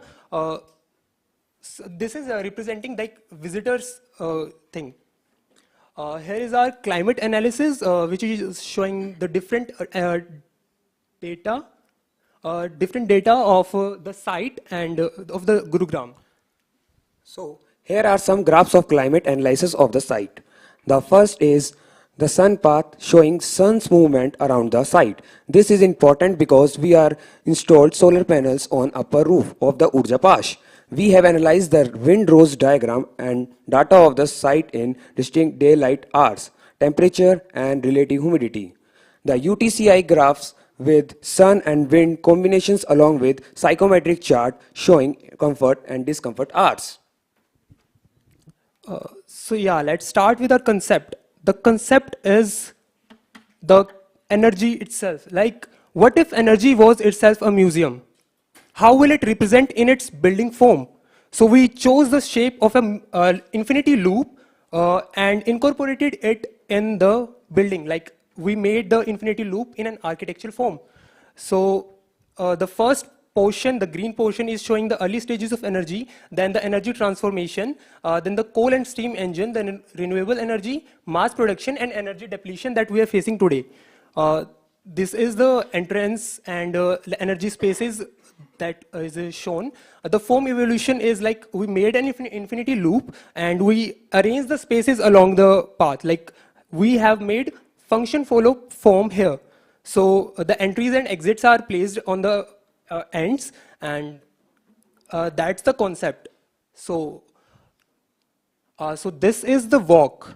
Like this is showcasing different spaces inside the museum. So the first one is the spark of civilization, the discovery of fire, basically 2 million years ago, and then gradually human came in contact with different types of energy and how to use them, how to make their life more comfortable and get connected with the nature and grow and develop, make the earth its home and survive in the nature. So basically these are the different spaces showing different stages of energy, like the windmill revolution, the industrial blaze, and so on, wind's innovation, the solar panels, and the energy crisis that we are facing today. And this area is like, it is to show awareness, like it is to scare people actually, so that they can realize what is happening today and how they'll lose the energy, how they're going to lose their home, just like the other species lose their homes. So, and in the next phase, there is conserving tomorrow, that we still have time. We can still save our ecosystem. So this is the site plan. So this is the infinity loop that I talked about. We kept the space a bit far from the entries. This is the grand entrance. There is a side entrance. This is the parking area. And the red dot is showing the vehicular movement. And that's the drop-off point. And there the visitors start. So the render I showed you in the wet warehouse sheet, that's showing the entry portion. So we enter in the museum from there, and the first half of the museum is on the ground, and then it starts to gradually level up. The height, the levels are raised. The staircase is there. So yeah. The landscaping as well is derived from the museum shape, like it is a curvilinear form. So we designed the landscaping in curvilinear forms, and you can see a portion where I marked the Urja Mandal space. That's basically a representation of solar system. Surya Mandal. We took that concept and made a Urja Mandal, which is showcasing the different forms of energy, the Urjas. And we represented it in the shape. So different forms of urja are there. So this is the ground floor plan. So the starting is this entry point where we enter in the space. This space is actually common space for the starting and ending of the thing. Then we enter in the museum, in the loop, and there are the checking points, the ticket counter area, and then the spaces starts. The discovery of fire, the geothermal energy, use of coal, windmills, like what I talked about. And after the sixth space, there are two spaces. These are the research centers and workstations actually. So the workstations are to interact with the people. The people can interact here. Any kind of workshops can happen here. And the people, what they learned through this short journey, they can experience and interact with the screens here. And we'll show this in a walkthrough of the interior spaces. So that's a typical layout or plan of the exhibition space, in which a center exhibition model is kept there, and there is a space around this, and the screens are placed along the walls. So in the between the two spaces, there is actually this movement, like this movement, and there are the partitions are made with the bamboo walls. So the bamboo walls partitions are there, so we can actually remove and increase the space that I talked about, that we can increase the space actually. So that's where the upper floor starts. So the space increase with the steps. So with the 9 steps, we reach the next level, and there are the ramps. The ramps are there. The ratio is 1:10, and 9 steps are there. So gradually we get on the next floor and next space. So, and after the center portion, we come down.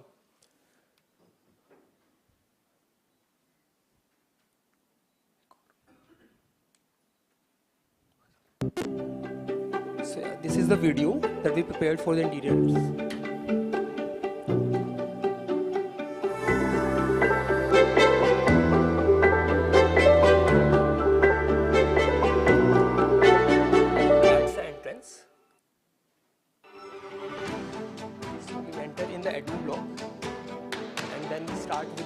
Different spaces. These views are prepared with the AI, like the photos and video generation from the photos. These are different spaces, the industrial blaze, the workstations, the electric, solar awakening, the black gold rush, harnessing the flow. Like these are basically different forms of energy that the human interacted along the way till now.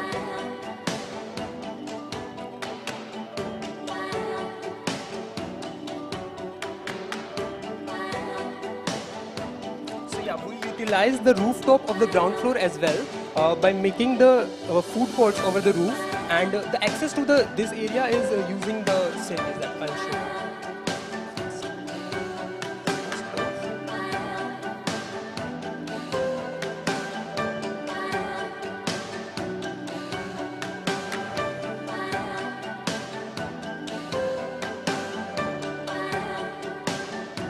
So yeah, basically these are the area. This is the review area.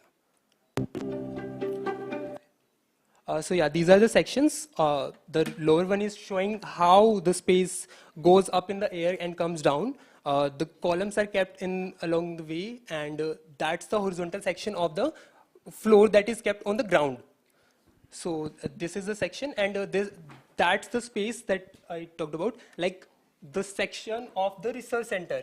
The research center is in the shape of a a triangular shape that is below the staircase. Like it is below the staircase, it is in the form of a triangular that is in the shape of, like it is curved. We'll see Team, you have 2 minutes left. Okay. So this is the auditorium section, the green roof over there, and these are the details of the auditorium, the green roof. This is the research center section. This is below the staircase actually, and the staircase is actually going upwards through that part. This is the Maquette style diagram, like it is a 3D representation of physical model, and we have utilized it, like it is kept along the east-west direction, and the wind from the west is going towards the east, and we provided 2 water bodies in the loop centers, and the wind goes over the water and it cools and creates a microclimate, so that the roof of the ground floor, rooftop of the ground floor is kept cooled, and the exterior of the area, the loop, is made with the green wall paneling. So yeah, these are the views, the energy points, the Urja Pash, the water body, site view, tri-junction, Urja Mandal view, and these are the views. These are the night views of the amphitheater I talked about. The Urja Stambh, these are the like Urja Stambh, Jal Tarang, Agni Mandal, Gati Chakra, Vayu Chakra, Jaivik Urja. These are the different spaces along the amphitheater, and this is the illustration of the amphitheater. These are different spaces. So these are like placed along the way. The ramp is there to make it universally accessible, and the barricade and everything. So these are the details, the soil panel details, and the green wall paneling details. The different layerings and everything. The next is the strategies. Like we made the walls using the E-wall, the steel bars, the fly ash, aggregate concrete, the asbestos, free cement, and these are the strategies that we use: precasting panel, shared wall of 2 spaces, and the solid waste management system. So this is the walkthrough.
And yes, you can see in the background that there are different spaces as well.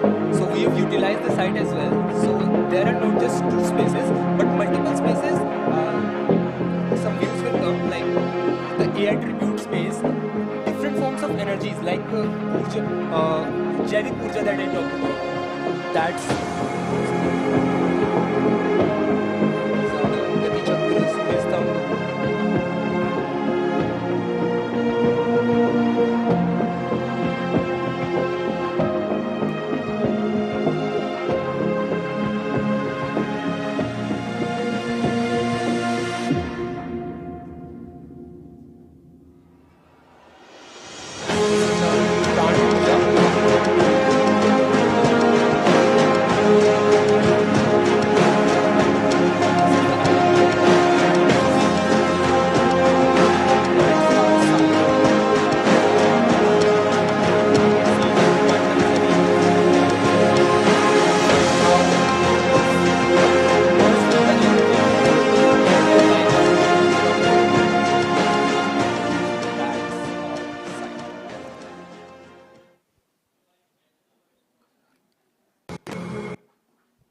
So these are some views from the site, some postcards.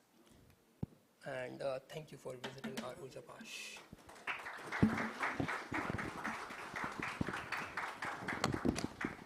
Now opening for the Q&A session.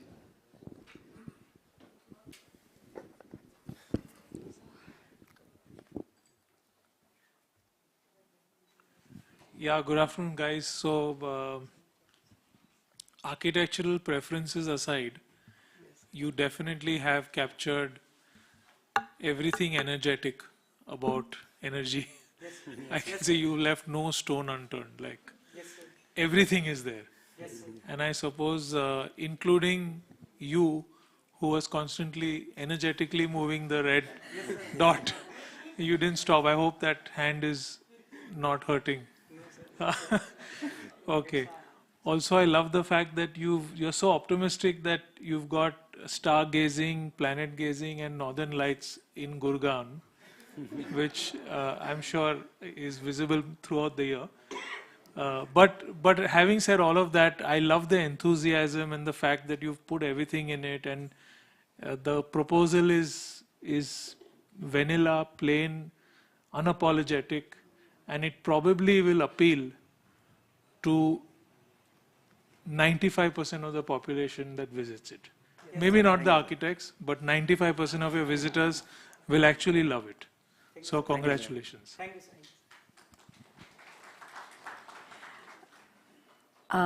I know Gurgaon very well because I live there. And I think Gurgaon clientele is a little bit more savvy. Anyway, that apart, I just had one comment that you had this one tube sort of going all the way with no variation in it.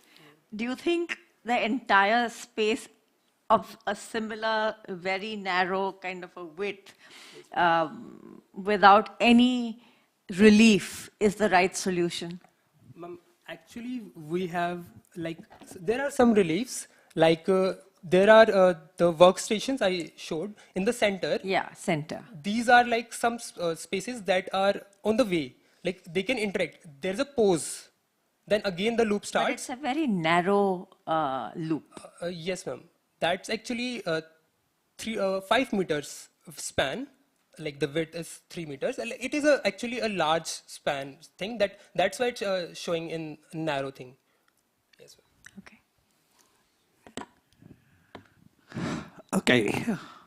I think you are from in third year, right? Yes, sir. So even 1 year makes a difference.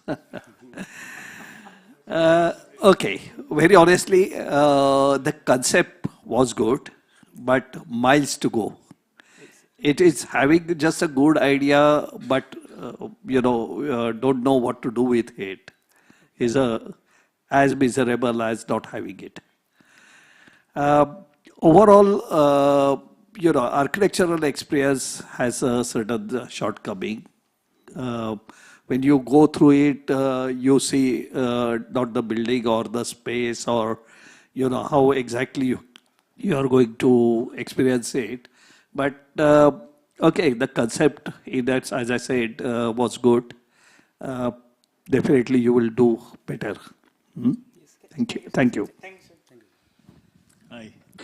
A very comprehensive presentation. I'm curious actually, what is the width of the tube actually? This 5 meters span, like from one end to other, and that's one end to another. I'm talking about the width. Width is like 120 meters is the whole. Not the length, width. 36, sir. So width of the span. I say walk through that one. So where is this wall and this wall? What is the dimension between that? Yes, sir, that's 5 meters. 5 meters. Okay, yes, okay. So 5 meters, like everybody was saying, is a bit narrow, especially when a large number of people are moving through that. It can get a little bit claustrophobic also. Okay. Yes. Okay, and then your landscape also, you followed the similar concept, is it? Yes. Okay. Okay. Anyway, I think it was a good effort, but like Sir said, the architectural part is a little bit lacking. Okay. Thank you. Thank you very much.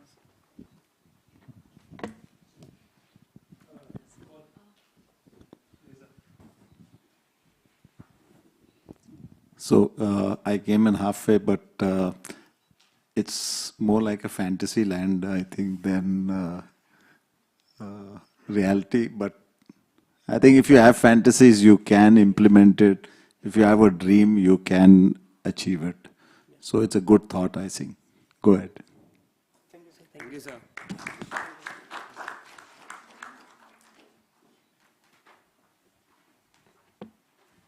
Thank you, team, for the lovely presentation and for the very interactive Q&A, judges. Welcoming Architect Raza Kabul. Hi, sir. Welcome. I would like to call upon stage Architect Avinash Nawate. Sir, could you please join us on the stage? A round of applause for sir, please. Founder and principal architect of Avinash Nawate Architects ANA, with 38 plus years of experience and 2,000 plus completed projects, he has been instrumental in shaping Maharashtra's architectural landscape. Renowned for innovation and sustainability, his recent projects in Balewadi and Mundwa reflect ANA's commitment to modern functional design that stands the test of time. Sir, we would like to hear from you for the day.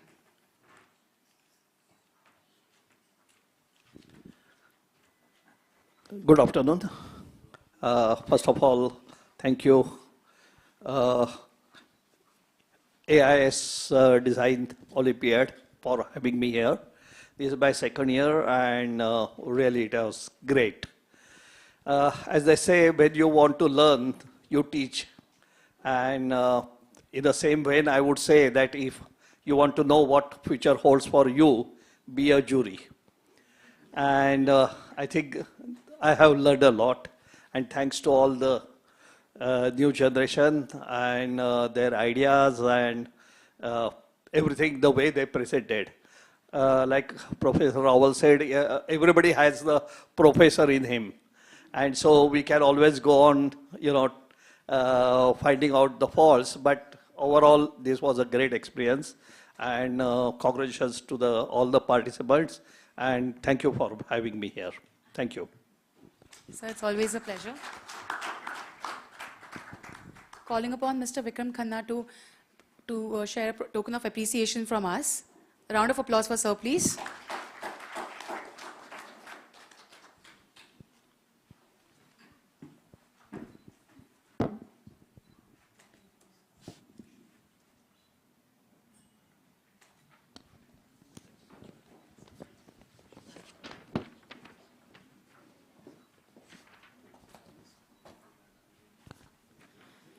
Thank you, sirs. I would now like to invite our chief guest for the event.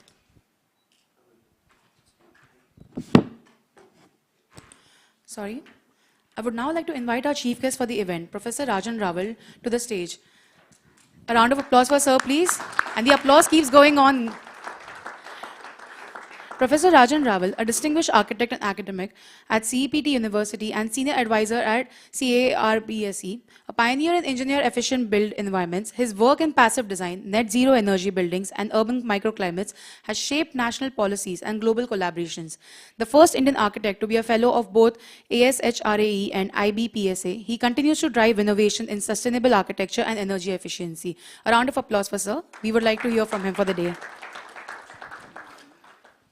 Thank you.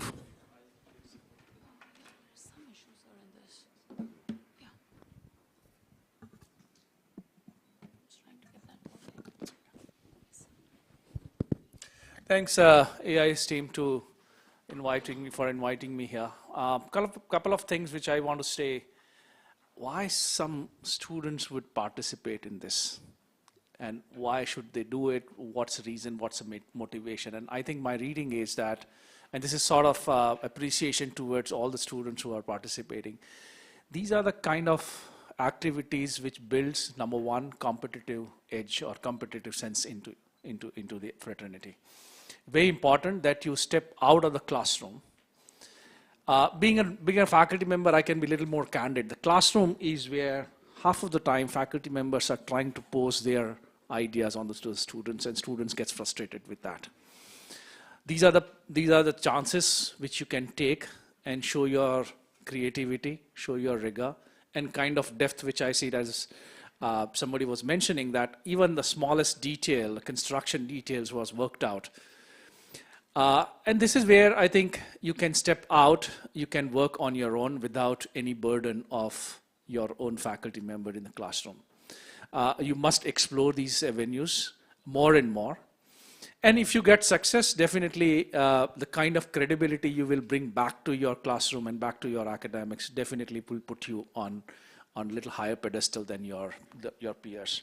So I do see a lot of value in these kind of competition outside curriculum. I do encourage my students at my university to step out all the time. As a faculty member, I also feel that if my students step out where I am not supposed to do anything, and if they get something, at least it also brings a credibility to my work. That means that whatever is happening in the classroom, they are stepping out, they are testing themselves, which is in a manner test for myself as well. So when you go back, I'm sure that your faculty member will be proud of you. I said, yes, I think these guys are doing well, and I think I am also doing well. So there is a double advantage any student bring back to the institute. So keep doing this. And thanks AIS for bringing this up here. The Energy Museum, and I'll split these two in 2 words.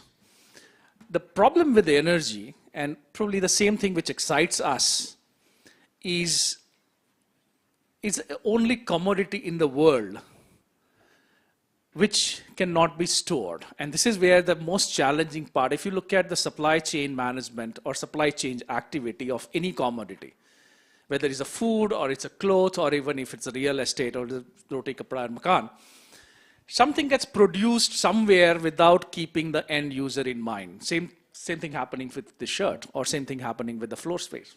Somebody's producing it. It takes a while to get constructed if it is real estate. Somebody will purchase it, transaction will take place, and anything between 2 to 3 years in terms of real estate, anything between 3 to 4 weeks in terms of food or vegetables, and there's a reasonable amount of time, there's a reasonable amount of transaction takes place. The problem with the energy is that it gets produced on a demand. The moment you switch on something, somebody will produce somewhere. It will get transmitted. You will get metered, you will get billed. Although you do pay a bill at the end of the month, so you get credited for that or debited for that, per matter. All of this happens in a fraction of a second. And this is the only commodity which does not wait even for a millisecond to get transaction complete. The moment you start storing it, you are losing on it. Efficiency will start going down, whether it's a chemical energy or it's a thermal storage or whatever it is. So that makes the energy very, very exciting field for people like us to work on. However, in general, society doesn't realize the importance of this particular community, and hence we start wasting it. We don't see that. We don't see that on television screen. We even don't see that on our electricity bill. And hence it is all the time it's hidden. Because it is hidden, we don't pay attention, and we tend to lose it. And this is where the museum comes into the picture. If you see what kind of topics which you used to get across the world and which there has a museums. Transport, London Transport Museum is one of the best transport museum. You go to Paris and you get a whole lot of museums talking about art and craft and paintings and sculpture. What they do? They bring that particular topic much closer to the society. And when they bring closer to the society, society recognizes it. And when society recognizes it, it appreciates it, and it's tried to keep that in the mind, in the daily life. I mean, a lot of people would be knowing what is Mona Lisa, right? Why? Because somebody has that in a museum, and somebody talks about it. There's the postcards of it. There's websites of it. The moment you bring any subject into the museum, basically what you're doing is you're trying to bring that closer to the society, and society becomes open up to that particular. And in the event of all that climate crisis which we are seeing, the moment you bring the energy into the museum, and when the people starts going, whether it's a Gurugram or it's a Bangalore or anywhere, I'm sure that society will recognize that importance and importance of that particular commodity, and we'll be able to do what we want to do. So just trying to, I don't know who designed this design competition, bringing an energy museum, but whoever did, a lot of compliment to them. I am putting my heads together since about 10 years to tell 3 or 4 industry. And I'm actually requesting them to have a museum. For example, HVAC. We don't have a HVAC museum anywhere in the world. And the moment you bring compressor in front of people, they understand, oh, this is how the things get cooled down. Forget HVAC, even a refrigeration. There are people here in Mumbai who owns one of the first refrigerator which came to India. It should go to museum. The way you go to Vishvesvaraya Museum in Bangalore, you start understanding how the 4-stroke engine works, and you are connected to your car or you are connected to your vehicle. As of now, for building sector, I don't think that we have any kind of museum across the world for any kind of services. Do you know how, if you ask these kids, what was the visual appearance of a switch in 1960? They will not be able to understand that. What we see is only that half a circle and one line, which is actually derivation of that switch, which now we use in our computer as a on and off. But that graphics is basically representative of that particular switch, which many of us used to use it in 1980s and 70s. So credit goes to AIS team, bringing energy and museum together, and credit goes to all those students who have passion to come out of the classroom and show their competence and rigor. Thank you very much.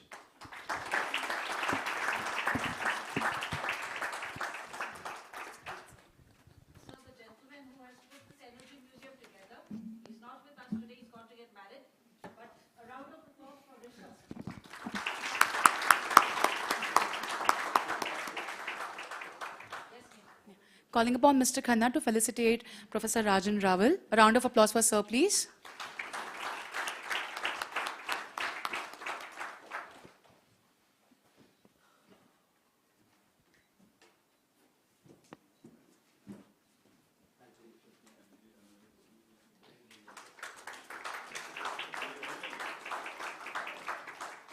Thank you, sir.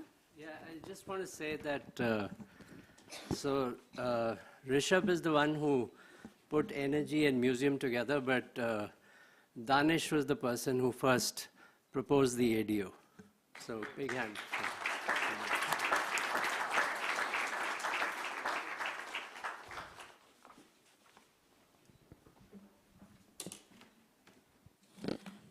Thank you, sirs, for the insightful address. Now calling upon the last group for the day, Kanishka Dharini from PSG College, Coimbatore. A round of applause for the team, please.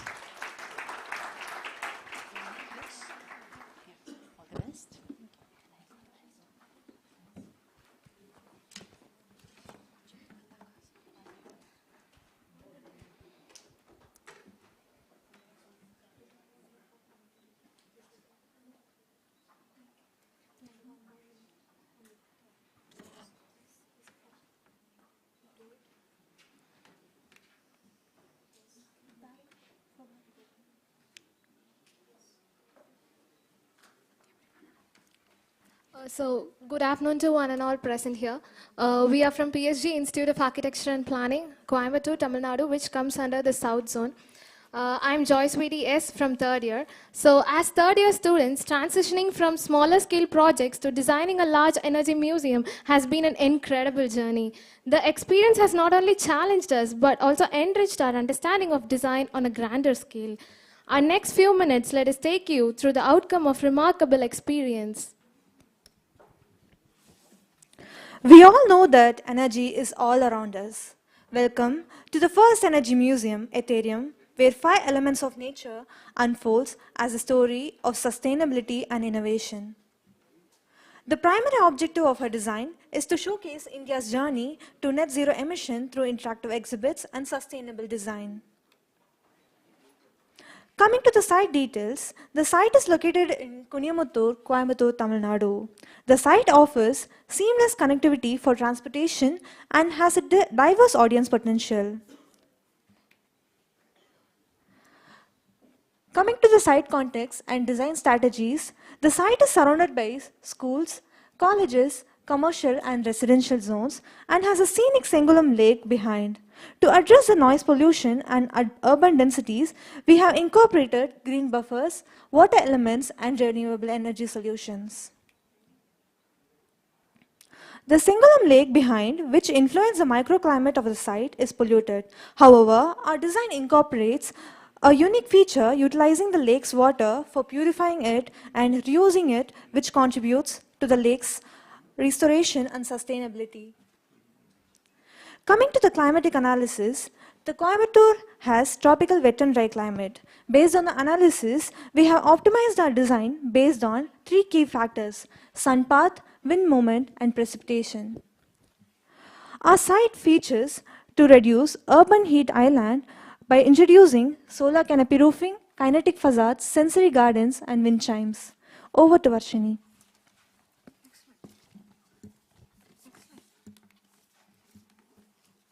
And coming to the ideology, we have integrated Earth's 5 natural elements, but in a different way.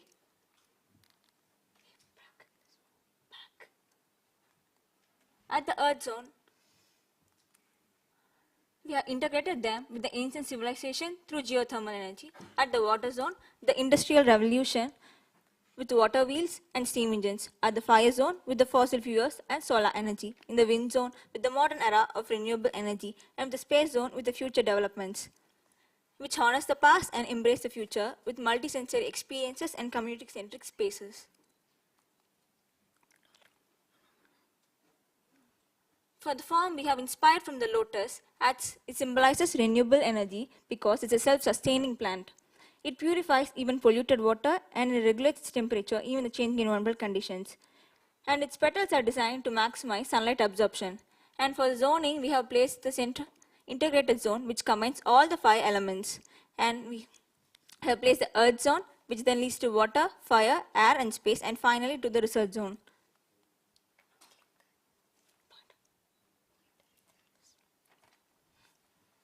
At the entrance, we have placed kinetic sculptures which interacts with the visitors. And as we move forward, we have a fountain with sundial and air purifying tower with piezoelectric pathways, which then leads to the kinetic energy playground near the cafe, which then leads to the earth lab near the earth zone, which helps in the workshops and outdoor activities of the earth zone. Then we have placed the rainwater harvesting at the lowest point of a site, which helps in reusing it for the water zone. Then as we move, we have a STP and WTP here, which is placed adjacent to the river, as here is the river. And we have spaced an aero library near the wind zone, from where we can view the kinetic facades, which I have placed according to the wind direction.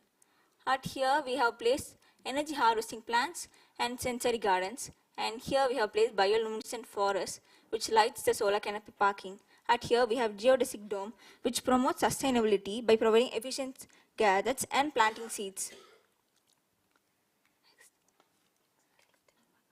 At the coming to the floor plan, we have the dropway here, which leads to the parking, and this place serves as a cosmic plaza and a gathering space. Then as we move here, we have the reception center here. Then as we enter, we would first see the integrated zone, then we will move to the earth lab. At the earth zone, we have geothermal energy till the microbial power generation, and here the water zone, we have a water tunnel at the center, and for which we use water from the rainwater harvesting.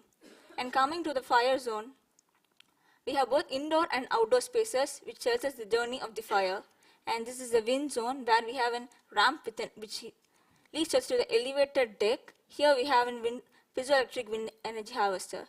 And this is the space zone, which we will enforce latest technological developments. And here is the amphitheater, which serves as a gathering place and outdoor workshops.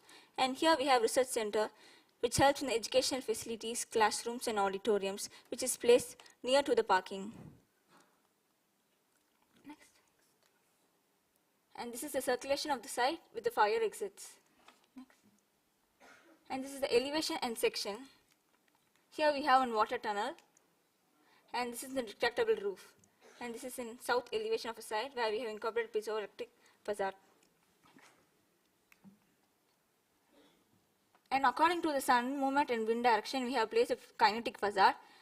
According to the sun movement, we have placed bio-inspired solar energy panels, and according to the wind movement, we have placed a kinetic facade. And coming to the views, our cafeteria is with green roof where we have space to access it.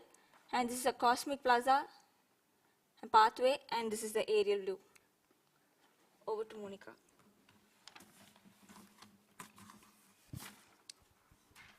Now we are moving to the experience a person gets when they enter Ethereum. Our journey begins at a very foundation of existence, Earth. As visitors step through the Earthship gateway, they are greeted in the warmth of rammed earth walls, recycled materials, and the cooling embrace of passive ventilation. This entrance is not just a threshold, it is a symbol of deep-rooted connection and the land. Inside they discover geothermal energy, and in the Earth Lab they will engage in the hands-on workshops and experimenting with the sustainable materials like mycelium, adobe, and rammed earth. With every step, the raw textures of mud, stone, and the living organisms remind us of our responsibility to honor and preserve the earth. The sound of a rushing currents beckons visitors into aqua nexus, where water's rhythmic energy comes to life. They pass through a fully immersive water tunnel gateway where digital waterfalls react to their moves. Here, they explore hydropower and the tides and waves exhibit, and they witness the oceanic forces can be harnessed for sustainability. At the heart of this zone, a grand atrium channels the rainwater into an artistic waterfall where flowing streams guides the visitors into the next chapter, fire. From the cool embrace of water, visitors step into the warmth of ember forest, where glowing embers, the bioluminescent pathways, the thermochromic walls create an ethereal atmosphere. Fire is a paradox, both creator and destroyer, a force that has shaped civilizations and powered industries. And we'll be moving to the wind zone, in which there are exhibits like wind turbine components, wind turbine operation, and VR experience of how wind is used as energy. And in the elevator deck, there is a piezoelectric wind harvester, which exhibits the formation of energy and its components. As the wind guides them forward, visitors prepare to leave Earth's grasp and journey into the vast unknown, the space. A cosmic tunnel welcomes visitors into Spacey, where the moving sky transitions from deep twilight to the golden sunlight. Here, they witness the dancing auroras across the digital dome, revealing the signs of solar systems and their impacts on Earth's magnetic field. The journey concludes in the integrated zone in the middle, which is the integrated zone of the earth, water, fire, air, and the space. And we have the open air theater in the integrated zone. Team, you have 5 minutes left. So coming to the innovative and user-centric landscape, we have focused on 4 parameters. Number 1 is sustainable site planning. Number 2 is energy-efficient features, water management, universal accessibility. So in the sustainable site planning, we have majorly focused on native and drought-resistant plants, permeable pavements, smart zoning, and then in the energy-efficient features, we have incorporated solar-powered LED lighting, kinetic pavers, and passive cooling. In the water management, we do have rainwater harvesting, bioswales, drip irrigation, and grey water recycling. So coming to the innovative materials and technologies, we have used rammed earth, recycled glass, recycled plastic, mycelium walls, carbon neutral concrete, and recycled ocean plastic, glowing bamboo, which is used in the fire zone to illuminate the darker space, and bioluminescent material is also used in the fire zone. Bamboo reinforced concrete is used in the water and in the fire zone. The clay-based paints and pigments and the terracotta beehive air conditioner, which is used in the common gathering space and outer earth library. We have also used bioconcrete in all the 5 zones. Coming to the innovative technologies, we have incorporated innovative energy harvesting such as microbial electricity generation, piezoelectric water hydro, bio-inspired solar cells, aeroelastic wind turbines. Coming to the renewable energy sources, we have harnessed geothermal energy, solar energy and power. Coming to the energy storage and efficiency, we have a thermal energy storage, vertical axis wind turbine, and a flicker of bioenergy, which is an emerging energy technology. This is the net zero consumption. Nearly for 70% of the grey water is recycled, and 30% of the black water is also recycled. Through the use of innovative materials and technologies, we are able to achieve nearly 6 sustainable development goals, which includes clean water and sanitation, affordable and clean energy, sustainable cities and communities, responsible consumption and production, climate action, and life below water.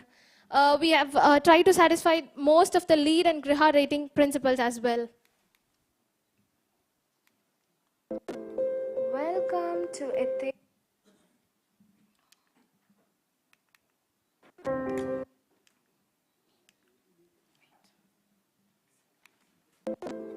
Welcome to Ethereum, where innovation meets sustainability. Our journey begins at the Navagraha fountain, where the gentle sound of water sets the tone for a transformative journey. Next, we arrive at the outdoor cafe, where sustainable design meets culinary delights. Notice the thriving green roof above us, a testament to Ethereum's commitment to eco-friendliness. Now we venture into the Earth Lab, where hands-on learning and innovation comes alive. As we continue our journey, the stepwell-inspired rainwater harvesting invites the visitors to the beautiful view of the kinetic facades created by water and fire zones. This mesmerizing display of light and sound leaves a lasting impression.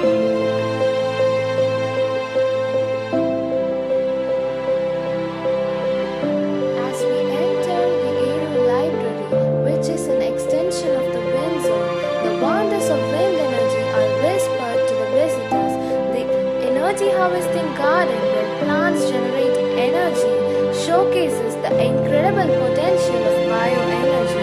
Finally, we arrive at the geodesic dome, where the journey culminates into a symbolic gesture. Each visitor receives a seed to plant, and all energy-efficient gadgets promotes a lasting commitment to eco-friendly living. This energy museum is more than an exhibition. It's a living, breathing narrative of our past, present, and future. This is the walkthrough through the interiors of all the 5 zones. Into the Earth Zone, where the gentle whisper of natural ventilation and the soft glow of bioluminescent gardens powered by microbial electricity envelops you. The mycelium walls aglow with an ethereal light, transport you to a world of sustainability. As we move to the water zone, the rhythmic dance of cascading waterfalls, ocean currents, and tidal rhythms mesmerizes. The dynamic projections and interactive wave tank invite you to participate in the ever-changing symphony of the ocean's power.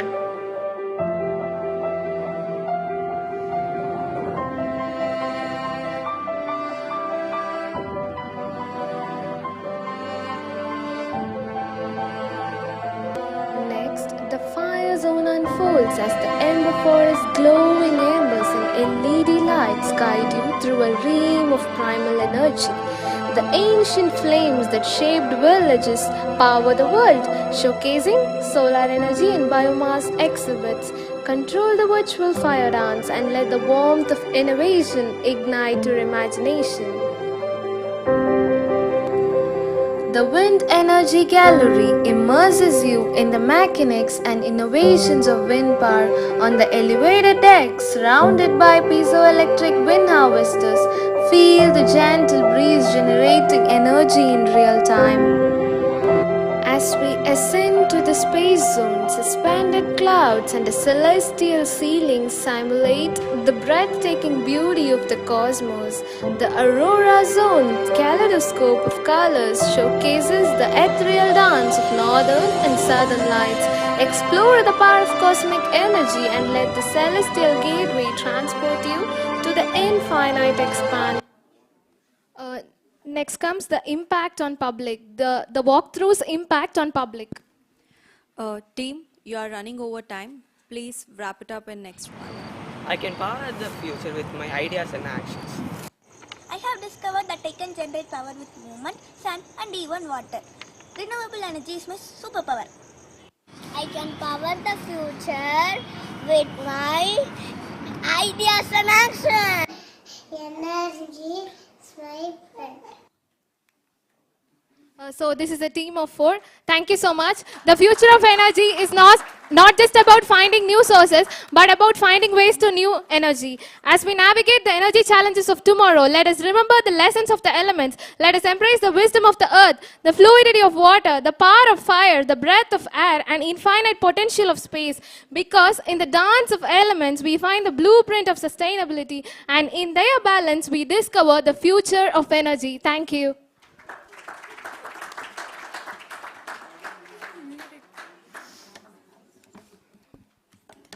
We now open the floor for the Q&A session. Very interesting one.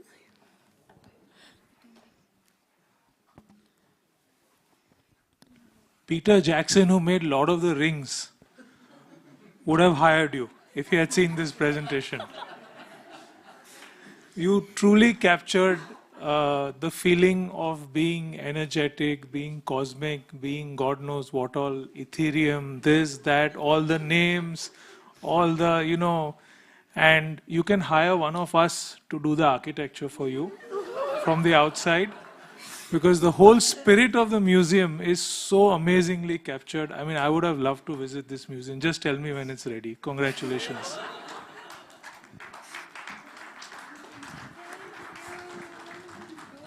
Firstly, I would like to just, about the design, I'm just coming later, but the energy that is there amongst you guys, I think you should be given an award for the fastest speaking, the Josh. The energy that you have is great, and you've tried to, bring it out in the design as well. The other thing, what I was saying, you've gone into a lot of depth, very good, thank you. But have you thought of the size of the land? What is the size of the land? Because what images you're showing and the size of the land, I don't think they go together. Yeah. It's 8-acre land. 8 acres only. Okay. Because the way the images show, it just shows it much more than that. Yeah. Anyway, but it's a very good attempt, very futuristic, and all the best. Thank you. Thank you, sir. As Carl also said, I just want to be inside, forget the outside. Forget the shell. It's just the your visuals of the inside and the way you went about it was super fun. Thank you, ma'am. Like everybody said, it was a really, really great experience. And the way you presented was really nice. You can also be a great jockey in FM radio. That is also a good thing that, apart from being a good architect, which you would be, overall presentation was really great. Thank you, sir. Hi. There was a lot of fire in your presentation. And I had to drink lots of water for that, actually. Okay, this project is in Coimbatore. So did you research whether you can use any local materials from there? Yes, sir. Which one? Ramdat. Huh? Ramdat. Earth. Okay. Apart from that? I don't know. That's why I'm asking. Is granite available there? No, nothing is available. Okay. And then secondly, the another comment I have is in your presentation, actually. It was just like reading a textbook, actually. You should have more visuals rather than writing, And even, for example, you have this air exhibit. Again, I would like to see a master plan there and where you have highlighted this one. Because it's very difficult to relate when you start talking about it independently. Okay. And the lotus was a good concept, but somehow when it came to the facade, no, it was not kind of matching with that one. So that is something, you should have thought about earlier, actually. Otherwise, it's a good presentation. Thank you. Thank you. Thank you, sir. We'll improve it. Do we have any questions for the team from the regional round? Yes, ma'am.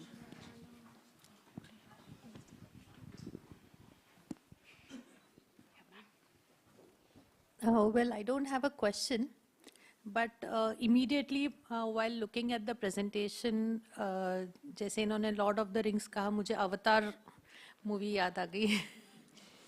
One suggestion for Asahi team, see, this is a vague suggestion, and I feel we can make a VR out of it. Give the joysticks, whatever, and wherever required, the relevant glass can actually be shown. Please do explore this option.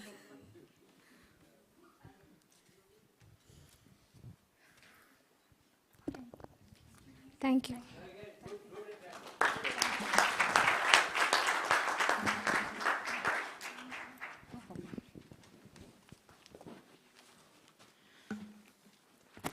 Thank you, team. I would now like to call upon our Central Zone jury member, Architect Kaushal Lahiri, to please join us on the stage. A round of applause for sir, please.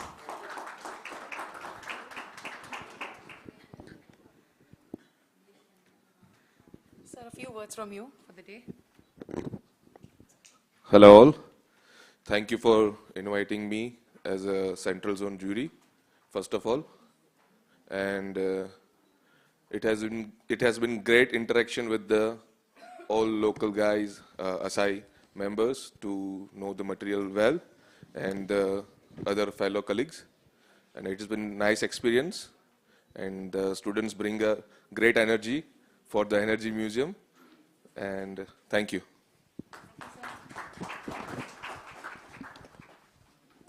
I would like to invite Mr. Danish Khan to present sir with a token of our appreciation. A round of applause for sir, please.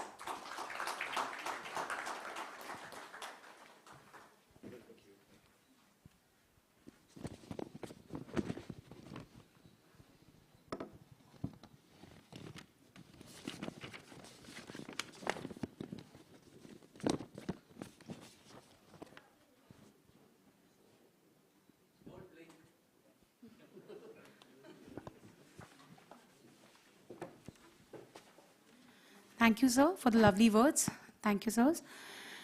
It's a privilege to have welcome Architect Reza Kabul, sir, to the event. Architect Reza Kabul, sir, is the president of ARK Reza Kabul Architects, shaping urban landscapes for 35 plus years. Founder of ARK, in 1988, he leads a global team delivering innovative, sustainable designs. With landmark projects like Shripati Arcade, Mumbai's tallest building in 2003, and Ekta Triopolis, his visionary approach continues to redefine urban living. Sir, would you please join us on the stage? A round of applause for sir, please.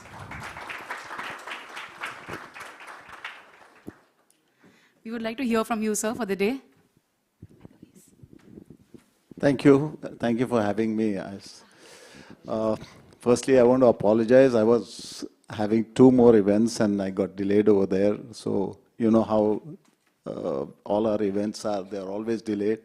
So it got extended and I got stuck up. But about the event, whatever I saw 2 presentations, it's great. At our times as a student, we never used to have this much vision, or we didn't have the opportunity even to get onto some platform like this. I think y'all are doing a great job doing some kind of event like this. The students should be really happy, and they should be, privileged. They're privileged actually to get such kind of an event, because we never had this kind of events. We couldn't visualize this. But today it's great, seeing something like this. All the best. Thank you.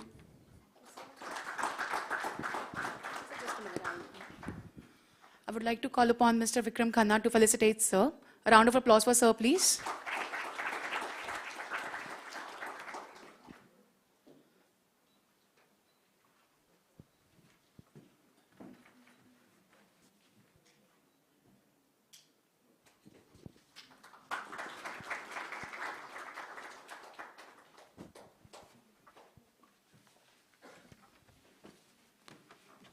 Thank you, sirs. So now we've concluded with all the presentations. And I think it's time that we give all the presenting teams around a very big round of applause for all their efforts. Everybody is a winner here. I would request the jury members to hand over their evaluation sheets to the AIS team members.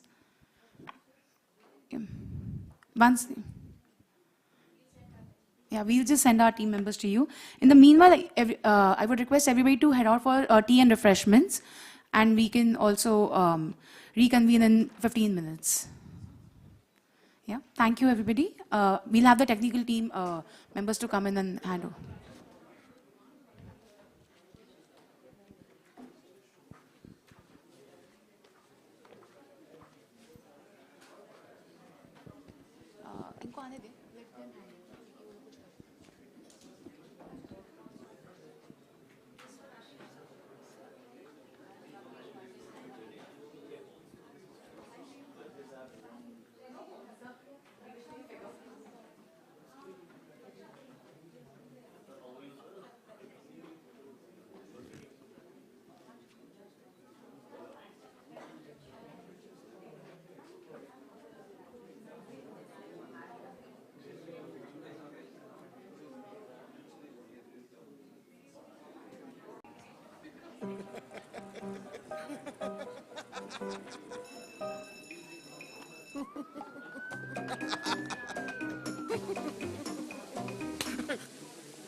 No matter the shower outside, stay without leakages inside. With waterproof windows from Asahi's System Windows.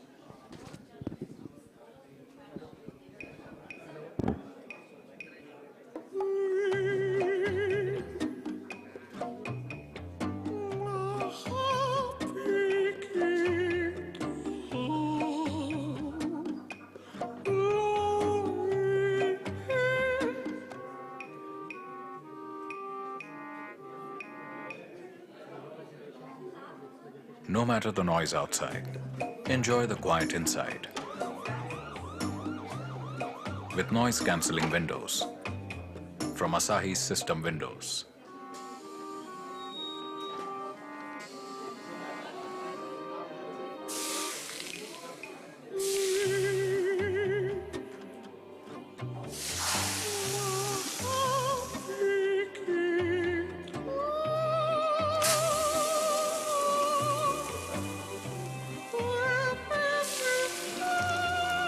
No matter the heat outside, stay cool inside with energy-efficient windows from Asahi's System Windows.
No matter the shower outside, stay without leakages inside with waterproof windows from Asahi System Windows.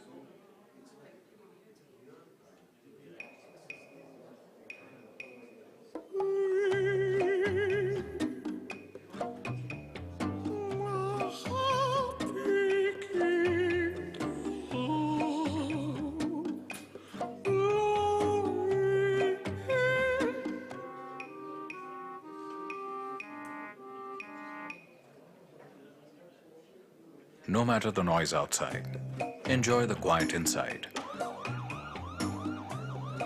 With noise-cancelling windows from Asahi System Windows.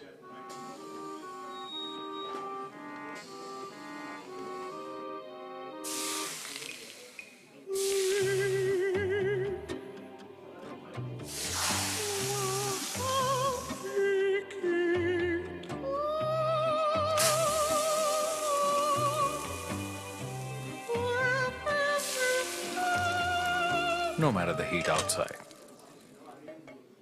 stay cool inside with energy-efficient windows from Asahi System Windows.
No matter the shower outside, stay without leakages inside with waterproof windows from Asahi System Windows.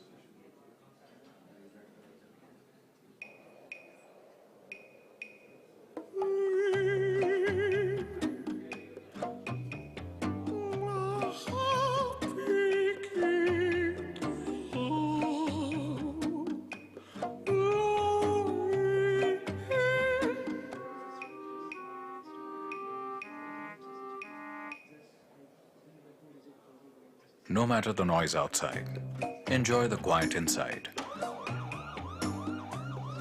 with noise-cancelling windows from Asahi System Windows.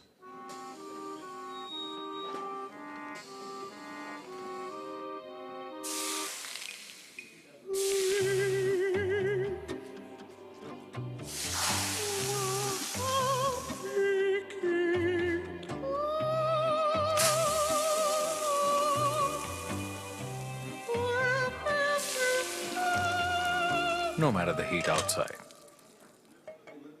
stay cool inside with energy-efficient windows from Asahi System Windows.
No matter the shower outside, stay without leakages inside. With waterproof windows from Asahi's System Windows.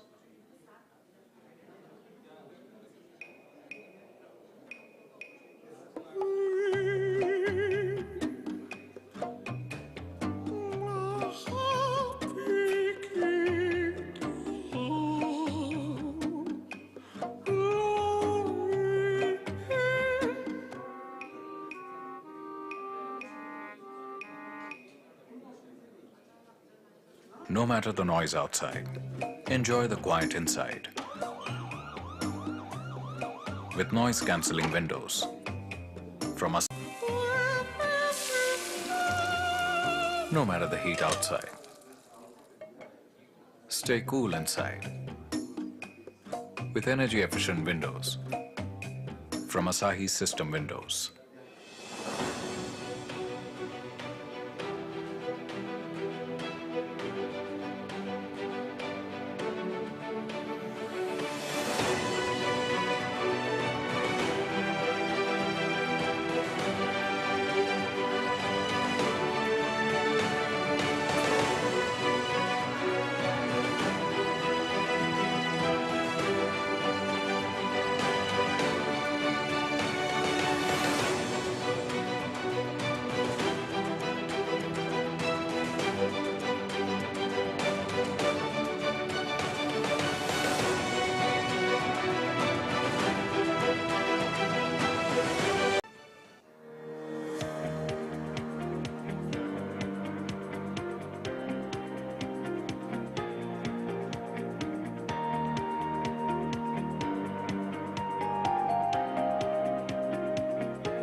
No matter the shower outside, stay without leakages inside. With waterproof windows from Asahi's System Windows.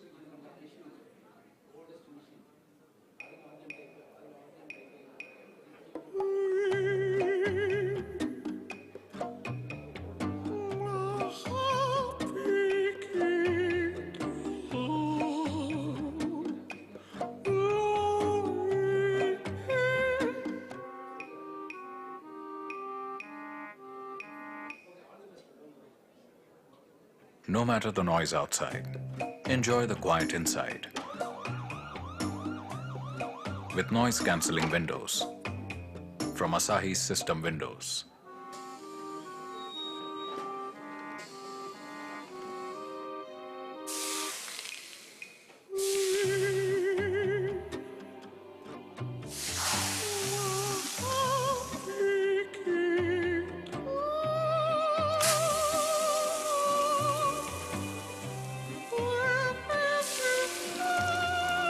No matter the heat outside, stay cool inside. With energy-efficient windows from Asahi's System Windows.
No matter the shower outside, stay without leakages inside.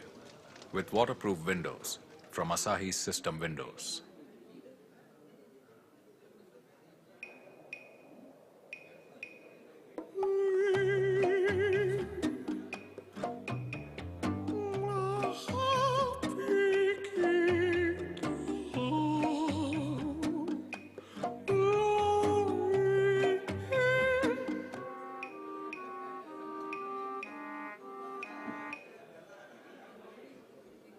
No matter the noise outside, enjoy the quiet inside. With noise-cancelling windows from Asahi System Windows.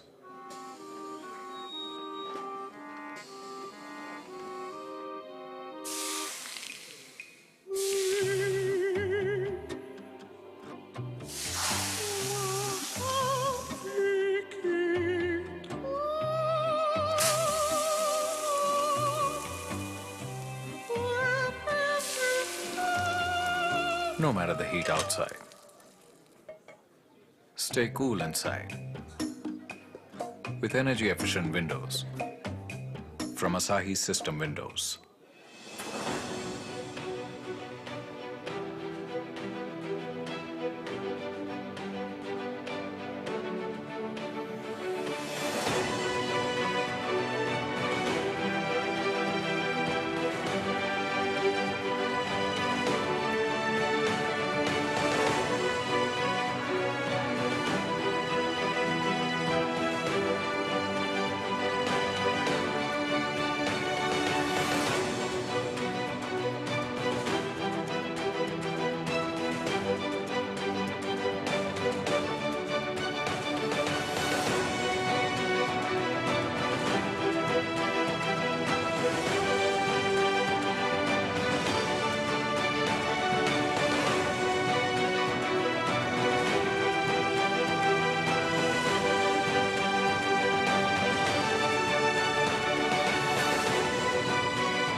No matter the shower outside, stay without leakages inside with waterproof windows from Asahi System Windows.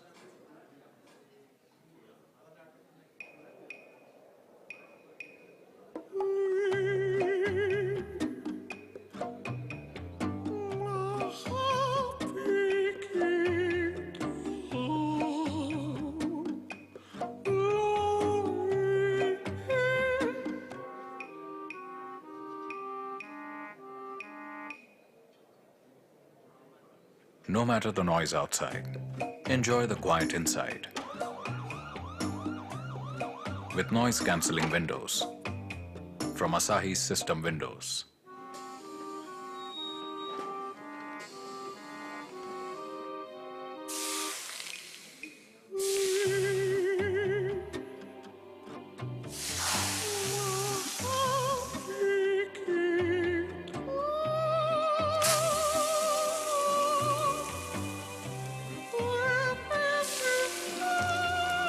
No matter the heat outside,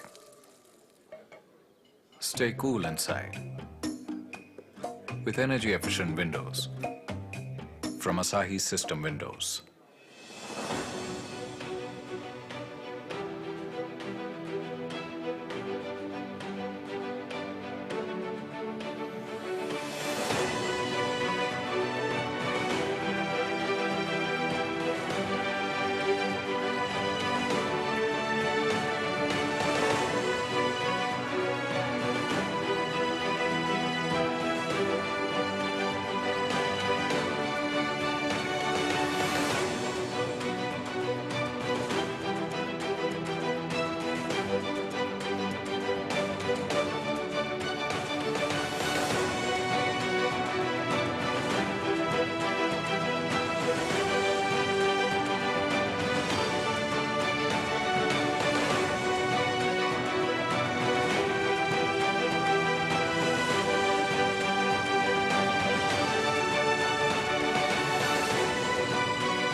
No matter the shower outside, stay without leakages inside.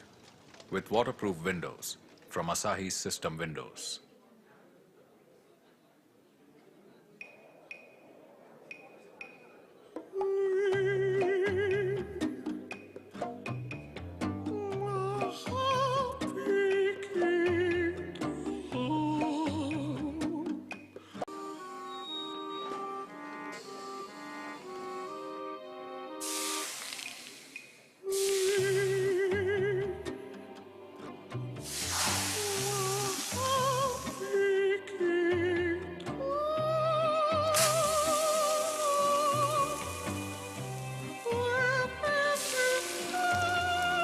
No matter the heat outside, stay cool inside with energy-efficient windows from Asahi System Windows.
No matter the shower outside, stay without leakages inside with waterproof windows from Asahi System Windows.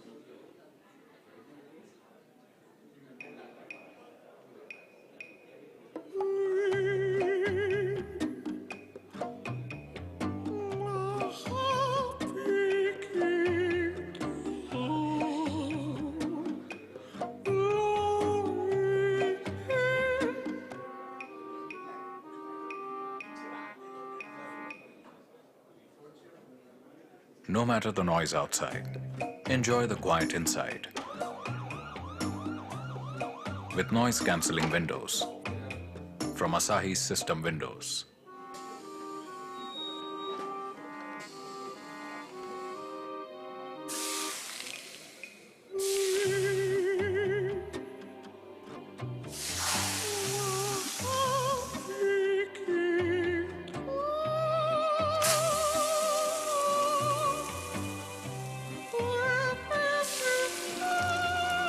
No matter the heat outside,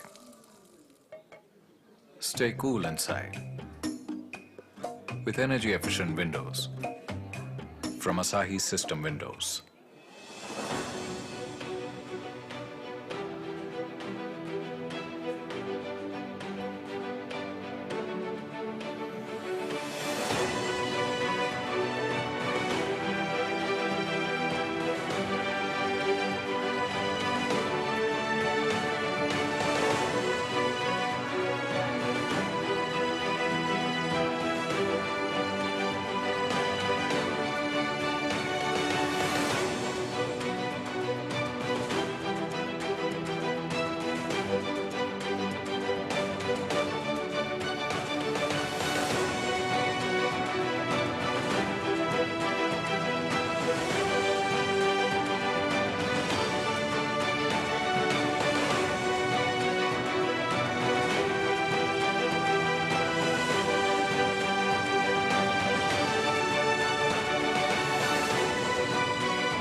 No matter the shower outside, stay without leakages inside.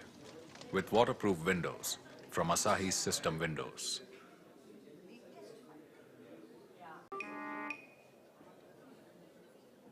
No matter the noise outside, enjoy the quiet inside. With noise-cancelling windows from Asahi's System Windows.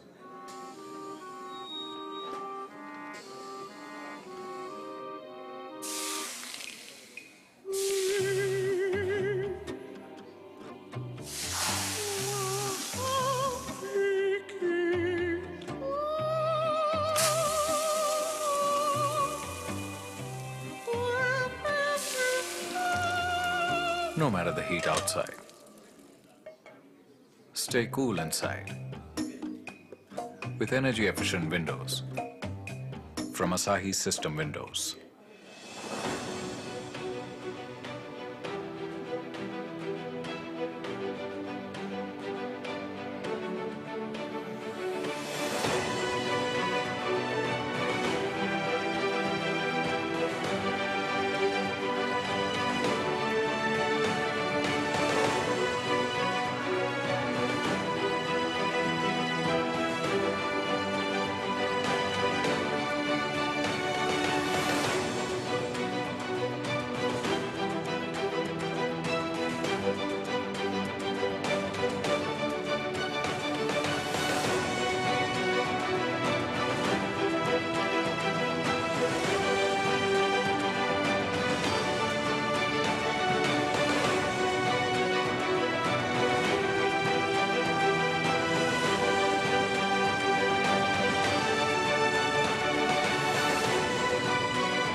No matter the shower outside, stay without leakages inside.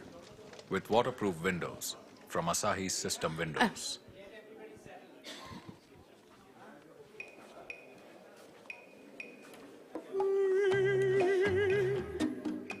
I would request everybody to please settle down. Jury members, guests and students and AIS team. Can we have everybody inside, please?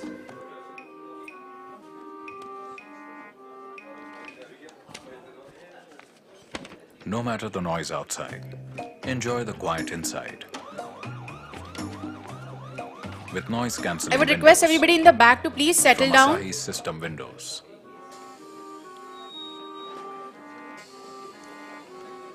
Requesting all jury members to please settle down. All the guests and the students at the back.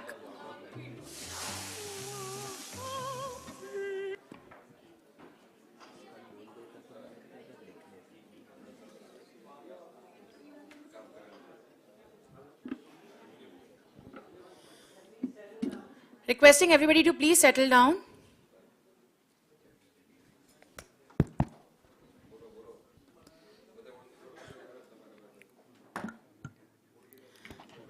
Thank you, everybody. I think we've all had a refreshing break.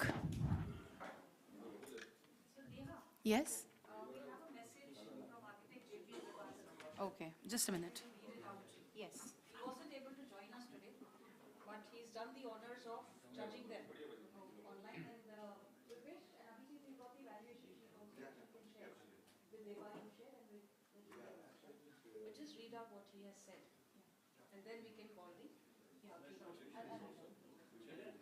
Yes, sir.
We're just waiting for a few more architects and then we'll begin.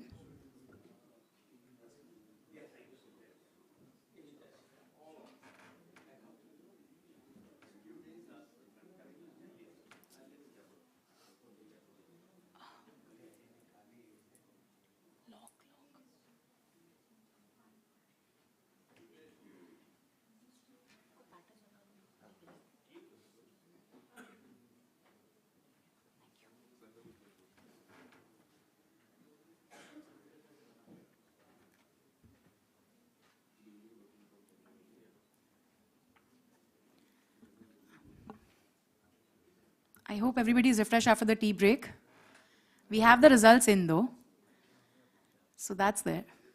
Just waiting for one. We'll wait for Ms. Architect Razaka. He's here.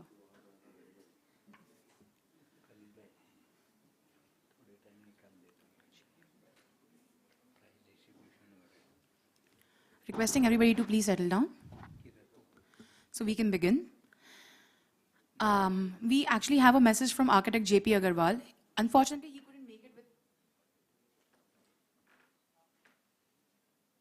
Unfortunately, architect JP Agarwal couldn't make it here today, but he was kind enough to judge online and he has also sent a message. I would just read it out to all of you. I thank you very much for the honor you have given me by appointing me as a jury member. It was indeed a great experience attending the entire judgment process online.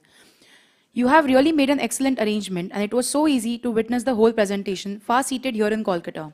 My apology for not being able to physically be present. However, I have tried to do my best by judging the competition entries online. And he is encased the sheet with us. So we thank architect JP Agarwal for being with us on an online platform. Just a round of applause for sir as well.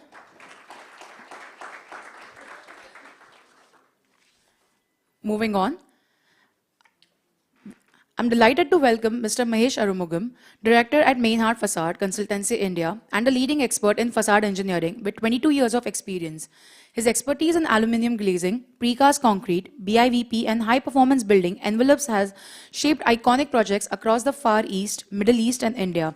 At Mainhard, he continues to push the boundaries of curtain walls, glass facades and advanced cladding systems, driving innovation in modern facade of technology. Sir, I would like you to join us on stage, please. A round of applause for Sir. Sir has joined us as a keynote speaker. A very big round of applause, please. Yes, sir. We would like you to share your thoughts. Just on the presentation. Yeah, good evening to all. Initially, the context of this subject for this competition, Energy Museum, then they called me as a keynote speaker. I asked them what to do with this Energy Museum, So with the envelope, we are envelope consultants. Then I realized read the context and then I understood what is it. It's really a thing out of the box subject and is needed for India. And I think it can be promoted all over India in state-wise or major cities-wise. It is very important subject needed for next until. And because we are shortage of energy until 2070 based on the projections, so it enhances for the next 30, 40 years to have a surplus energy for India. So I start with my presentation. I think, gentlemen, I don't want to speak much, a quick one based on the a positive energy building become a positive energy museum. So I just put it as a small case study and just present to you all. You have the slide on? Yeah, just give me a minute. Yeah. This is the one? Which one works? Which one don't works?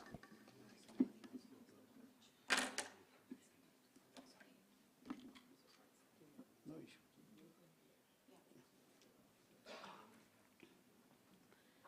See, this is a case study of the completed project which exists for the last 10 years in Masdar, Abu Dhabi.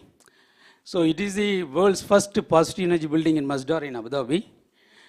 It is a glass design with completely BIPV, and sustainable enables offer to the lowest energy cost per square meter of the occupancy. And this project wins out of 160 contestants globally, conducted by Louis Berger Group. This has complete all 7 sustainable functions, which is the zero waste. It has a carbon neutral development, and it has a Arabic wind towers, traditional and screen and other vernacular architecture, as well as the natural ventilation, as well as the sun shading, as well as the high thermal mass and courtyards and vegetation. See, there are 11 Arabic wind towers in this project. Is a modernized building structure built, and it built itself with the 7 Arabic wind towers, which cross ventilation and passive cooling of the entire building. Even though it's a mixed use development and it's a headquarters of Masdar office space. And you see, it has a full roof BIPV shading, which consists of overall thermal transfer values, which is 100%, and also the roof thermal transfer values of 60%, and the envelope thermal values of 35 to 40%. So it's give complete shading to have a positive energy building. And it has the world's first positive building in Masdar, Abu Dhabi, which more visitors pouring becomes is the energy museum marvel. We are talking about building an energy museum. A mixed use development building become visitors pouring in as an energy museum. Coming to the future, all are presenting in not in a rectangular building or anything, all are presenting in a complex or curved geometries. So future is a free form of complex architectural facades, where the olden tradition in Hong Kong or Singapore, you can see the buildings are all rectangular or linear. And today the trend is changing towards to twisted or curved or complex geometries. You can see the first single curve building built in 1851 in UK, the Crystal Palace, and the complex, challenging, more curved is a BMW Museum World is a twisted facade. And moving to the new architectural design and new possibilities, the unexpected origin. No horizontal line or vertical line is going to be unexpected origin of lines, and it is have a all fluidic form of sheets, and it's a complex sheets, and it can be made it now. It's happening now. Either pressure molding or air molding or suction molding, the sheets are forming into any complex shapes. Parametric modeling also and freeform facades are coming up. These are the 4 types, which is artificially AI developed, which can give the panel modulation either diagonal or triangulated or rectangular or trapezoidal. So the future is completely AI integrated generation as well as with architecture. And it says huge virtual reality in complex with the AI. So I take this opportunity to speak to you. Thank you for all. I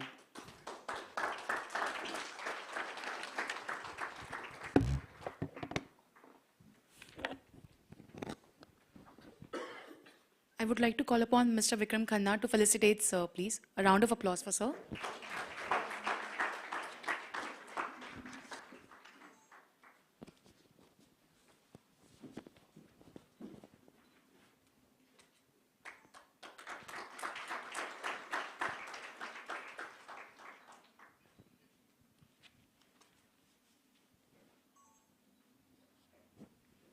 Thank you, sirs.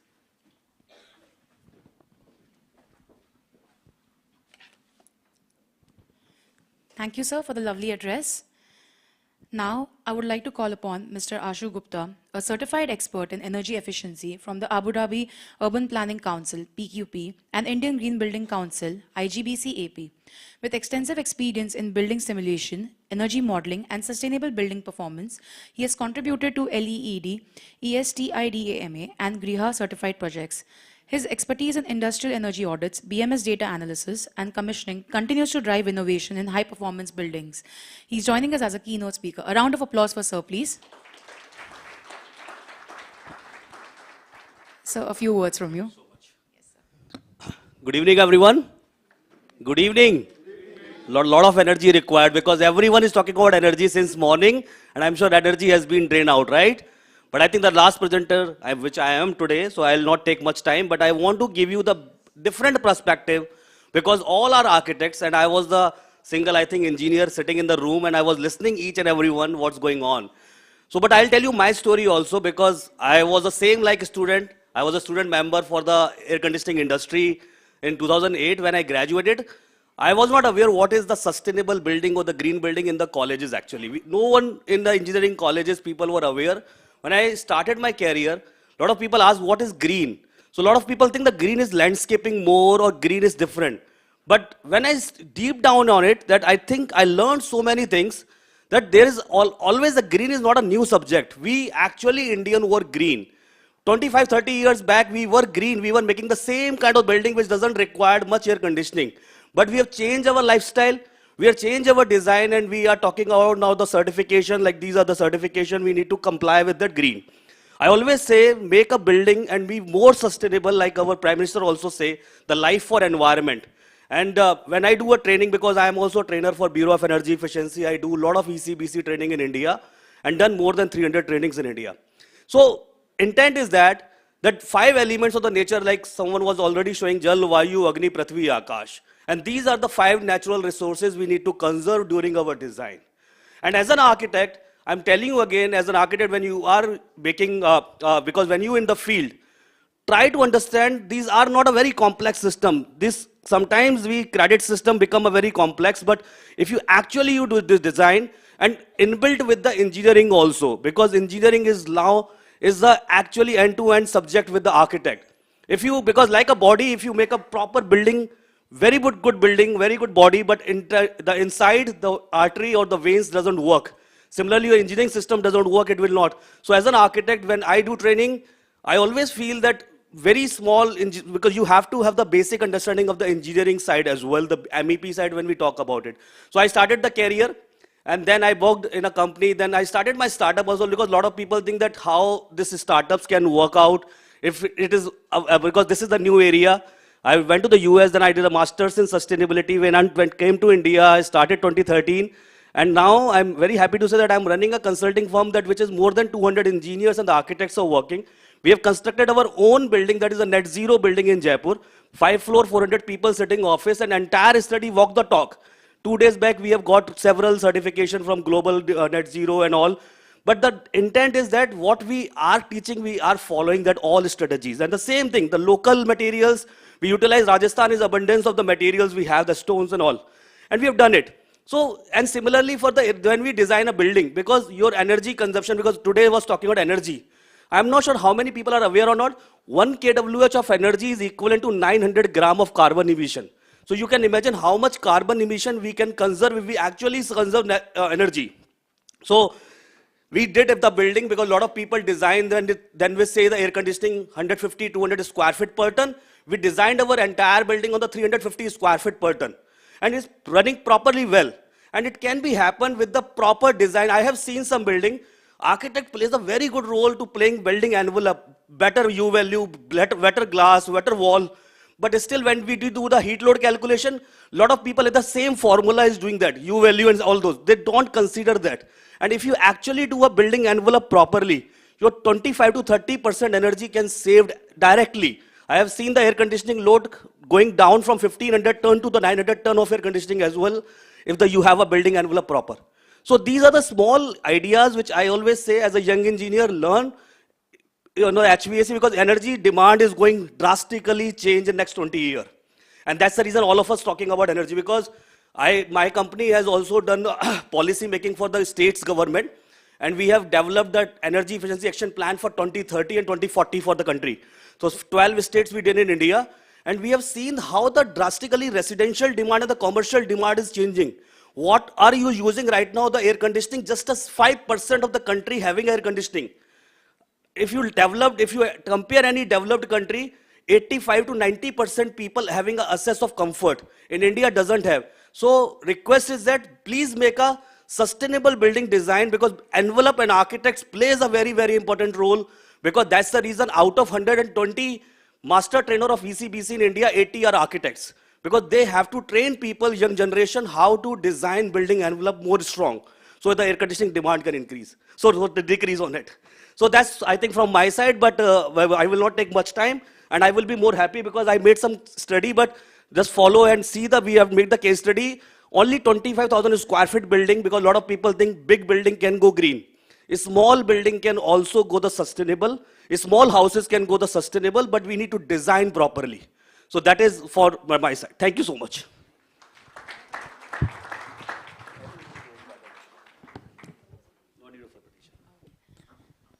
I would like to invite Mr. Vikram Khanna to felicitate Sir with a token of our appreciation. A round of applause for Sir, please.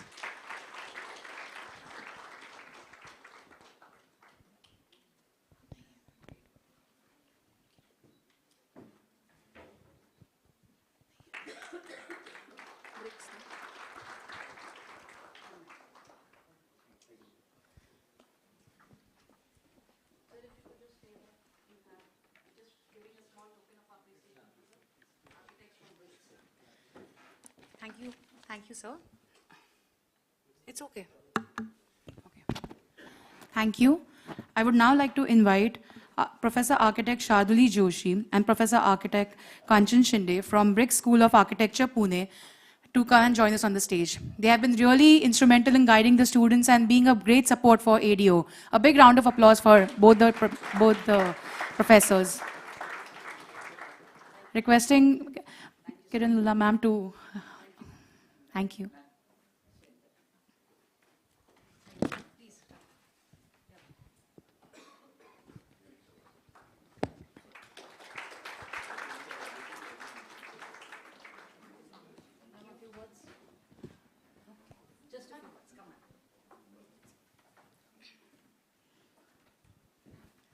Thank you, AIS, for bringing this platform to a lot of architecture schools.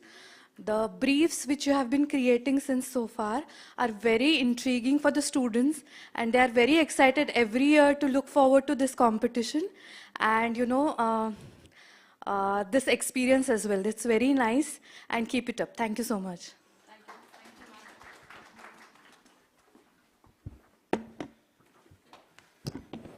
Now, for the moment we've all been waiting for. Any guesses? What is the moment?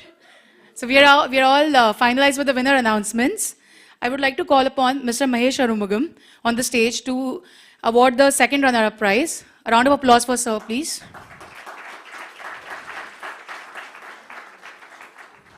Also, I would like to call upon Mr. Ashu Gupta.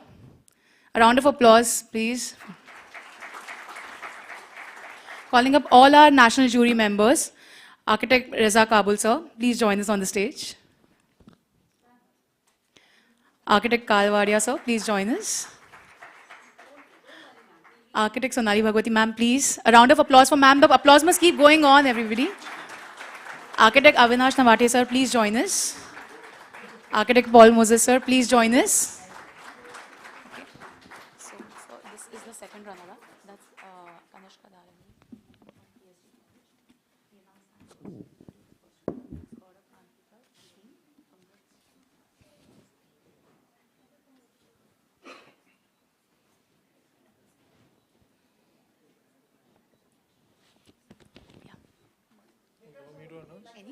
So we can, that poll, I think, is amongst you guys.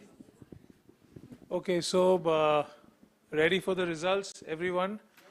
The second runner-up is from Kanishka Dharni and team from PSG College, Coimbatore. Many, many congratulations.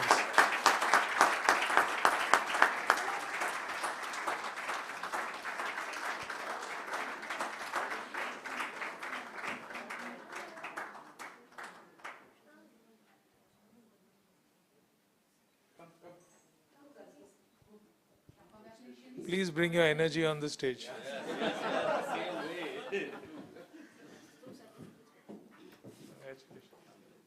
Yeah, yes, congratulations. Congratulations. Yeah, congratulations. Good, ma'am. Go ahead, go ahead. I'm not wearing my specs only. Who's the first one? Girls, wait a minute. Gaurav. So there's more in store for you. There's more coming up. So congratulations on being the second runner-up. You guys have won an amount of 20,000 rupees. Bricks School of Architecture.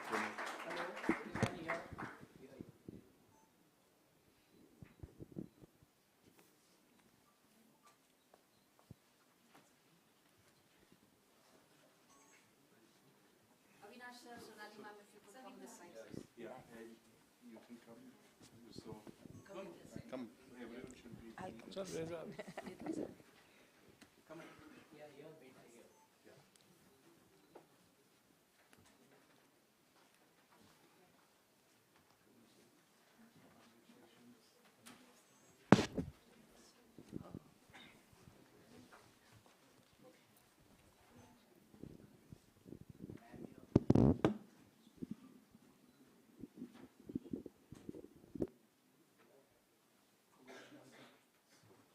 Thank you, girls. Thank you. Congratulations, team.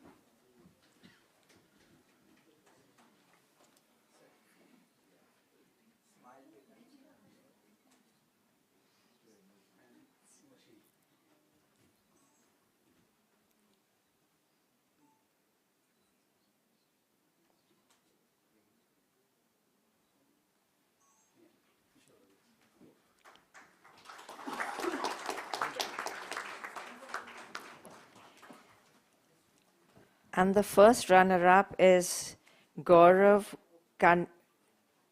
Kankekar and team, Brick School of Architecture, Pune.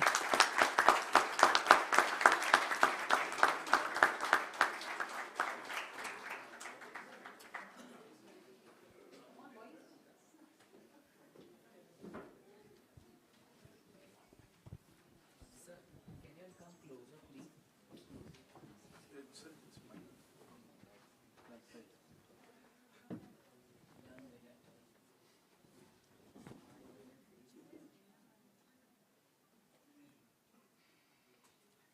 Sir will not be visible. You have to. Almost, sir. Yes, sir. Come in front. Come.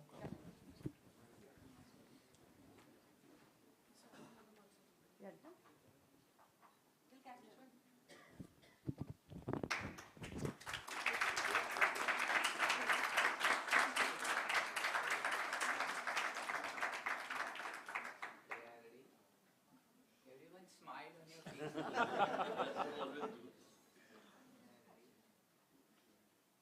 One more. Thank you. Thank you. Just a minute, just hold on. In the old days, you used to get under the cloth there. The cameraman. So congratulations, team from Bricks. First runner-up, 50,000 rupees. Congratulations. Congratulations.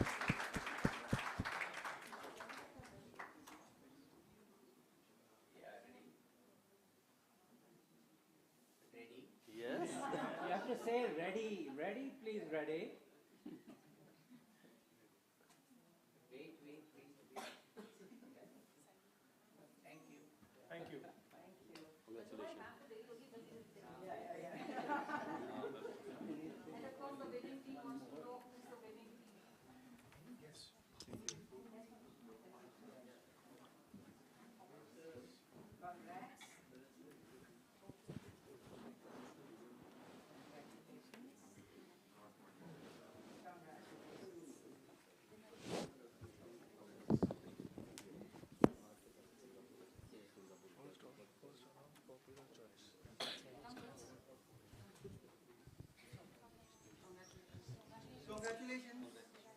The popular choice award, not the winner.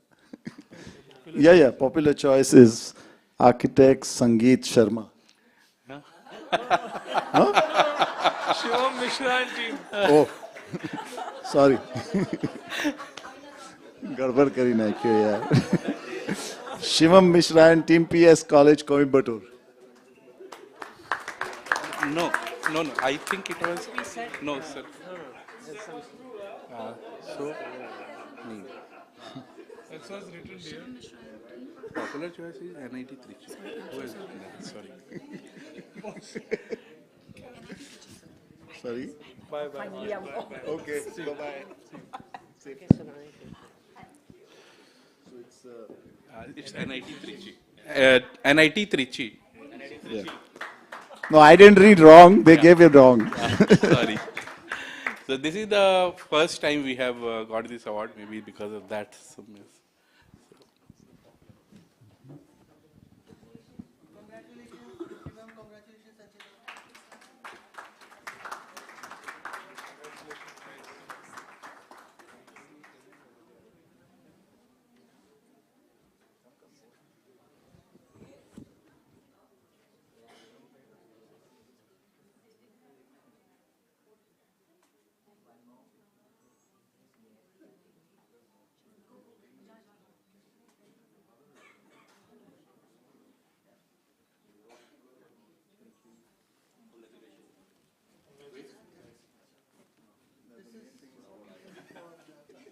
Special recognition winner, 30,000 rupees.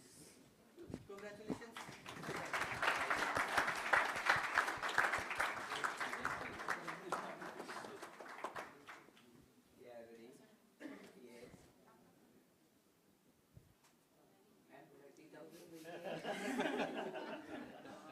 $1 million. She said she wants $30,000.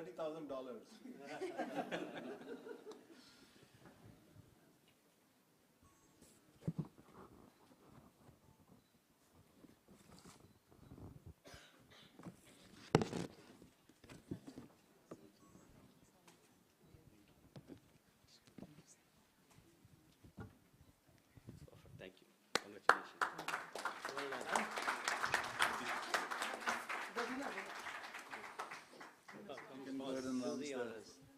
Winner. This is this one. Okay. First prize. No, this one. First prize, but winner. Yeah. Okay. So I'm really happy to announce the winner of this competition, and the first prize goes to Lisha Agarwal and team from Sir JJ College of Architecture, Mumbai.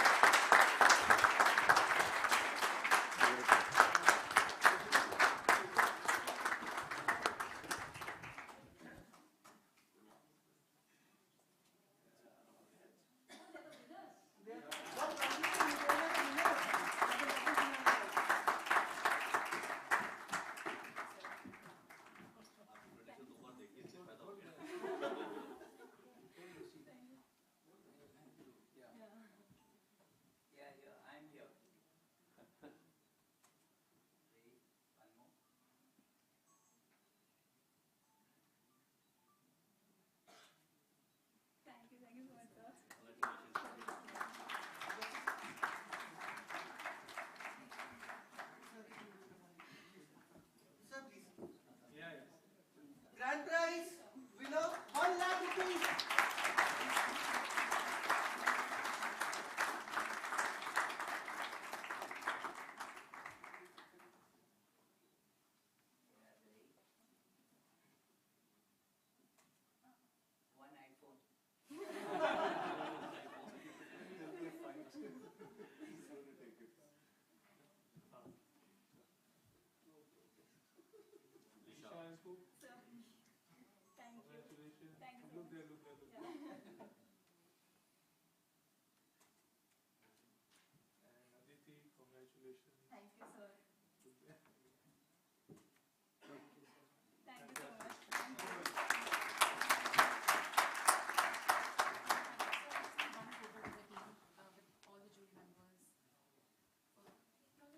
Congratulations, team. Congratulations on the excellent fun photo. jury members take the floor. Yes, yes. Yeah.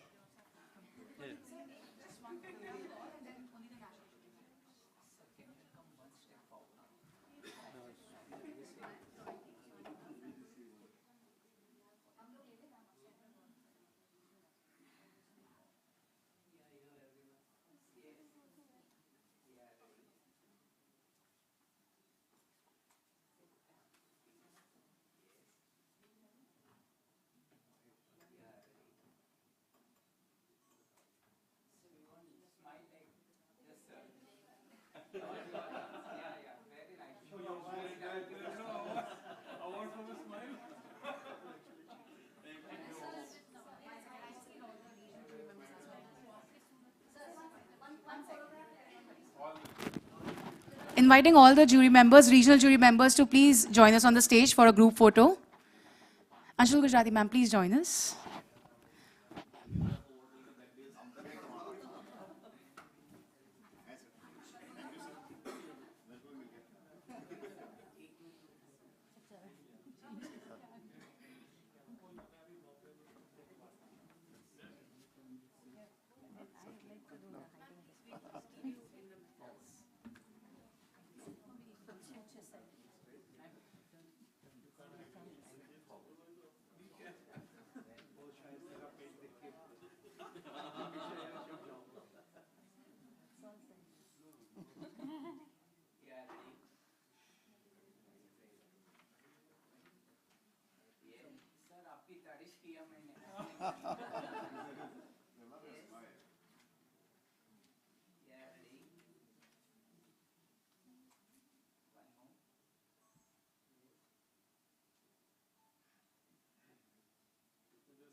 Thank you.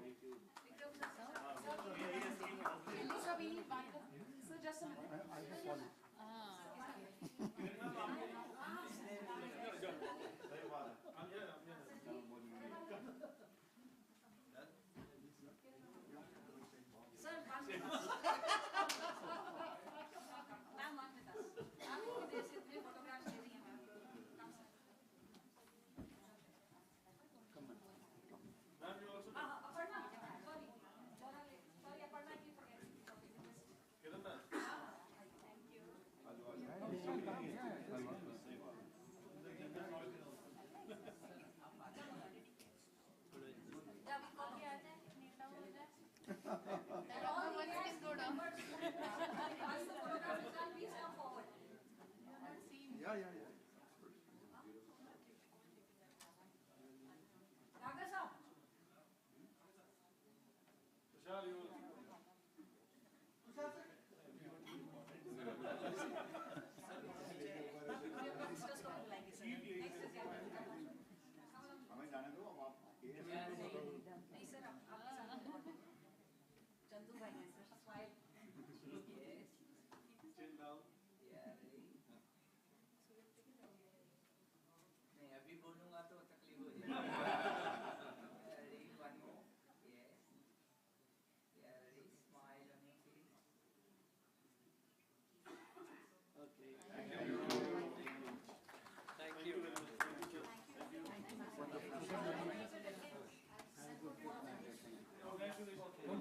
I'll send you the information.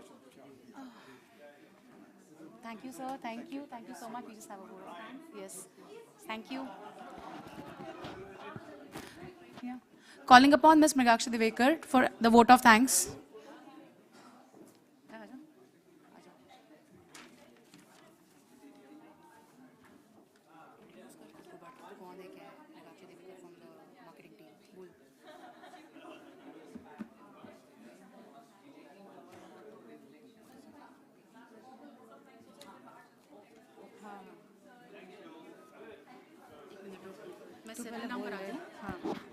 Requesting everybody to please settle down. Yeah.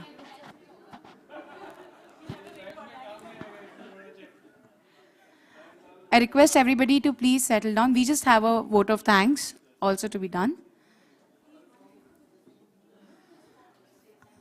Yeah. Requesting everybody to please settle down.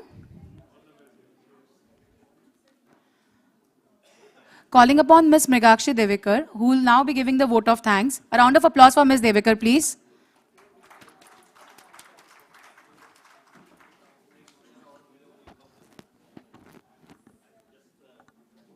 Hello. Yeah, hi everybody. Good evening. How's the Josh?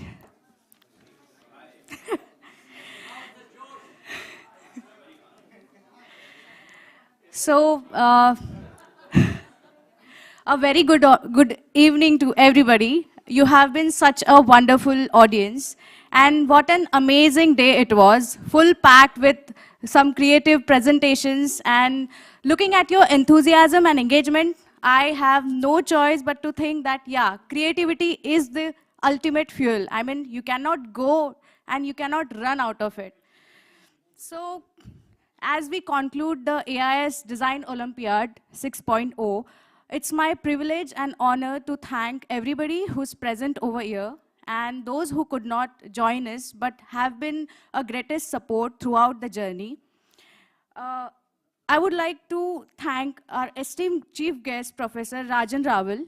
He could not be here at the moment as he had some other commitments, but he has graced this event with his presence. His inspiring words and valuable insights have set the tone for aspiring architects, encouraging them to push the boundaries of design and sustainability.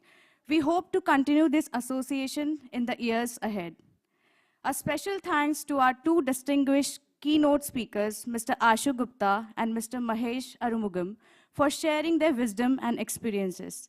Your perspective on the importance of green and techniques in facade engineering have given our participants a broader understanding of the sustainable architecture. To our eminent jury members, without whom this event would not have been possible, we are immensely grateful for your time, expertise, and detailed evaluation of the presentation. Your constructive feedback have been invaluable, ensuring that most deserving talents are recognized and celebrated. To the faculty coordinators and principals of the college, big thank you to all of you to support this year-long activity. I assure you that we will continue and give exposure to more such students. A huge round of applause, please, for our young students.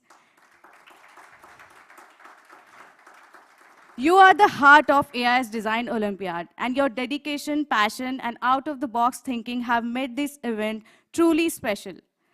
This event wouldn't have been possible without the efforts of our organizing committee.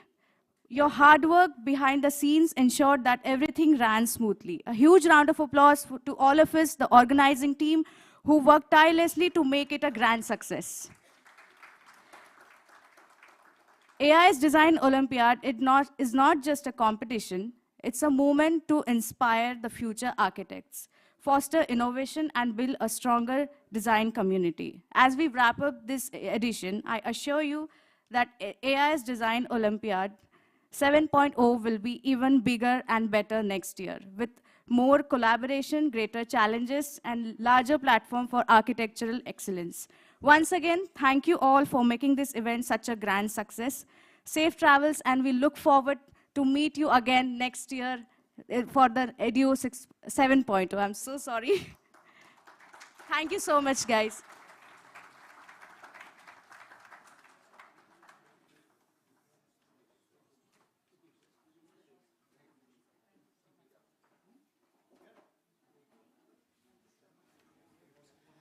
Thank you, everybody, for joining us for the event. Have a safe trip back home, and we are really thankful for you to join us. Thank you.